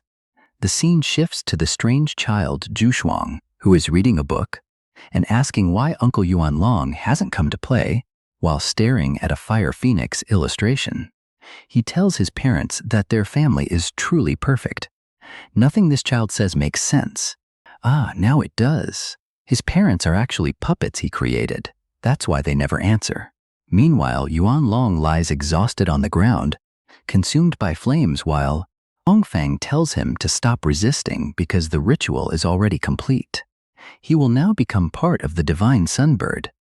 One assassin asks why they need this ritual if they could simply revive the bird earlier, and Hongfang explains that this is the only method capable of stopping Shibai. That man possesses enough power to rival even king-level beings. However, his resistance to mental abilities is weak. Without the current emergency, she would have chosen another method, but she spent 40 years refining that drop of blood and refuses to lose this opportunity, especially with Zhang Ping potentially reaching King Level 2. If that happens, the Zhu family is finished. Then the bird finally rises from the ashes and spreads its wings, releasing a deafening cry. The scene returns to squad number 8, where everyone is blasted by sunlight. As the bird flies overhead, Lai Aksu stares at it and asks what it is, while Hongfang celebrates her success. From this day onward, the Zhu family will rule everything. Then the creature suddenly crashes down on everyone. She jumps in shock as the entire area shatters. There's no way they all died like idiots, right? But the bird flies away immediately afterward. Meanwhile, elsewhere inside the collapsing base, the Zhao brothers remain trapped. Who are these strange people? I have no idea, but an enormous boulder rolls toward them, ready to crush them. Then the protagonist appears and stops it. He immediately tells the two old men to take the brothers away, and together they rescue them. Unfortunately, the entire place is shaking and beginning to collapse, while the protagonist seems to remember how he died in his previous life. I don't know. There are also people trapped beneath rubble somewhere. Then he hears someone calling his name and wakes surrounded by the tree elders. Good Lord, what is happening? Apparently, the kid started trembling and fainted. Now he realizes the damaged base has made reaching the portal impossible. The twins tell him to leave and not worry about them, but the protagonist tells them to be quiet and reminds them they're being kidnapped. Why are they acting rescued? Because they're from the Zhao family, apparently, though I still don't understand what Zhang Ping is doing. Then Changshan says he can dig a tunnel, but escaping will take around 2 days. Protagonist says they need to get out within half a day. Pure water body allows him to escape whenever he wants, but the twins would die if left behind. Shibai speaks mentally and says a unique energy is radiating from the brothers. He tells Zhang Ping to absorb the two because doing so may grant a new power. What kind of suggestion is absorbing people? Zhang Ping apologizes and says he has no choice because he needs their blood. One brother understands, cuts his wrist, and tells him to drink. Oh boy. Zhang Ping, what are you doing? Missing your girlfriends? He thanks the brother, but initially feels nothing. Then he suddenly coughs black blood and senses energy moving. The tree elders wonder what's wrong with the blood, while the protagonist crouches until Omnivorous activates. He awakens the Gem King ability. Meanwhile, outside, the Phoenix burns everything, while the girls maintain defensive barriers. Cizi says they must hold on until Zhang Ping arrives, but a man grabs her and says the portal has already closed. Zhang Ping possesses pure water body. If he hasn't appeared, then everyone inside is probably dead. And if they don't leave immediately, they'll also be trapped inside this sea of fire. Top 10 friendships. One of them wanted to abandon him earlier, and now Cizi finally gives in and agrees to retreat. Thank God the rest of the squad arrives to help because the protagonist was about to be abandoned again. And wow, an insane battle is about to begin. It looks like the divine sunbird is fighting the entire cast. I was about to say they would definitely get destroyed. Then the next panel shows everyone getting launched away. Incredible. Wait, hold on. Something is rising from underground. A tree creature, maybe? The group suddenly emerges in the middle of everyone. The trees immediately begin tanking the flames. The protagonist appears too, carrying the Zhao brothers inside a cage, and says he's exhausted after drinking one brother's blood. He tells Cizi that the ancient king's blood evolved his gem to king level. The new ability lets him strengthen contracted beasts for 10 minutes, though each creature can only receive the enhancement once. He already used it to raise both senior allies by 5 levels. Suddenly, he stares at the large stone again and remembers people trapped inside spheres. He wonders what the strange red orbs were. Did he receive memories from the brothers? At least now he's certain the sacred village hides far more secrets than expected. He sees that the tree creature is clearly weak against fire and is being roasted, practically turning into firewood. The bird continues attacking, while the giant tree does nothing but retreat. Then someone says she knows its weakness and orders everyone to gather behind a barrier. She also needs anyone still capable of fighting to buy her 30 minutes. Girl, half an hour isn't a small request. She also asks Zizi for help, while Shibai says the girl has grown and must have an impressive plan. The protagonist consumes his own king gem and strengthens himself by 5 levels, reaching level 24. Oh boy, look at the number he chose. The bird keeps launching flames everywhere. The low IQ tree keeps blocking them and getting burned, while everyone else fights at full strength. Guys, attack the bird, not the flames. Meanwhile, Zhang Chaozong stands nearby with several needles that apparently drained all his body fat. Then someone displays a map and explains how they'll suppress the bird. Everyone must bury special transmitters at the marked locations. Meanwhile, the bird condenses a huge flame sphere, but suddenly it disappears. The oversized bird doesn't understand why. At Changshan's position, the giant tree sealed the surrounding space. Since fire needs air, removing oxygen extinguished the attack. The tree probably wanted to prove a point after I mocked its weakness to fire. It extends its roots, grabs the bird, stretches it out, and slams it into the ground. At the same time, everyone jumps and launches an explosion at that useless beast squad that never contributes. Luhens activates mist power, forming a sword. The protagonist coats the blade in black aura. Together, they unleash a combined strike, a massive finishing combo, and the giant sword cuts through the phoenix. The creature begins burning away, leaving only one feather. Even I feel exhausted. As always, the martial masters contribute almost nothing, while the protagonist helps finish the battle. But naturally, we forgot the obvious. It's a phoenix. And what is a phoenix's main ability? Look at that glowing feather. Everyone, including me, is an idiot and forgot that resurrection is its greatest strength. The creature instantly returns and unleashes a rain of fire. Someone rushes forward with a gas ability, creating some form of vacuum, while Changshan attempts another vine attack. The vines make contact and instantly melt. A dragon appears from absolutely nowhere.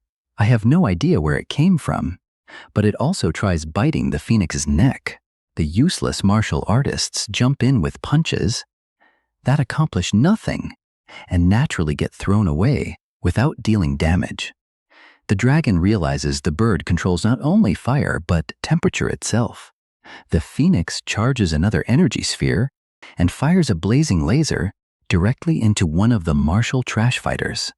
Luhans yells for his friend, but the man falls into the exhausted tree creature's arms, while the other tree creature also returns to human form. The martial fighters rush to help the wounded master, who is already coughing blood. Good lord, he looks terrible with that pale body and brown lion head. But wait, this story has a protagonist. He's trying to activate his enhancements, but nothing responds.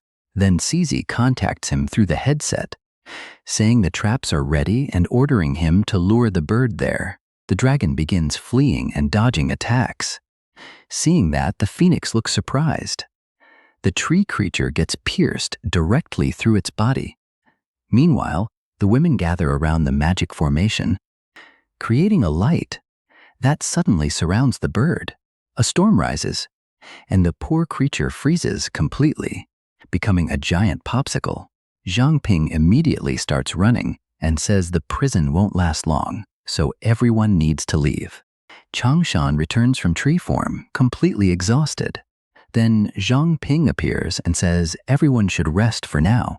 Apparently, he'll use storage gem to shrink them to the size of rice grains and place them inside an orb.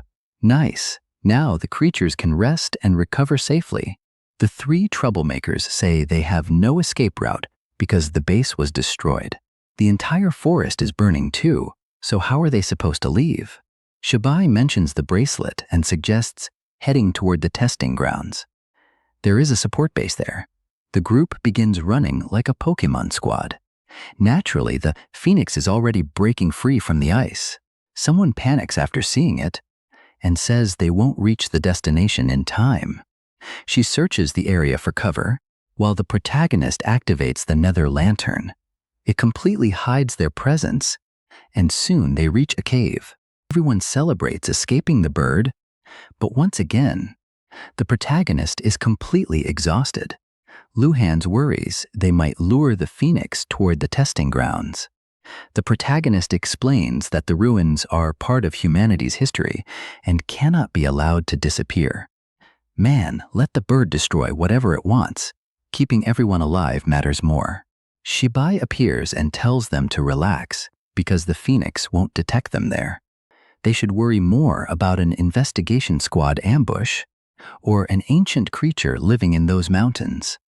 The useless martial artist says any beast there would probably be king level and incredibly dangerous. Shibai says they have no alternative. Unfortunately, the testing grounds belong to those creatures.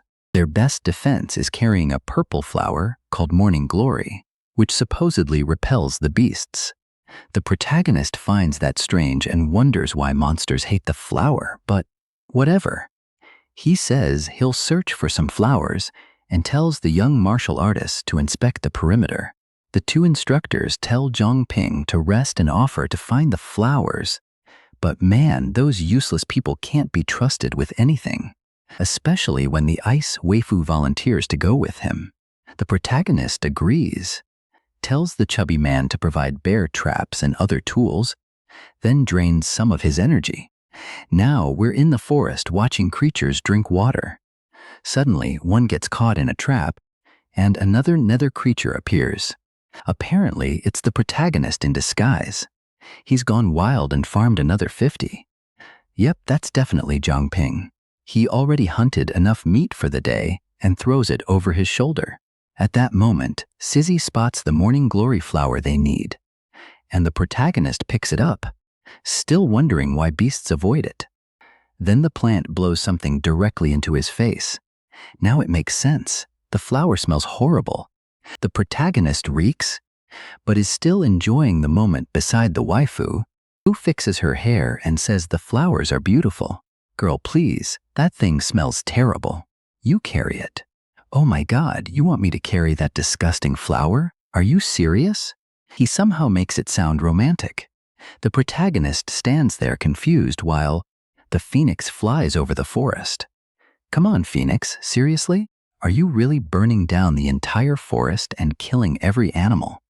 Meanwhile, everyone is inside the cave preparing dinner, cooking in martial artist style, while eating the protagonist's meat. Oh boy, the two captured brothers are still sitting there confused. They can't understand why everyone is so cheerful because their own village felt completely different. Zhang Ping approaches and offers them some meat. They're surprised. After all, they were kidnapped, so why is he treating them kindly? But they're starving, so naturally they accept. Then the cave begins shaking again. Sizzy, farther ahead, tells everyone to look.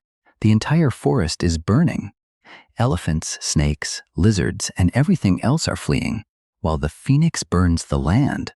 The protagonist's group has basically given up and says, "Whatever, let the forest burn, we'll stay here." The scene shifts to three men elsewhere in the forest, saying they've waited 3 days for someone. And who is it? Mei Bin, villain among villains. They're waiting for Zhang Ping. Apparently, Zhang Ping's contract gem seemed useless at first, but granted him some special ability that may let him reach king level. He also possesses several escape abilities, making him extremely difficult to capture. The man above is shocked that Zhang Ping has contract gem plus 4 or 5 additional abilities. Maybin confirms it and says nobody knows how many powers the boy possesses. All they know is that he's an unlimited awakened. Back with the protagonist, he listens to the wind and warns everyone that the Zhu family prepared an ambush. At least 2 high-level awakened enemies are waiting outside. The useless Grandmaster says he'll defeat both by himself, despite never accomplishing anything. The protagonist says he can handle one enemy, especially because analysis gives him an advantage. For now, they'll rest inside the cave and recover while he gathers information. The next morning, the sun rises.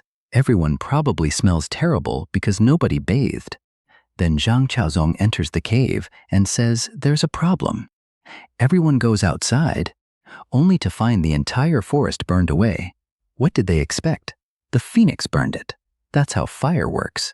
Chemistry or physics? I don't know. Physics is doomed. What now? No idea. The protagonist is shocked because the cursed phoenix was smarter than expected, leaving no cover ahead. The moment they leave the cave, they'll cross open ground under direct sunlight with nowhere to hide. Shibai appears and says the testing grounds are directly ahead. Unfortunately, there is no alternate route. They'll have to cross. He warns that traveling from one side to the other will take at least half a day. I could cross that in 15 minutes. What is going on? The protagonist pulls out the cheap lantern again and says that great power brings great responsibility. The useless old men praise his philosophy, while the Zhao brothers inside the orb clearly plan something. Or maybe they're just admiring that unnecessary Spider-Man quote. They remember how the protagonist rescued them. Zhang Ping is beginning to look like a god to them. Suddenly, both rush out and kneel before him, saying they want to help. One introduces himself as Zhao Yunlong, and the other says he's willing to serve too. Everyone is confused. These brothers belong to the Zhu family, so why are they suddenly offering loyalty? Oh my God, they even say they'll swallow anything the protagonist gives them, meaning the gems. The protagonist stares and says, I already asked you fools. Why did you suddenly change your minds?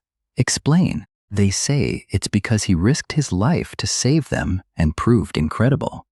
The protagonist gives them a serious look. Get up, idiots. Stand up. There's something more important you need to answer. First, tell me how many innocent people you've killed. As if they'll answer honestly, right? But one brother says never. He only killed villains, like a Marvel hero, and never harmed the helpless, unemployed, or vulnerable. The protagonist thinks for a moment, then says, all right, swallow this. And wow, they obey immediately. Contracts form with Zhao Yunlong and Zhao Yunko. Both swear eternal loyalty to the protagonist, though the fools don't have much choice anymore. Zhang Ping tells them to hurry and reveal their original plan. They ask for a moment, promise to return, and run away. Everyone thinks they've lost their minds. Apparently, the brothers truly believe Zhang Ping is some kind of god. Zhang Chaozong asks whether Zhang Ping used mind control on them. The protagonist says absolutely not. If he possessed that ability, he would use it on women. Bro, what are you doing? Are you changing the genre? Look at the man in red already acting like a victim. Strangely, Zhang Chaozong says it isn't a big deal because they're men. At least they're twins. Everyone stares at him, confused by that bizarre preference. Suddenly, the ground cracks and the brothers return, transformed into 2 cross-eyed giant lizards. Apparently, this species can dig tunnels through the region. Zhang Chaozong immediately realizes they can avoid the Zhu family's ambush underground. Shibai warns that the creatures can't tunnel far enough to reach the king beast territory. The protagonist says that's fine. For now, they'll travel as far as possible. Inside the tunnel, after some time, they successfully cross the underground section. Standing before a canyon, Shibai says it's the perfect location for an ambush. They finally need the morning glory flowers because dangerous beasts may appear. Cizi begins handing flowers to every senior while warning that the area is extremely dangerous, not only because of beasts but also Zhu family elites. The protagonist agrees. saying it would be even worse if the phoenix appeared too. The old martial masters agree that Zhang Ping has a point. Someone needs to remind them that they're the weakest people here and contribute nothing. Glowing with aura, the protagonist says, "Relax, I have a plan."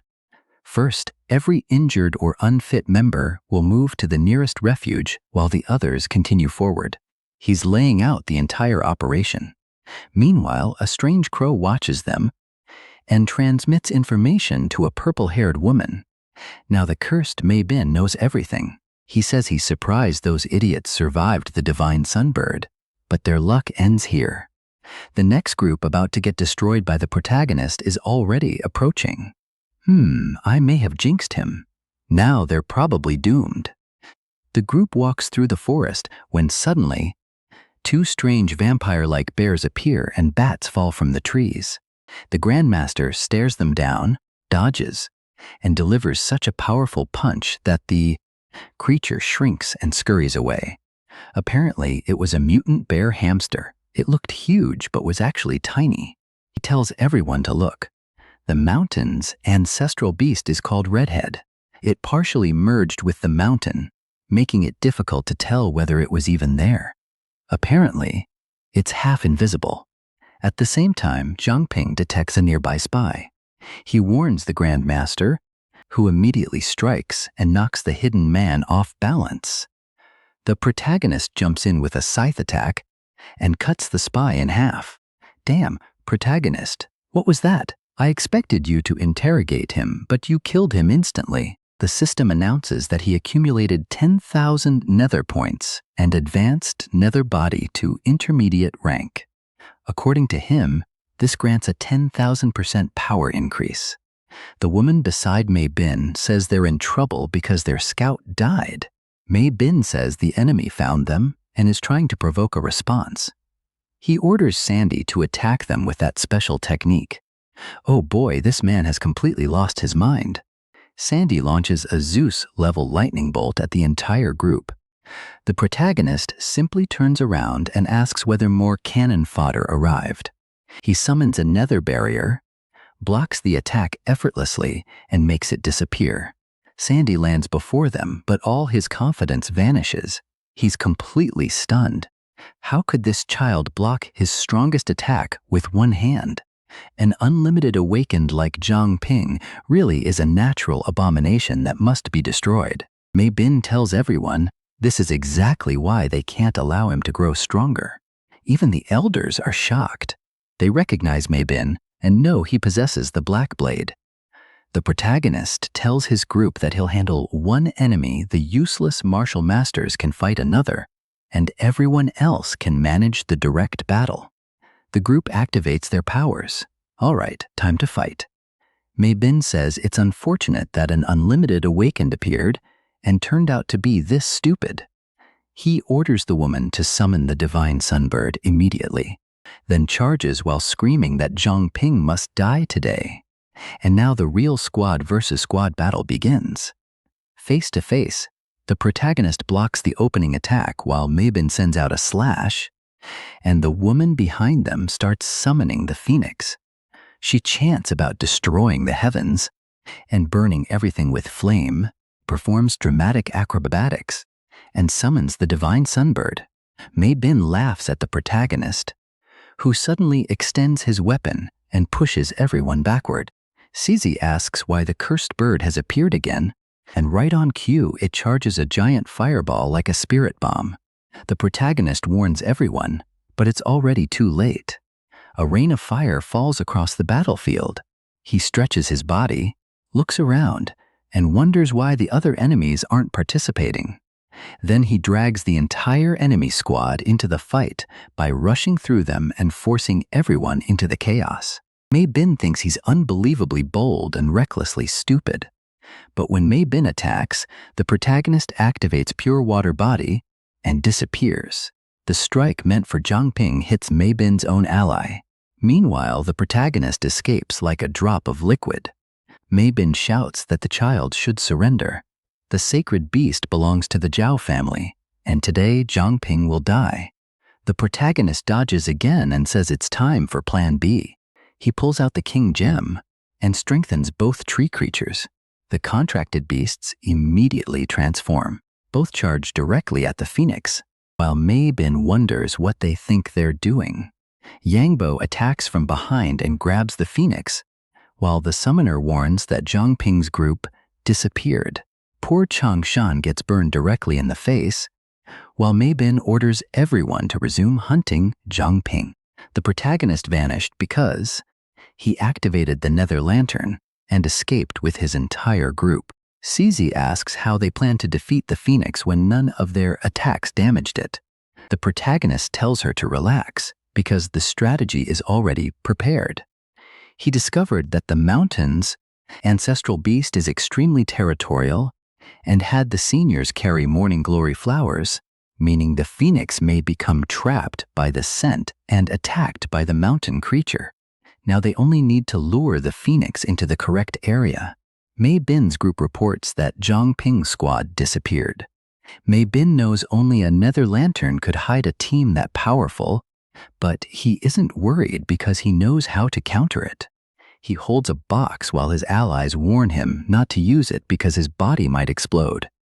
But he glares and tells them not to worry about him. The risk of dying is insignificant compared with letting Zhang Ping escape. He throws a large pill into his mouth and begins screaming in pain. Something bulges from his stomach while aura erupts. His eyes change color, power surges everywhere, and small worm-like creatures crawl from his body. He says that even hidden targets leave traces through their souls. He releases strange purple mist and orders it to follow Zhang Ping. Suddenly, the soul fragments reach the protagonist's group. One attacks his chest with a punch, and he barely dodges. The useless martial master destroys another, but doing so reveals their location to Mei Bin. One enemy immediately launches a giant fireball followed by lightning. The useless Grandmaster manages to block, but is shocked that his perfect body still took damage. Then the woman unleashes an enormous fire barrage, apparently vaporizing both men. But she freezes when someone praises her power. The protagonist and useless Grandmaster survived the entire attack. She's stunned that her strongest technique did nothing. Then someone approaches from behind and tells them to ignore the distractions. It's Mei Bin, covered in shadows with wild hair, declaring that he'll kill Zhang Ping personally. Purple flames erupt everywhere. In the distance, they see an enormous flame tornado, apparently created by the martial trash fighter to attract attention. Poor man, he's about to get beaten again. And right when I say that, he gets blasted out of his own fire attack. Then an enemy rushes in with 2 daggers aimed at both sides of his head, but the martial trash fighter catches them. Meanwhile, the rest of the group is being completely overwhelmed by the Shadow Woman. I miss when CZ used to dominate every fight. Good times. Suddenly, she's hit by something straight out of a Chidori technique. She almost explodes. Actually, she does explode. The protagonist gets distracted and nearly takes a slash from the Black Blade. He's forced to rely entirely on evasion. But Mei Bin immediately attacks again. Zhang Ping activates Pure Water Body and avoids another strike. Then he finally suspects the obvious. That armor must contain some hidden ability. More strangely, the eye embedded in it reacts independently, almost like it possesses its own consciousness. The protagonist realizes he can't escape forever and decides to gamble. A purple barrier surrounds Mei Bin. After spending 200 nether energy to trap him, Zhang Ping throws out a random red gem. At the same time, he activates CZ's water ability, piercing Mei Bin from every direction with water spears and nether energy. Then he flashes past with his scythe. He's moving so quickly that even I can't follow. This combination is completely broken. The downside is that he spent an enormous amount of nether energy, and apparently all he accomplished was giving Mei Bin a new hairstyle. Now Mei Bin is bald with tentacles coming from his mouth. He continues transforming while screaming Zhang Ping's name. A dark aura erupts, and suddenly, Zhang Ping hears Su Jingyo's voice, his childhood friend from the beginning, calling to him. At the same moment, his nether energy rapidly increases. Zhang Ping wonders whether Mei Bin is connected to her disappearance. He charges forward behind a shield, approaching the now purple Mei Bin and activating analysis. The ability reveals a memory of a family gathered around a ritual formation.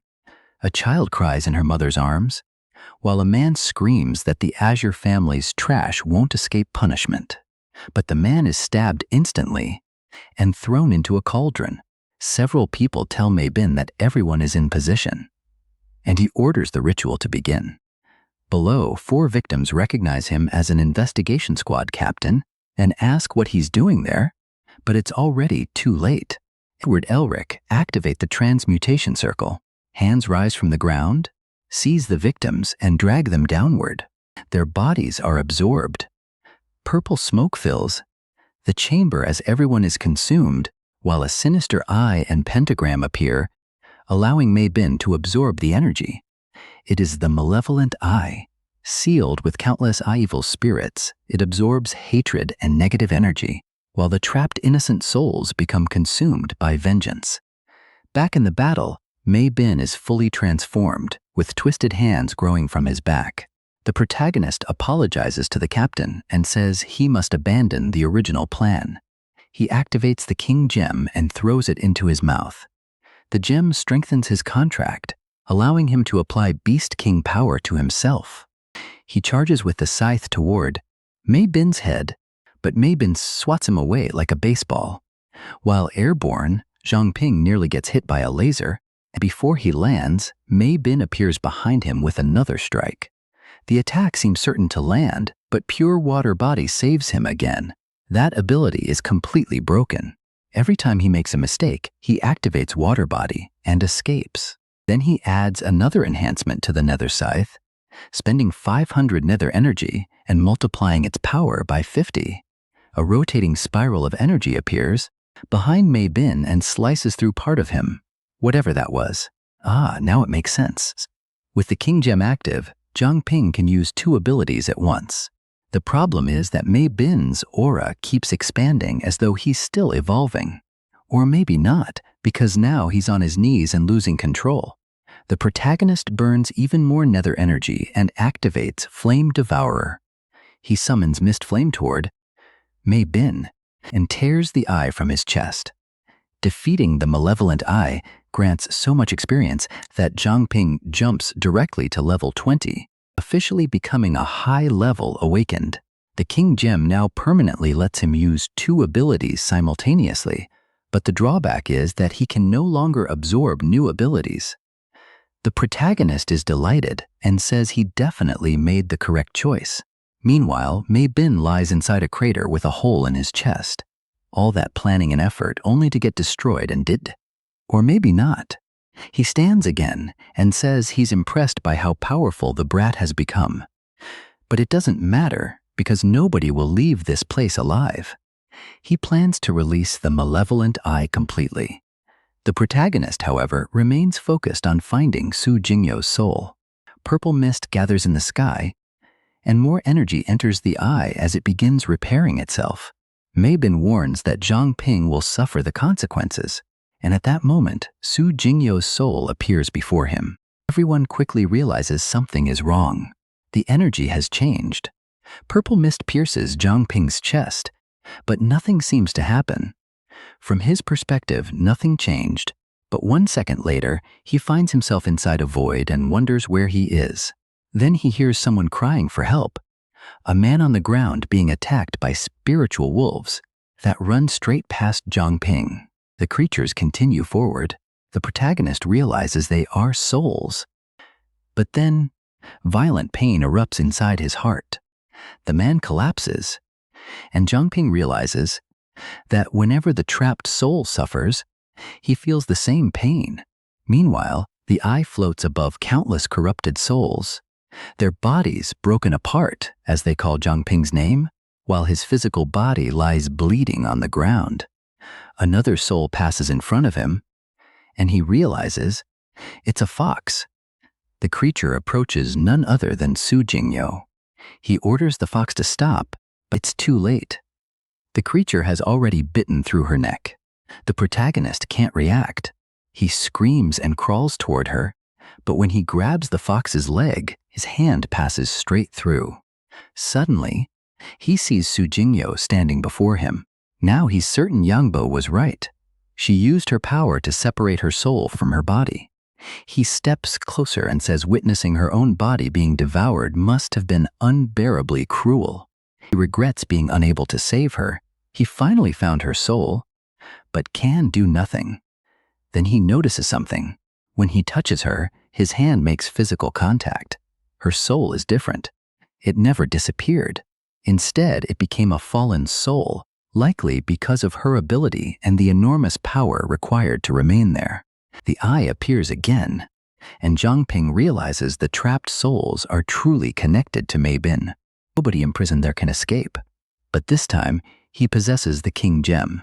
Apparently, he forms a plan, but suddenly he is pulled into the air as countless souls are, dragged toward a pentagram that devours them. He holds on while Su Jingyo says she isn't dead yet. Nether chains anchor him to the ground. He shouts that she must remember her dream. She wanted to join the city patrol and protect their home, but the chains begin breaking. He promises to keep fighting because she always supported him during every difficult moment. He manages to pull her closer and offers her the gem. She remembers the beginning, when he first offered her something to eat.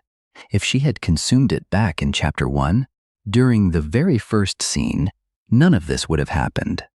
But now she finally accepts and swallows it. Su Jingyo becomes registered as a contracted beast, and the protagonist immediately orders her to break free.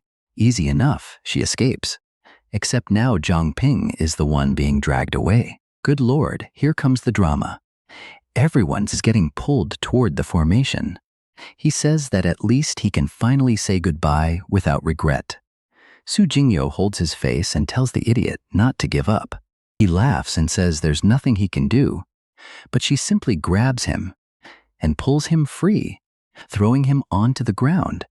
Problem solved. What hasn't this man done to save her? He stands up awkwardly, confused about how she rescued him and why she's standing there as though nothing happened. But strangely, his injuries heal instantly. Su Jingyo explains that unlike ordinary people, she trained her soul power since childhood because of her spiritual ability and remained conscious the entire time. That means her soul returns regardless of how badly it's damaged. The formation may be powerful against normal people, but to her it means nothing. Now that they're connected, Zhangping can borrow part of her ability and pull other souls from the prison. The protagonist says that's perfect. It's time to free everyone. Nether chains rise from the ground and reach the ritual circles, causing the entire formation to collapse. Back in the real world, Su Jingyo complains that he drained her soul energy again. This author clearly loves ghost girls. The protagonist says, "Hey, you told me to pull everyone out at once." But he's happy she's back because he waited a long time for her. And she's happy too. Then the protagonist mentions the body he reconstructed earlier. It's already complete. She's shocked and asks whether he carried that body the entire time. She remembers trying to merge with it when he created it, but failing. She could try again now, but her ability doesn't let her possess another body. Forcing the process could cause that body's power to consume her and trap her forever in a half-conscious state. The only way to truly possess it is believing that it's her original body. The protagonist says that's easy to solve. He simply commands her to recognize the reconstructed body as her real one, and she instantly enters it. Because Contract Gem enforces absolute obedience, she accepts the command and awakens. After countless chapters, Su Jingyo has returned. Another girl joins the protagonist's group. She says it was too easy and warns him not to give her any strange orders.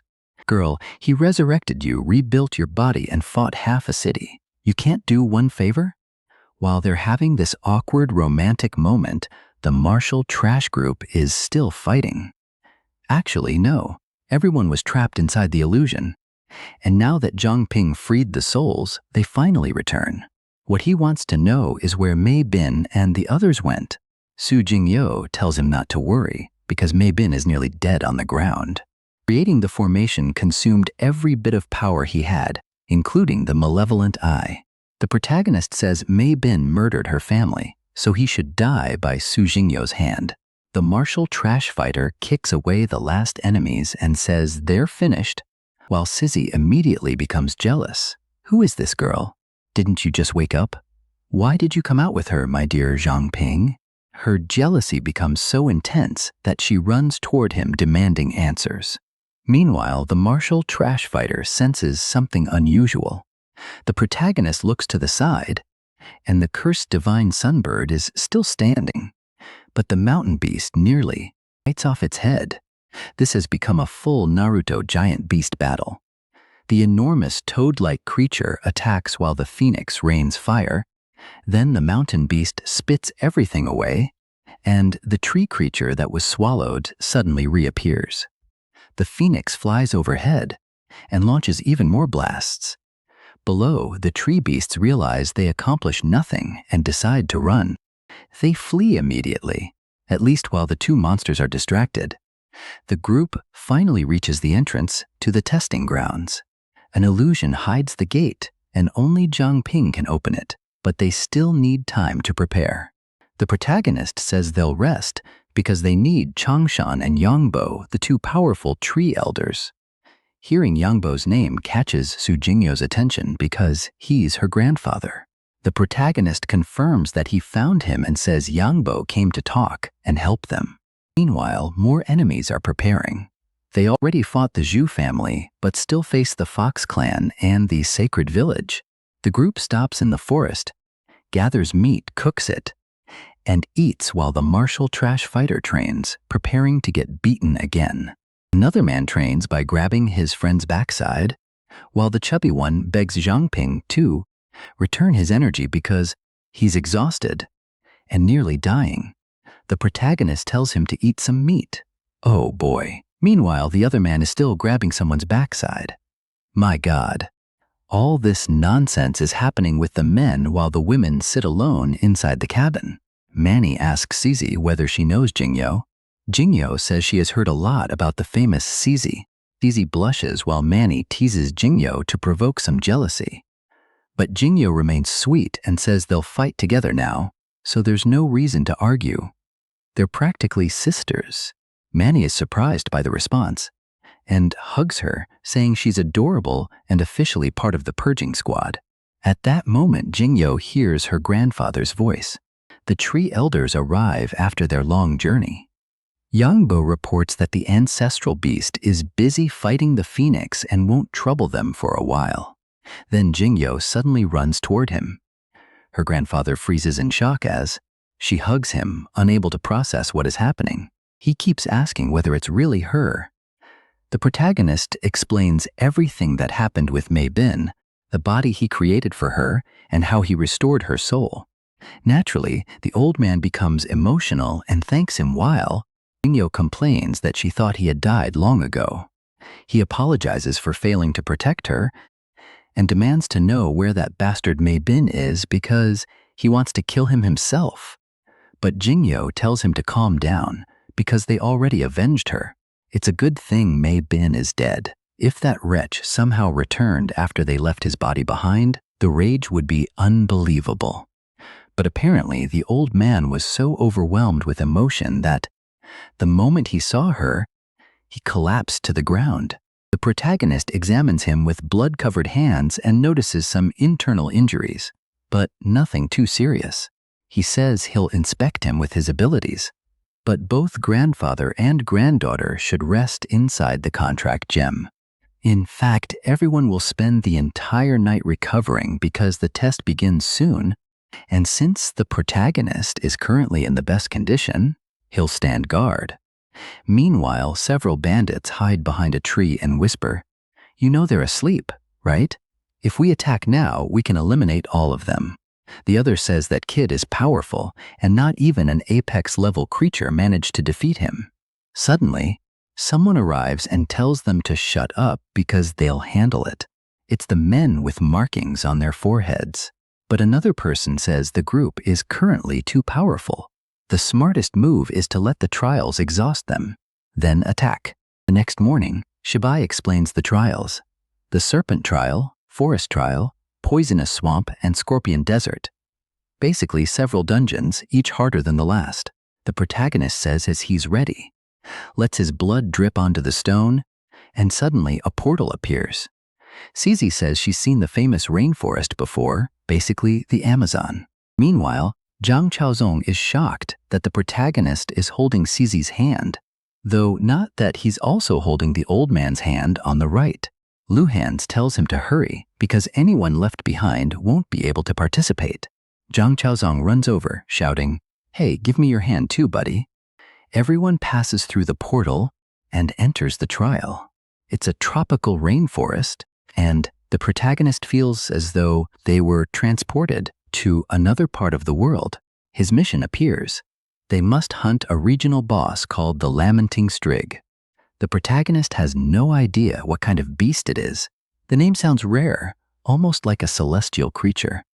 Shibai explains that the mission changes every time, and snakes are notoriously difficult to track.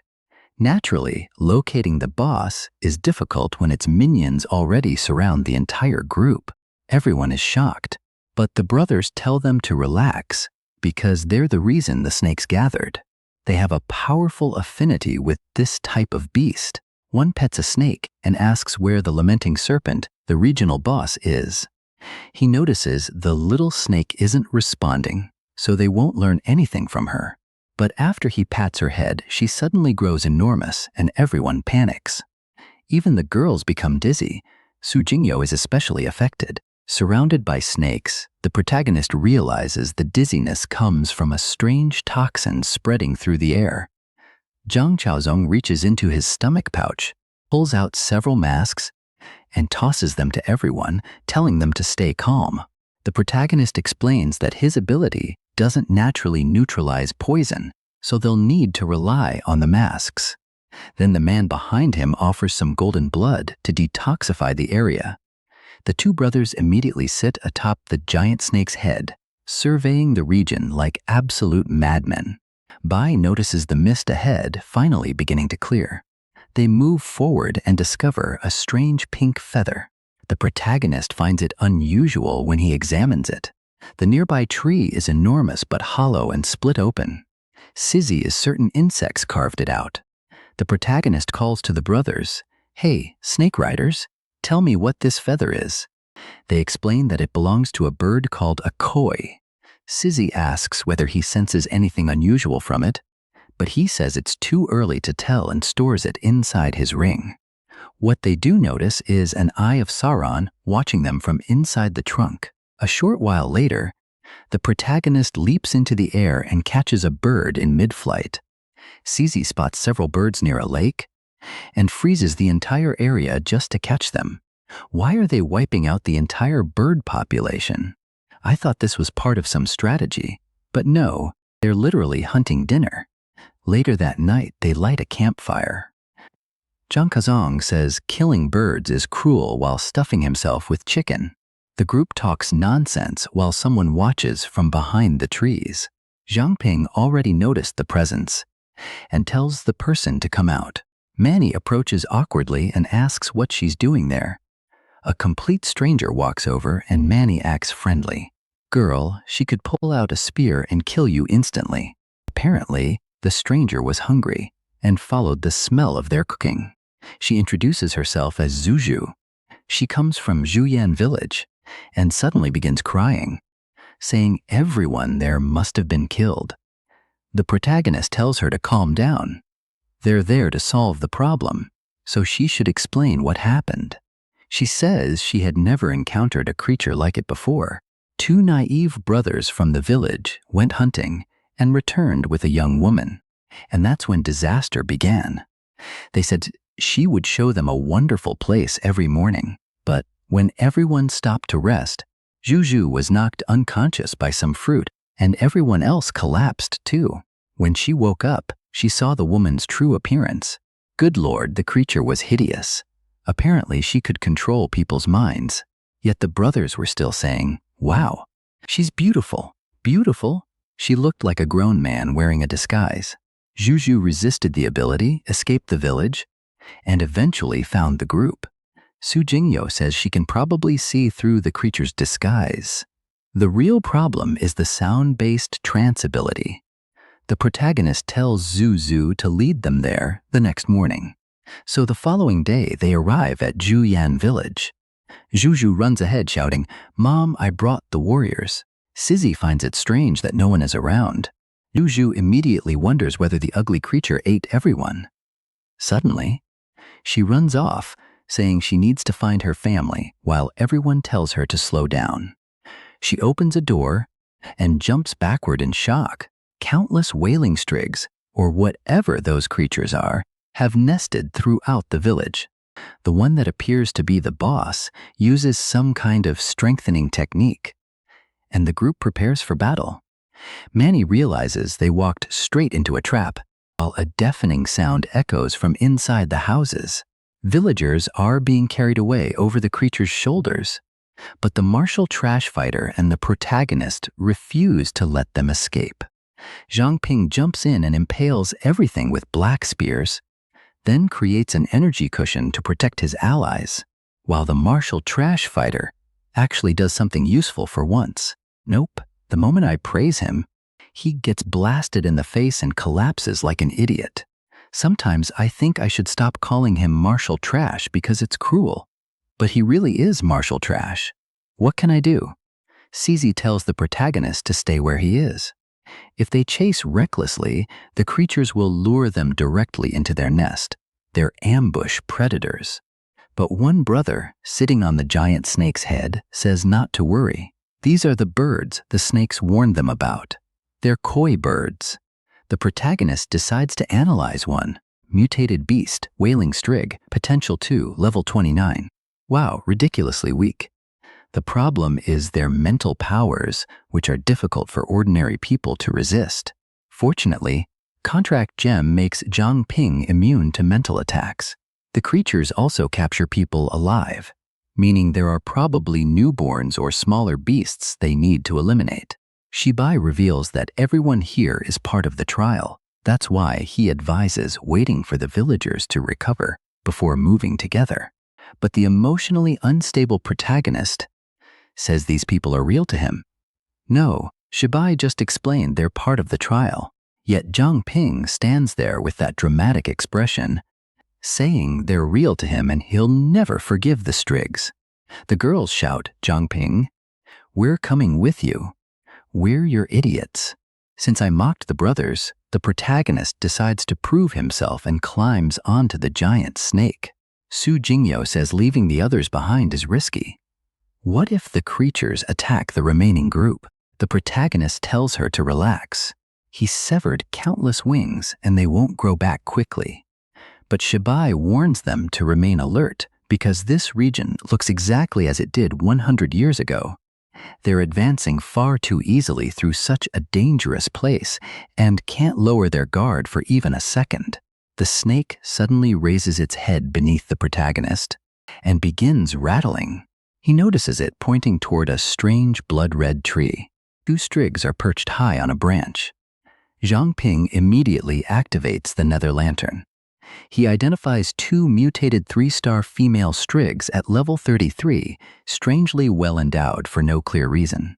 He tells the girls that the creature's weak point is the throat.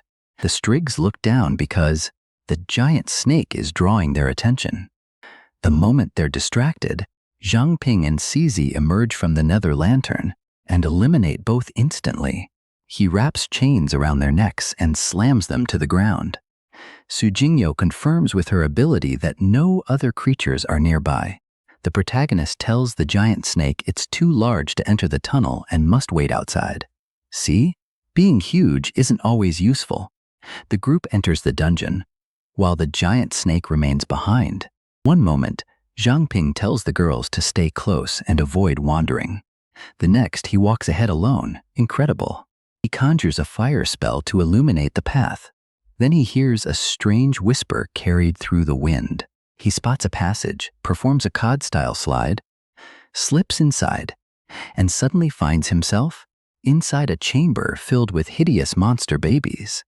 For the love of God, someone to destroy these ugly things immediately. Come on, protagonist. Burn everything. That's life. I thought he might hesitate, but no. He swings the scythe and cuts the little creatures cleanly in half. What is this? He hesitates forever against Mei Bin and real enemies, but kills baby monsters in 1 second. He's a menace. Meanwhile, Sizzy sends a message saying they found the villagers. The bad news is that the entire situation was another trap. Su Jingyo creates a barrier around Sizzy to block the creature's sonic attacks. But there are too many enemies, and her mental barrier won't last long. Suddenly the sound stops, and one creature appears directly in front of her. At that moment, Sizzy senses something unusual, raises another barrier, and a 4-winged creature emerges. The beast looks confused and wonders why the chanting stopped. It stopped because the protagonist is approaching while cutting throats left and right. Wow, protagonist, you're ruthless today, chopping heads without hesitation. The boss demands to know who he is. Zhang Ping doesn't answer because he's already there, swinging the scythe with a bird-shaped attack that causes no damage. The beast gathers energy inside its mouth and unleashes a scream that destroys everything nearby. Rocks rise while the girls cover their ears, and the boss claims nobody can resist the attack. Then another scythe strike splits its chest in half. Zhang Ping asks whether that ridiculous scream was supposed to be a psychic attack. The boss tries to fly away, but it's already too late. A gigantic hand grabs the creature from behind. The protagonist drops from above, tells it to shut up, and cuts it apart. Zhang Ping really has evolved. I respect the kid now. With that, he completes the first trial. And I just remembered there are 8 trials. My God, this will take forever. Once the boss dies, a portal appears. The girls point out the obvious. The rest of the group remains in the village, so they need to retrieve everyone. Shibai says there's no need to worry. The portal has no time limit. Back in Juyan village, the protagonist says goodbye to people who don't actually exist. They create a dramatic farewell, thanking everyone for saving them despite not being real. The group becomes emotional. Wow, we saved everyone. Because they protected every villager, they receive a bonus reward. The protagonist finds it strange that the boss knew his name, despite never being told. Shabai appears and praises him, but Zhang Ping wants to know what the hidden reward is. The old man is shocked that he even learned about it. He explains that certain awakened people who complete the trials can uncover hidden truths about the world. For example, Shabai discovered the Zhu family's evil during his own trial. However, he warns Zhang Ping never to reveal anything discovered there and tells him to proceed directly to the next trial. Zhang Ping agrees. Then a portal opens above a swamp, throwing everyone directly into the water. Annie gets soaked and cries for help. Though she looks far too happy for someone in danger, someone rushes to rescue her and throws out a water orb, while the protagonist asks whether everyone is all right. Girls say yes. That red-eyed girl has an amazing design, but the artist barely uses her. Then she suddenly warns them that a blood-sucking leech is nearby. Sizzy immediately stands and freezes the water to create solid footing. The protagonist immediately says, "Everyone climb onto my giant snake." Everyone climbs aboard. Then Sizzy asks Zhang Ping, "How did you even bring this massive snake here?" He explains that he formed a contract, placed the gem inside its mouth, and added it to the team. The brothers are delighted.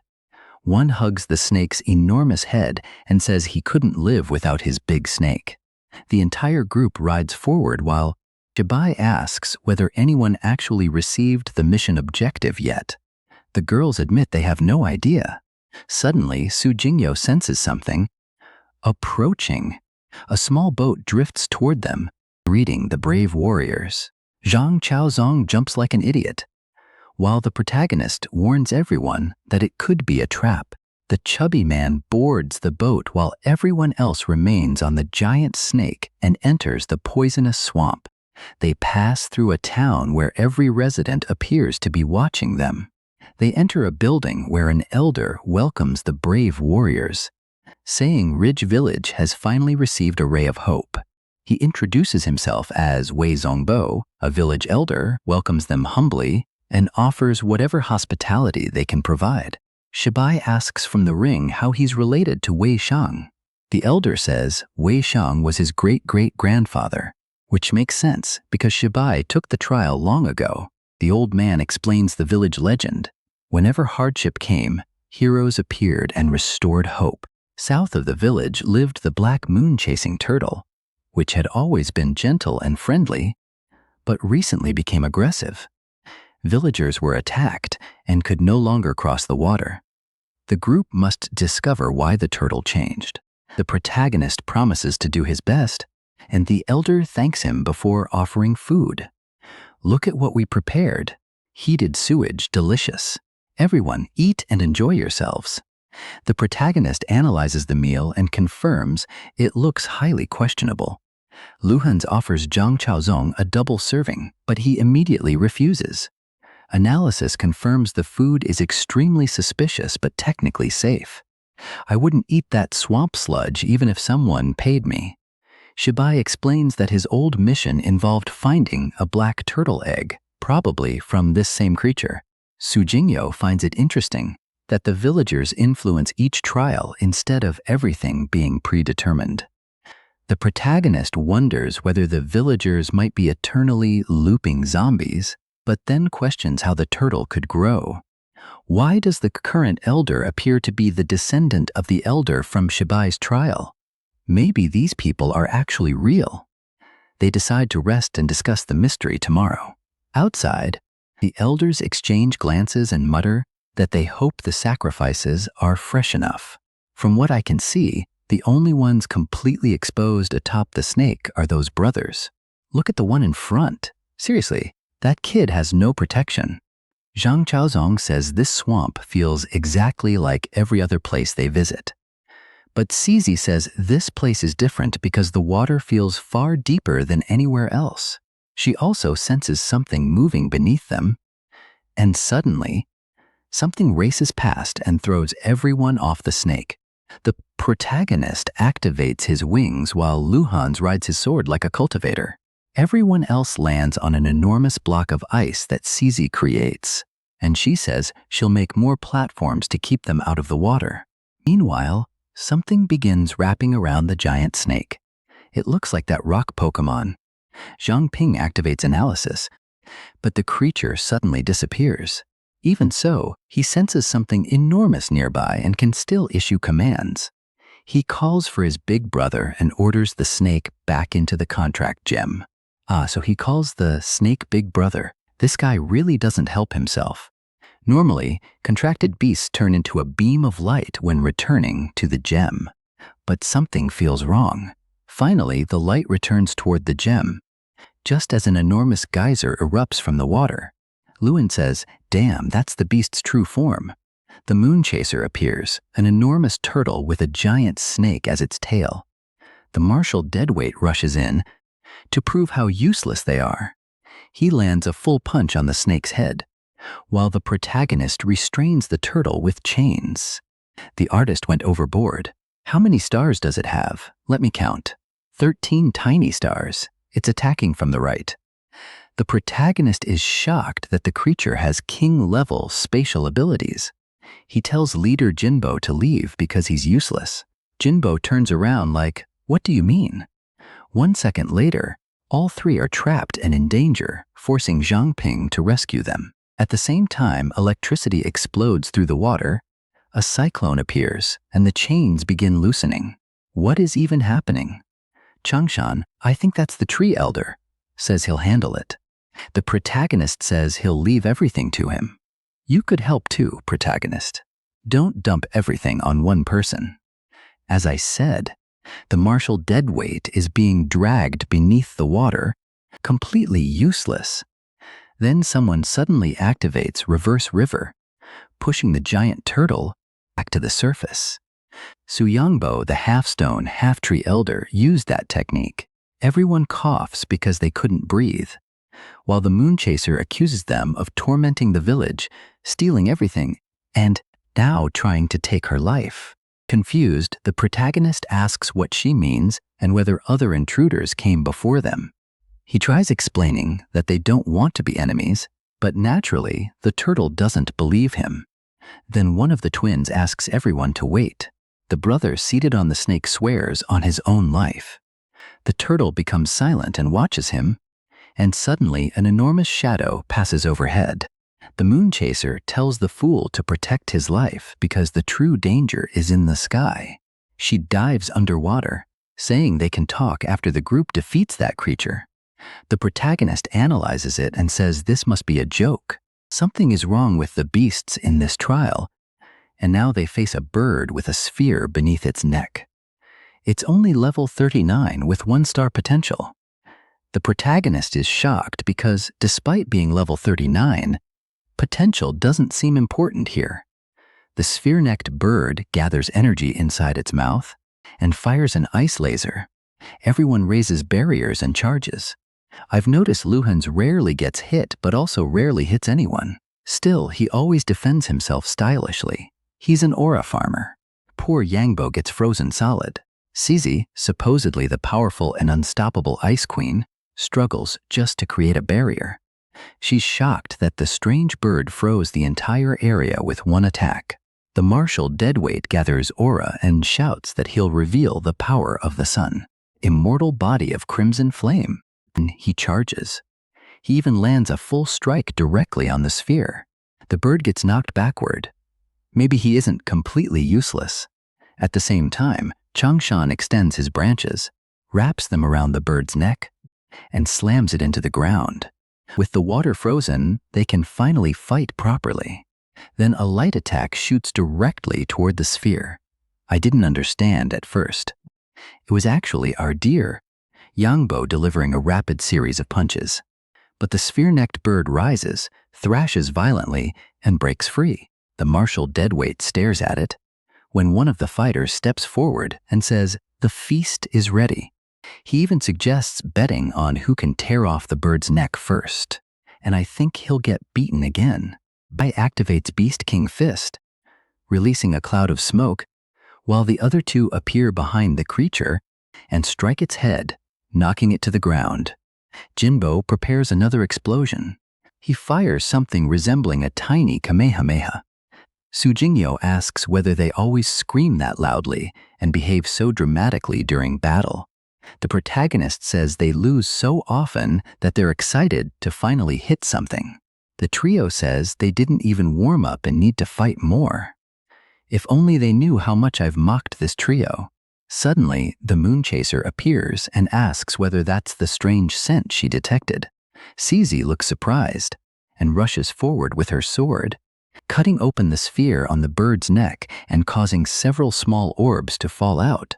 They appear to be spirit control pills, items used to control beasts. The protagonist assumes the Zhu family sent this creature to disrupt the trial.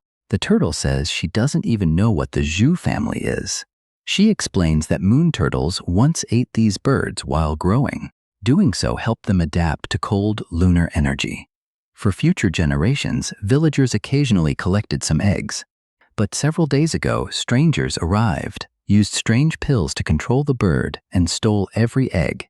The turtle assumed that would be the end. Then those same people began massacring the villagers. She tried to help, but the attackers were powerful and defeated her. The protagonist is shocked and asks why the villagers never mentioned any of this. He asks Cizi to freeze one pill because they need to return to the village and investigate. The turtle mourns that she failed to protect those she swore to defend. Shibai tells her it wasn't her fault and says they now share the same enemy. The turtle immediately recognizes his voice and asks whether he's her master. Shibai confirms it, but explains he currently lacks a physical body. She believes him and says she never imagined they would speak again. Since they're allies, she invites everyone onto her shell and promises to carry them back to the village. Finally, the group gets a break from constantly riding the giant snake. Not that I would know. I'm only imagining how uncomfortable it is. They arrive near the village. The protagonist looks around and finds it deserted. What happened? Cici says she senses no signs of life. Manny wonders whether the villagers were ghosts who disappeared. Su Jingyo says she spoke with them that morning, so some trace should remain. The turtle asks whether there's certain people were living there. The marshal deadweight says yes, and that everyone was friendly and helpful. But the turtle insists she personally witnessed the invaders slaughter every villager. Then Su Jingyo notices a spirit drifting in front of her. The spirit moves toward a house. She rushes over and knocks. When she opens the door, she jumps backward in shock. Only straw puppets lie across the floor while a soul floats in the center. The protagonist excitedly says the fire is still burning, meaning the villagers must have left recently. But Su Jingyo explains that's impossible because they were never there. The turtle was right. Every villager died long ago. The people they met were straw puppets infused with souls. Worse, if those puppets spoke naturally with them, the enemy must know the group extremely well. Everyone begins searching for more clues. Zhang Chaozong asks why the fake villagers didn't poison the soup and kill them. Then Cici roasts him, asking whether the enemy is as stupid as he is. Poor guy. Jabai explains that the enemy planned to weaken them by forcing a fight with the turtle. When that failed and the turtle returned with them, the enemy hid. The protagonist still wonders how they knew about Su Jingyo's powers. Mei Bin should have been the only one who knew she returned. Could this really be coincidence? Then the marshal deadweight shouts that he found something. He tells everyone to inspect the water because it resembles a portal and may lead to the next trial. Lu Hansen's notes that they never received a mission completion notice because the mission was already finished when they arrived, probably because the original enemies were already dead. What he wants to know is where the people who massacred the village went. Shibai explains that completing a trial incorrectly forces everyone out. Since the portal appeared, they can safely continue. Whoever the enemy is, they're waiting in the scorching Scorpion Desert. The protagonist says they'll leave immediately. The turtle asks about his plan and explains she has nothing left to protect. She's alone in the swamp and hopes to one day raise children who will become the next generation. She dreams of eventually having baby turtles who can continue her bloodline. The protagonist raises a gem and says the past cannot change, but the future can always be built. He asks her to join them and help create a better world. The turtle becomes emotional and says his words are extraordinary. Maybe devoting her life to him is the correct path. Then the protagonist says, "All right, turtle, eat the gem and be quiet." Contract successful. Summon beast, moon-chasing black turtle. She stands proudly and says she'll obey his commands. The portal opens into a desert, and the only person who ever contributes anything steps through. Unfortunately, everyone entered the portal together, but they didn't all arrive together. Zhang Ping calls for the captain, but receives no answer. Then someone approaches from behind and says this is exactly what they'd expect from an unlimited awakened. They never imagined he would tame and defeat 2 apex-level beasts so quickly. An entire group appears with giant swords, welcomes him to the nullification barrier, and declares that today will be his final day. 2 attackers rush him while the protagonist remains confused. He tries activating Nether Mist, but nothing happens. He's in trouble. He takes 2 punches and gets launched away. The protagonist is shocked. Together, they created an apex-level curse inside the barrier and completely sealed his abilities. The 2 stand before him and mock Zhang Ping, asking what the master of countless abilities can do without them. One punches while the other kicks, but the protagonist manages to evade. Then another attacker appears behind him and lands a hit. Somehow, the same man attacks from below, grabs Zhang Ping's chest and throws him upward. The protagonist lands, blocks, grabs the man's arm, spins him around, draws a dagger, and stabs directly into his stomach, sending him crashing down. But Zhang Ping notices the man seems far too pleased. He backs away, certain he pierced the man's heart, yet the enemy behaves as though nothing happened. Not a single drop of blood stains the dagger. These enemies may be puppets like the ones from the village. The men behind them begin betting. One asks how long Zhang Ping will last, while another wagers the rare scorpion his companion is raising. While they gamble, the protagonist keeps dodging and moves toward the group of 4. He realizes he must defeat their leader. But more hooded figures appear, forcing him to weave through them. Hayati dodges one and slips past another. Finally, he reaches the leader. Leader attacks with a stabbing strike, but Zhang Ping dodges sideways, just as the giant sword wielder attacks from behind. The moment Zhang Ping's dagger touches him, nether body briefly activates again. Apparently, the secret to breaking the barrier is connected to those 2 leaders. Suddenly, the enemies pursuing Zhang Ping begin retreating. They're basically shouting, "We're leaving, everyone move."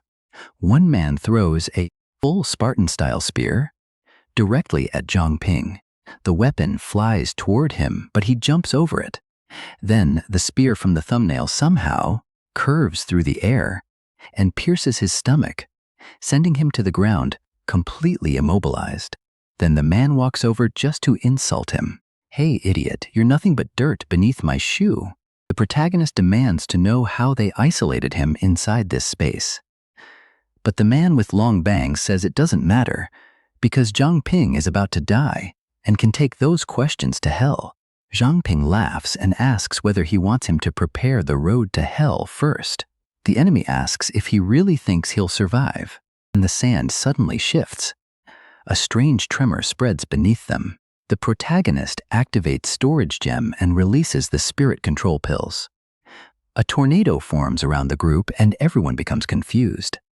Scorpions begin emerging from the sand, surrounding them while the protagonist disappears. Now the enemy must deal with countless scorpions. While wondering where Zhang Ping went, the leader orders the puppets to locate the brat immediately. We cut to Zhang Ping traveling through the desert. Later, there will apparently be wolves, aircraft, and something that slices the sky. At this point, Zhang Ping has an absurd number of stars. Next chapter, a scorpion emerges from underground, and the protagonist is hiding inside it like a soul. Sneaky. He used blood pack to hide inside one of the scorpions. Somehow, the pact also gives him access to a shared consciousness. He can see through every scorpion's eyes.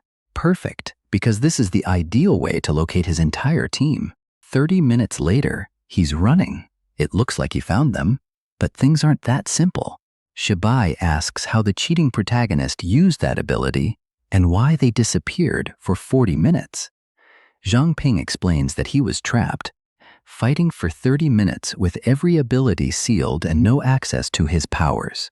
Now he needs to regroup with everyone immediately. But suddenly his powers shut down again. He appears weakened. Shibai warns him to be careful, but Zhang Ping collapses face first. Someone says the spirit control pills activated, and now the scorpion is under enemy control. It located Zhang Ping's previous position, but his body is already gone. He truly is a runaway rabbit. Someone suggests returning to warn the Lord. Another snaps that they don't even know where Zhang Ping is and tells him to warn the Lord himself. They must eliminate the protagonist before he reaches the next region. Meanwhile, Zhang Ping rests inside Manny's secret room.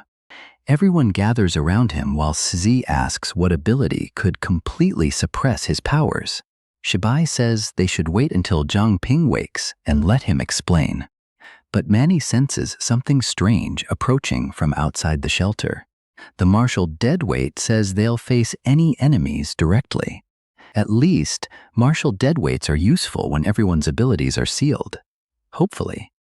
Luhan's, famous for style and little else, tells everyone to stay calm because they don't know the enemy's strength. Su Jingyo smiles and says Zhang Ping is waking up. The protagonist regains consciousness and asks where they are because his head is pounding. Manny says they tried contacting him countless times, but he never answered. This desert is brutal. Zhang Ping panics as he remembers the enemies, but the girls tell him to relax because he just woke up. Still disoriented, he explains that the enemies are dangerous, don't bleed, and can suppress his powers. The ability nullifying him belonged to their leaders. To test it, he threw spirit control pills on the ground and attracted numerous scorpions. While the enemies were distracted, he escaped. Sure, Max must have imagined 1,000 trees in the desert. Fine, Zhang Ping is the protagonist. Honestly, he could have activated the nether lantern after breaking the seal. Did the story say that? No, but I'm fixing the plot. The protagonist is shocked because the Zhu family shouldn't be capable of altering the trial structure. Perhaps the village master is behind everything. Whoever planned this must belong to the region. Unfortunately, they lack evidence, and their greatest concern remains eliminating the Zhu family. Zhang Ping says they don't understand every trick yet, but at least they now know what the enemy is and what they want. If the Zhu family can only interfere inside the trials, that means they can't prevent the group from completing everything. They still have a chance. And because the enemies can't detect Manny's secret room, they'll always have somewhere safe to hide. That's their greatest advantage. They can eliminate the enemy little by little. The next day, a hooded group stands guard when the martial deadweights emerge from a portal and challenge them. One gestures with a finger and says, "Come on, this old man will show you what he can do." The enemies are shocked and wonder where they came from. Then someone behind them asks, "Hey, looking for me?" They turn around. Zhang Ping stands there in full nether form. But the moment they see him, his power vanishes again, exactly as he expected. Fortunately, the martial deadweights can fight effectively without abilities. Their leader orders everyone to attack, but Zhang Ping asks why they're so interested in his powers. Then Bai appears behind the leaders, grabs them by the neck, and tells Manny to activate the secret room. The enemies are dragged into a strange void and fall inside the room. It feels exactly like a Hunter x Hunter ability. From their perspective, they land in a chamber where the entire squad is waiting. They're stunned. The captain is there, everyone is there. Yangbo declares that none of them will leave alive. Even Su Jingyo is frightened and says Grandpa looks terrifying. Battles erupt everywhere, and Cizi says Zhang Ping is safe because the other masters are helping outside. You could help too, Ice Warrior. Did you forget you used to be the purging squad's strongest fighter? Meanwhile, outside, Zhang Ping defeats the two sealing his powers and can finally create contract gems again. It's the perfect opportunity to test a new technique. He activates Death Scythe with a long-range enchantment. He activates Flame Devourer together with Nether Body. He coats the scythe with both energies and swings, releasing a shockwave that tears through everyone. The enemies try to flee, but after I criticized Cizi, she finally starts working. Just because I said she does nothing, she stabs one enemy in the stomach. That's right, Cizi, you're hired. Su Jingyo appears too and tells everyone to focus and finish the fight. The protagonist activates Storage Gem, while the martial masters avoid incoming attacks. An enemy approaches from behind, activates Golden Blood, while another powers up like a Dragon Ball character. One master hits the enemy with a Shoryuken uppercut and launches him skyward. But because the enemies are partly spiritual, the strike does nothing, and one slams his sword down, while the martial master narrowly dodges. Only now do the martial deadweights realize these enemies may be immortal. Then Changshan's roots burst out and immobilize both attackers. He tells the others to move in, throws the enemies down, and pins them beneath him. He begins draining their energy, and strange objects emerge from their foreheads. They are coins bearing Joker-like faces. The scene shifts. The enemies are beaten nearly to death, begging for mercy and ready to reveal everything. Shibai examines the coins and realizes they were using a yin-yang technique to seal abilities. The prisoners confirm they need both specific coins to activate the suppression. The entire method was designed specifically to nullify Zhang Ping's powers. Shibai demands to know who hired them and warns that Su Jingyo can detect every lie. Every false answer will cost them 10 fingers. They reveal that someone named Zhu Yuyanbing ordered them to transport supplies into the trial grounds for 3 consecutive days. When they accidentally struck one cage, someone asked whether they were really going to ally with the Zhu family. Fubo replied that in this world, people are either pieces or players, and those born as pieces have no choice but to obey the powerful. His companion remained unconvinced and said the plan might be dangerous. But the man with long bangs asked where the contract was.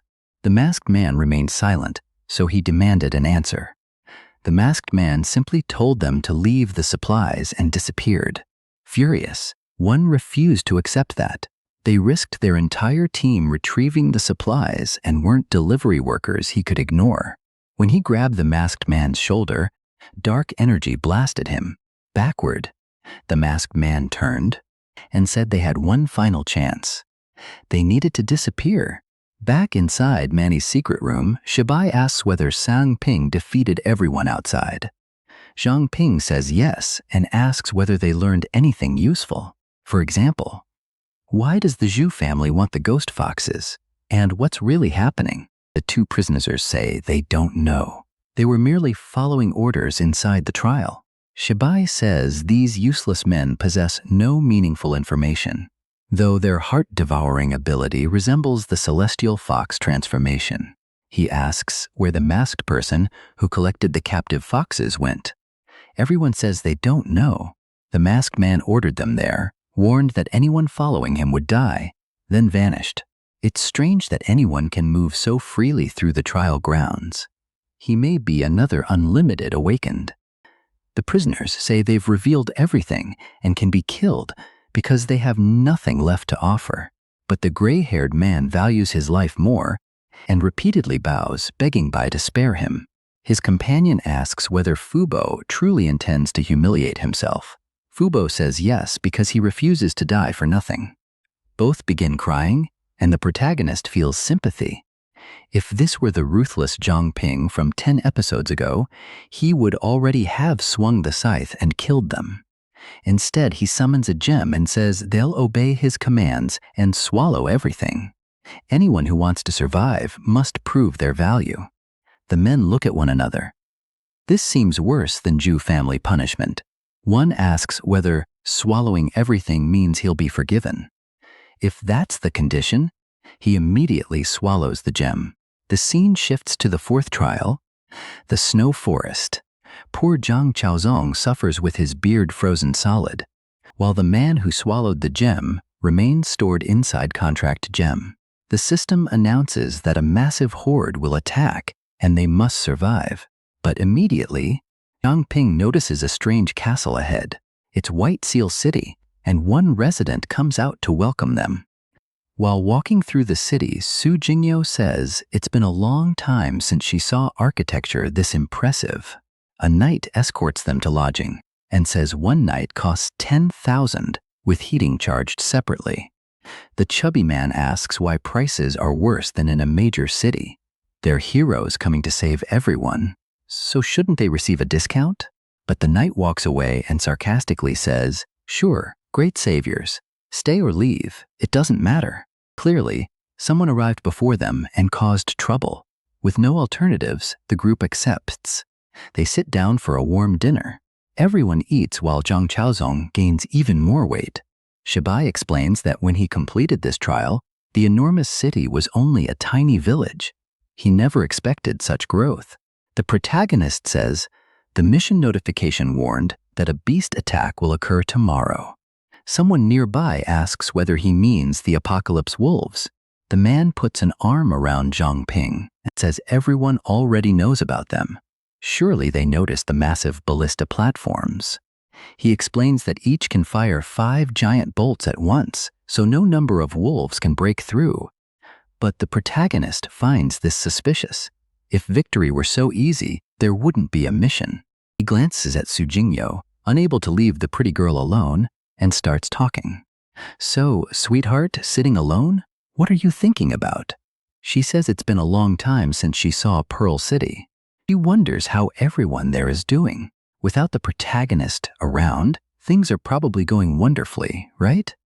Everyone is rebuilding, carrying timber, and working non-stop. They're being scolded and insulted, but the reconstruction continues. In the city center, the foxes report construction is nearly finished. Everyone believes the destruction came from a natural disaster, and the remaining guards were eliminated. The sleepy queen says the livestock is under control, but asks where the remaining threats are. A fox says they vanished somehow, then asks how they'll deal with the Zhu family. At least all citizens adore the queen now. Lu Xiu rises and tells her to stop worrying. The king is occupied with Shibai, meaning the Zhu family can't accomplish anything, not even with the saint. It's only a matter of time before those people die at the Zhu family's hands. Besides, she now controls everyone like puppets, so there is nothing to fear. Then a fox reports that Huang Ziming deceived them, but Lu Xiu says she doesn't care. The vice leader position is worthless anyway, and from now on he won't be lying anymore. Obviously, every official has already been replaced by a fox. Someone comments that everything is progressing perfectly. One fox attacks and demands to know who's there, but Lu Xiu orders him to wait. Suddenly, the fox is torn apart by an unseen force. A hooded man tells the little fox to remember her place. He activates Perfect Blood Body and absorbs the dead fox's energy. He warns that no matter how many humans they replace, their own population continues shrinking. That's why he came, to share the secret of preserving the fox bloodline. With Pearl City and all its resources under their control, it will be simple. Then the human transforms into an enormous dragon. It seems to be a vision of truth, and he asks whether she'd rather remain here or return to a destroyed frozen land. Back with the group, they're walking along the city wall, and only 5 minutes remain before the beast attack. Everyone loads the ballistae with 5 massive bolts when Zhang Chaozong warns that something is approaching. An entire group of foxes appears. I expected wolves, but no. And the ballistae actually work. The bolts pierce straight through the foxes one after another. Shibai and the others say they may not need to do anything this time. This should be easy, but Zhang Ping is shocked. Those creatures are actually celestial foxes. They're shredded by repeated volleys, while the bald man says the corpses aren't even useful as fuel. Then he pulls the trigger again, but the weapon jams. He wonders why it suddenly stopped functioning. Every other operator reports the same issue. All the weapons failed simultaneously. What is happening? Then an explosion erupts inside the fox horde. The protagonist group says they knew victory wouldn't be so easy. The bald man orders someone to summon the engineers. The protagonist's group charges forward and attacks the foxes. These enemies are extremely weak. Even Zhang Chaozong defeats them using a frying pan. They quickly eliminate every fox, but something feels wrong because no victory message appears. The bald men call for the engineers and demand to know why nothing works. 2 engineers arrive looking annoyed, complaining that everyone interrupted their sleep. But the protagonist suddenly vanishes, appears directly before them, and cuts one across the chest, saying their acting is terrible. Naturally, they're disguised foxes. Something stupid happens next, though it makes sense later. Guards rush to protect the foxes, and the protagonist pretends to panic. "Let me go. They're monsters." Guards reply, "No, kid, they're engineers." Then they imprison the entire group. You may wonder why they allowed themselves to be captured. Because the protagonist deliberately let the foxes take them. That way, the foxes would realize enemies had entered the city and retreat to their hidden base. Outside, the 2 fox engineers think, "Damn, those people are far too powerful. Let's leave immediately." But they don't realize they're being tracked by the protagonist's nether lantern. One city guard notices that someone seems to be missing. The prisoners joke that he's simply bad at counting. But then the guard begins saying their leader disappeared, and a golden light suddenly flashes behind the prison cell. He demands to know what they're doing. Cizi says it's time to separate. The moon-chasing turtle bursts in and destroys the prison, saying Zhangping ordered her to retrieve everyone. He already gathered the necessary information, so there was no reason to remain. The scene shifts to the two engineer foxes arriving at a meeting. A red-haired fox asks whether only the two of them survived out of 300 brothers and sisters. She says the two idiots should have died as well. They insist it wasn't their fault because strange warriors interfered. But a white-haired fox says there's no need to worry. As long as they still possess the device, the clan can be restored. Then the wall behind them explodes, and the martial masters burst inside, saying they finally understand why the place smells so terrible. It's filled with filthy foxes.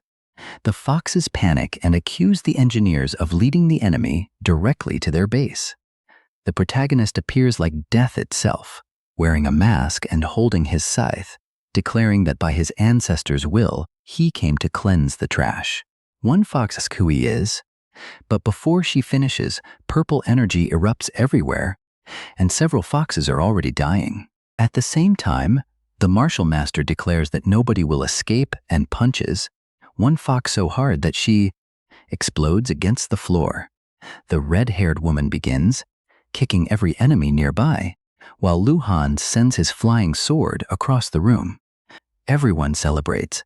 After clearing the fox nest, the protagonist corners two foxes and asks whether Princess Luxiu ordered them. They panic and claim they don't know any princess because they were only recently born. One tells the other to be quiet, but Cizi already holds a sword to their faces and asks whether they truly intend to resist. A fox declares that the Celestial Fox clan will never become humanity's slaves. They're going to die anyway, so nothing matters. Both charge Cizi and say they'd rather die than reveal anything. The protagonist has no alternative and cuts them both down, absorbing their nether energy. Cizi celebrates because this trial finally felt normal. Monsters attacked, they uncovered the scheme, and then eliminated every enemy. But the protagonist hears a strange noise coming from the crack created by his scythe. Inside, they discover a laboratory, and after seeing what's inside the tube, he realizes they're manufacturing more foxes. Like this video to help create more entertaining content, activate that cheeky little bell, and I'm out.